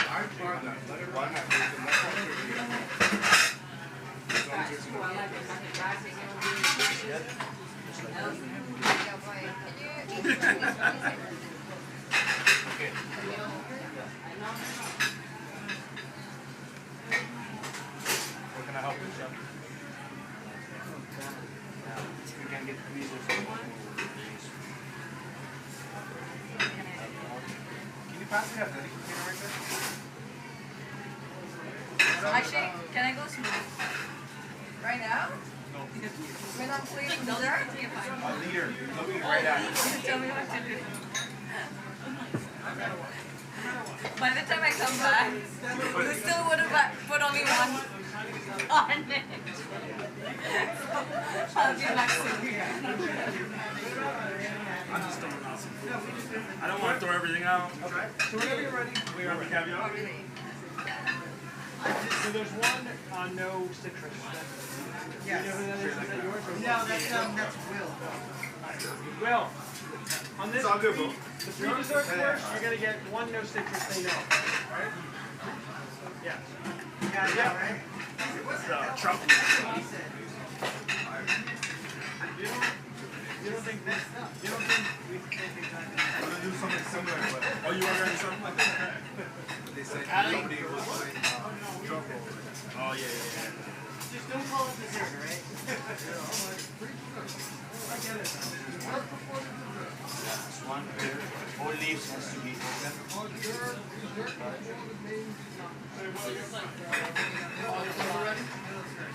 I don't have any comments. I mean, they're ready for this.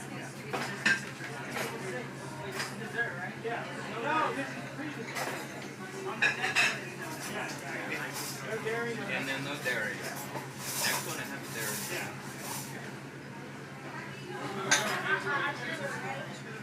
You can yell at me if I'm doing a bad job. You are? I am. Yell at me. Once this is on, they can take it, right? Yeah, wait. It needs to stay over before they can. Okay, where's the pizza? They ate They ate it all? That pizza's gone, dude. No more interviews. No more pictures. Yes. Upstairs. Awards. They're giving you awards? No, they couldn't even awards. Recognition. Never seen the award? Never get it? Yeah, I've seen it. Yeah, it looks nice. The last one that we saw earlier. 36. I don't want it. Did I not break it on my way to not break it? I want someone to clean the kitchen. Do we have to? Oh, I'm fucking sorry. What do you think? Maybe.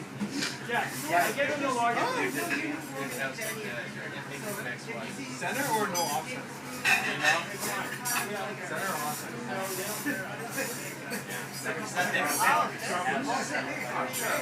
The only guy we got here is I don't want to grab it. What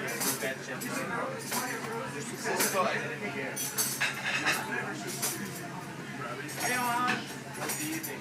You think we should just wipe it down? We came here just to everything in the we did our job. At the end of the night, we're going to be scrubbing like here. We came here to cook. We didn't come here to deep clean things. We're not deep clean. This is wiping things. No, of course. That's what I'm talking about. Yeah, but no, that's not cleaning. You wiping it down. You're sensitive, man. Thank you. I never heard that. Thank you. Can I record you?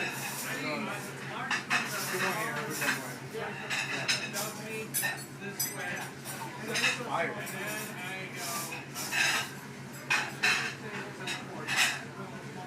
Here. I left one here. See, she was about to yell. I know, I did. I don't want to see that. Whatever you do.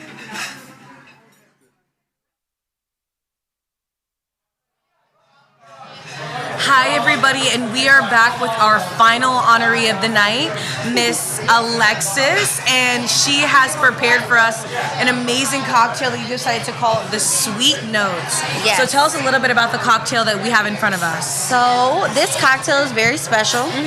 I started working for Hennessy in December. Okay, congratulations on your new position. Thank you. And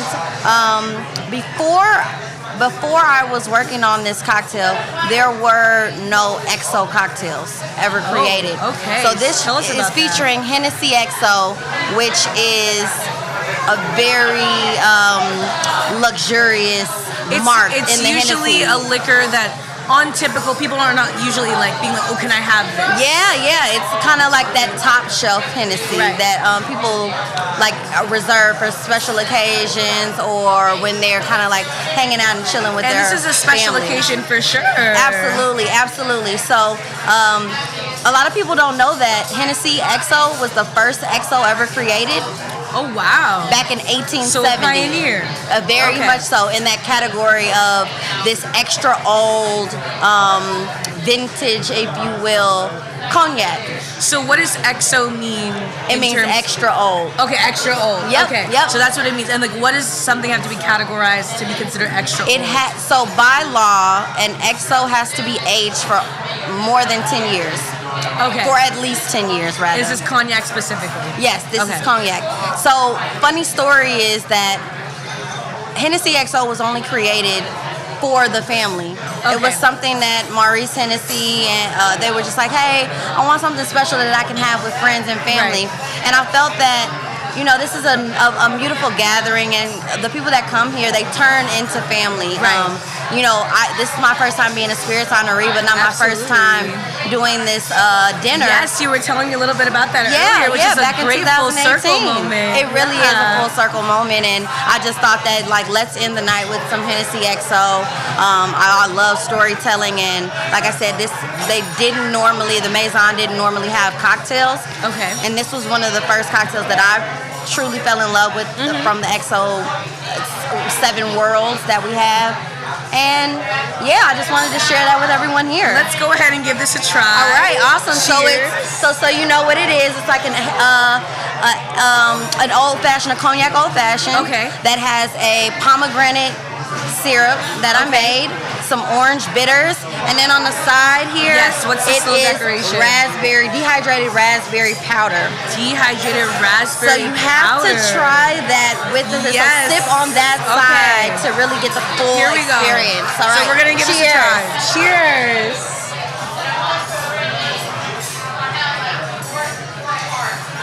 Oh wow. So I said this before, but Alexis is a wizard. Like I don't know what she's doing when she's back there, but she is. I'm glad that everyone's enjoying them. I mean, like who thinks of raspberry powder? Yeah, like, that's truly out of the box. And I know every single one of the chefs tonight decided that they were going to create a one of a kind, but so did you. You created one of a kind cocktails that truly you can't get anywhere else. And even if somebody else were to recreate this, it would not be this good. Right. I'm telling you guys, this is so good. And Alexis is making the cocktails on it. This one. Well, good. Takes the cake. So what is your go-to cocktail? You know what? I'm gonna be honest, I make so many cocktails that at this point, like, all you want is just something on the rocks, just something easy and clean. So what's your go-to on the rocks? So my go-to on the rocks actually is Hennessy VSOP. Okay. I'm definitely a cognac girl. I used to be a whiskey girl. Okay. And then when I really found out about cognac and really understood that it had fruit notes, and I like fruit. Yes. Like it's a little floral. It's yes. Kind of sweet. I love that more than I like the spiciness of the rye. I think that is such a delicate and misunderstood, I'll say. Misunderstood spirit, you know.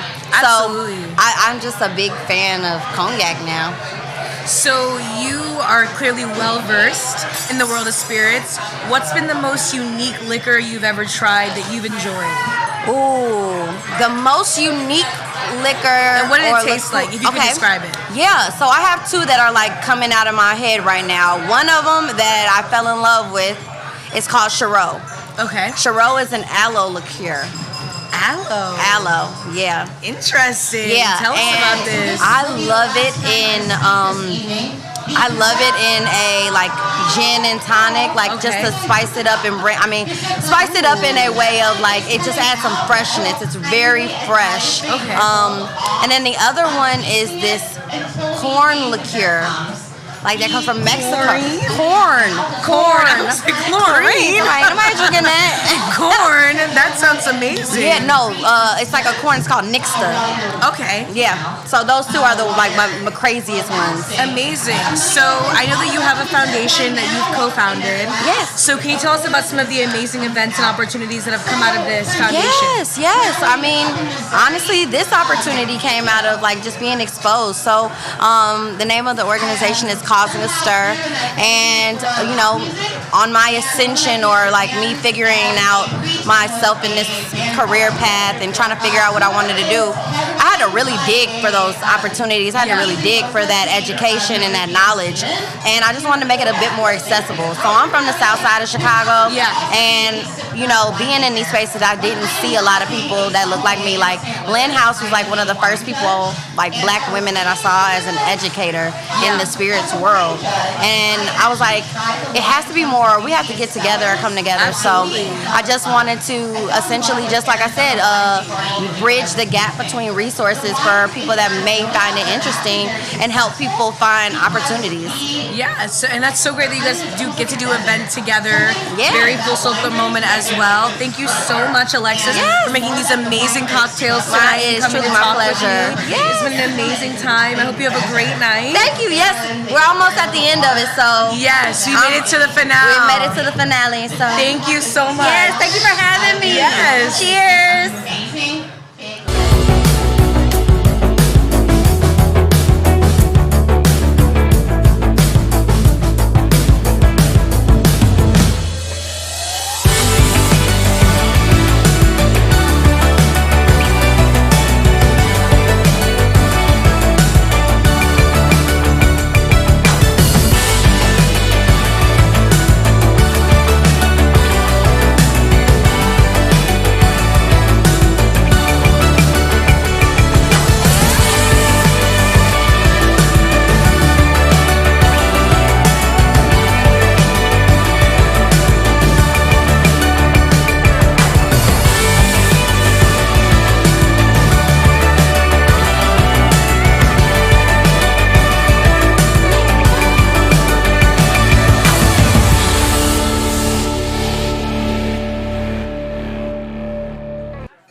This one?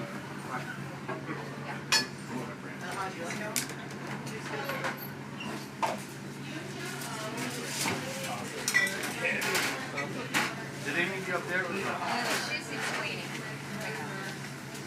So, just to be clear, for sure I have 2 no dairies on the final dessert. And for sure, one is no nuts. I got 3 no nuts and 1 no dairy. But is it dairy? It's 1 no dairy. I have a vegan, then I have a specific person who's no dairy, and then there's another person who's no nuts. Just under. That's true. Yeah. There is 1 no Yeah. nuts. Not 3 no nuts. 1 no nuts. 2 definitely no dairy, and for sure 1 no nuts. Yeah. I'm only covering what are my tables. There's a vegan and there's a no dairy, no beef person. Yes, Yeah, yes, yeah, yes. yeah. Correct. Oh, nice. Well, you guys did it. Amazing job, chefs. Thank you. Y'all really earned those rewards today, that's for sure. Thank you, because y'all are the best. What's this? 3 no nuts. Oh, does it? Oh, 3 no nuts. Yeah, I heard from the expo. There are 3 nuts. I think that was before service started, and then after service started, they only confirmed 1 no nut. Okay, so 1 no nut, 2 no dairy. But in total, there's only 50 people, right? 50. This is not We're gonna have extra plates. So you're gonna have extra plates anyway. So Leave it like that. Don't just just leave it like that, so that. Yes, this is about no nuts. And dairy free. That's hers. That's I got you. Just let me know what you need. Here.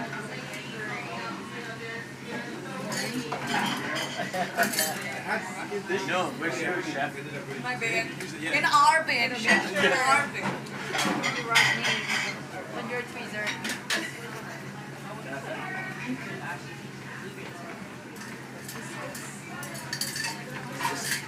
Is this the exact lemon? Huh? Lime pieces. How did you get it like that? You segmented, then skinned it? You just like peel off the Skin. supreme. Nice. Like Pull it. supreme. Right? What about this? And then hash it, right? If you be careful when you like, you know, working with the knife, then you parts. Oh, no. I get what you mean. So basically, when you peel it, you need to kind of like pick the segments up. You know what I mean? Yeah, once you Yeah. Once you take the peel off and I'm gonna try it. Just to know. Yeah, because remember that Angel, we have to Is it less bitter? each of whatever is called. Less bitter. Of the line. Then you take a peel. It's been like 6 hours. Got it. Yeah, 6 hours. Got it. I don't want to cause like this little mix. You said that? Oh, okay. Once you keep the, even if you take Hi everyone. So we have talked to all of our honorees this evening, all of our sponsors, and now it is time for the grand finale, which is our gift tote. Every year, Dr. Leslie puts together a beautiful gift tote with all of our honorees, and we are going to go through some of those items right now. This is an exclusive tote that only 49 people have. So you guys are about to see some amazing content. But before we do that, we're going to cheers to some dessert wine from our sommelier, the Doman Sea Glass 2021 from Santorini, Greece. So we're going to Greece. We're going to Greece. Cheers. Honorees are doing so. Alexis is doing a guidance. That's nice. That's Greek. For you and That's Greek. That's Say Greek. that. So let's go through some of these items that we have. So we have a caramel chai masala popcorn from Poppy. We have dehydrated oranges. And if you guys remember from our garden spritz earlier, I think this was one of the items that was used. So for when you want to make your own cocktails at home, you have that same ability. Thank you, Alexis. We have a Bloody Mary mix, and I will let you guys know Bloody Mary is not only a drink, it is a food. It is amazing. I love a Bloody Mary. You can use it with tequila, with vodka. It's an amazing drink. We have our sparkling hibiscus, our Rosa de Jamaica, and as a Jamaican myself, I have not tried it, but I'm sure it's amazing. We love sorrel, we love hibiscus. I'm sure this will be amazing. What's on your side of the table now, Jordan? And then we have a Nordic crisp fennel and onion. Fennel. Again, Chef Roman had some fennel in his puree, which was amazing. So good. Agreed. And then followed by that, we have a Hen of the Woods red wine vinegar kettle cooked Some potato mushrooms. Again, remember we had the fried king oyster mushroom earlier, and now we have this bag of mushrooms here. Hen of the Woods are top of the line, so I know people are going to enjoy these so much. I'm definitely excited for those. I love We got to kettle drink chips. these with our white wine, guys. I love the kettle chips. And then we have tonic water, Betty Buzz. So we can make our own gin and tonics maybe, or vodka tonics. This sounds amazing. Creativity here. And then we have Papadelic's crunchy mushroom chips. Wow. Another unique piece. Trippin' flavor, killer crunch, branded. Something to try. Well, you have the munchies, obviously. And finally, the Sparkling Bits Kolsch Style Ale from Bluewood Brewing. So we have a lot of amazing things on the table, a wide range. We have popcorn, we have chips, dehydrated oranges, some different types of drinks, spices, amazing things that are available to our guests tonight. And every person that has been so great to work our event tonight will be having this gift tote to go home with. So we are so glad to be able to show you guys a sneak peek of a little bit of what they'll be getting. Is there anything that you're excited to try? I mean, look, I'm a kettle chip lover, so I'm excited to try the Hen of the Woods red wine vinegar kettle chips. Red wine, kettle, you can't really go wrong with either. I think you may have to try it with some white wine and caviar. I think, look, I'm not sure about the caviar, but the white wine will be included. But Zuri, it's been an amazing night, man. It has really been an amazing night. We've tried great food. We've tried so many amazing courses. We have had... We have been able to talk a little bit about our Anthem Award. We've been able to talk to our honorees, our sponsors. You've been able to see us eat some amazing food. drink some amazing drinks. Honestly, they have brought it once again this year. Nothing less. You need to come back for 2024. It has been an amazing 2023. Jordan, what has been your impression of this year? This is my second time here, second time hosting this live stream with you, ZURI, and it just continues to get better and better. I love the conversation, I love the food, I love the experience, and it's so amazing and kind of enlightening and uplifting that each year it continues to get better, it continues to grow on what it did in the past year. Not just from the food, but from the people, the conversation. Yes. And you know, I feel like one of the core themes for me last year was that I didn't know much about food. I still don't know much about food, but every year I learn a bit more, and I think the conversations from all the partners, all the people, all the honorees, it's really been really enlightening, and you continue to hold it down as the brain trust. I always say ZURI's the brains of this operation, the brains of this live stream, and I couldn't have done it without you, so I appreciate you for all of the insight knowledge. You just, off the cuff, just knew everything about each of these items, off the cuff. I just want the people at home to know that. She's truly a pro, she's truly a best in the business, and I could not have done this without you, ZURI. Jordan, you have been such a joy to have here. Watching you truly enjoy all of the items here has been amazing. It's like the first time that I ever went to this event where I'm in awe of every single thing that happens, every plate that's served, every chef that comes out. I'm like, you guys are even better than the rest. You guys become this such tight-knit community of people, of chefs. You support each other, and you create a further relationship that will last, honestly, a lifetime, which is really great. And we get to say that we know some really amazing chefs after this. I know. And that's a really cool experience. That's a really cool takeaway to be able to have from this. Amazing. So, ZURI, I feel like because you are the brain trust, because you've helped us this entire way push the show along, last word, how would you describe tonight? I would definitely give it an 100 out of 10. I would say that tonight, the energy in the room, honestly, just from hearing it and briefly stepping in there is infectious. Every single person there has enjoyed every cocktail that they've been served, every wine pairing that they've been served, every dish that has come out by the chefs. They are like, I can't wait for the next one. So this has been another year of amazing events with IDE. And how do you take tonight, Jordan? I think you just summed it up perfectly. And so without further ado, let's toast to Iconoclast dinner. Let's toast. Experience 2023 in the books. Thank you for joining us, and I hope you enjoyed it as much as we did. Have a great night.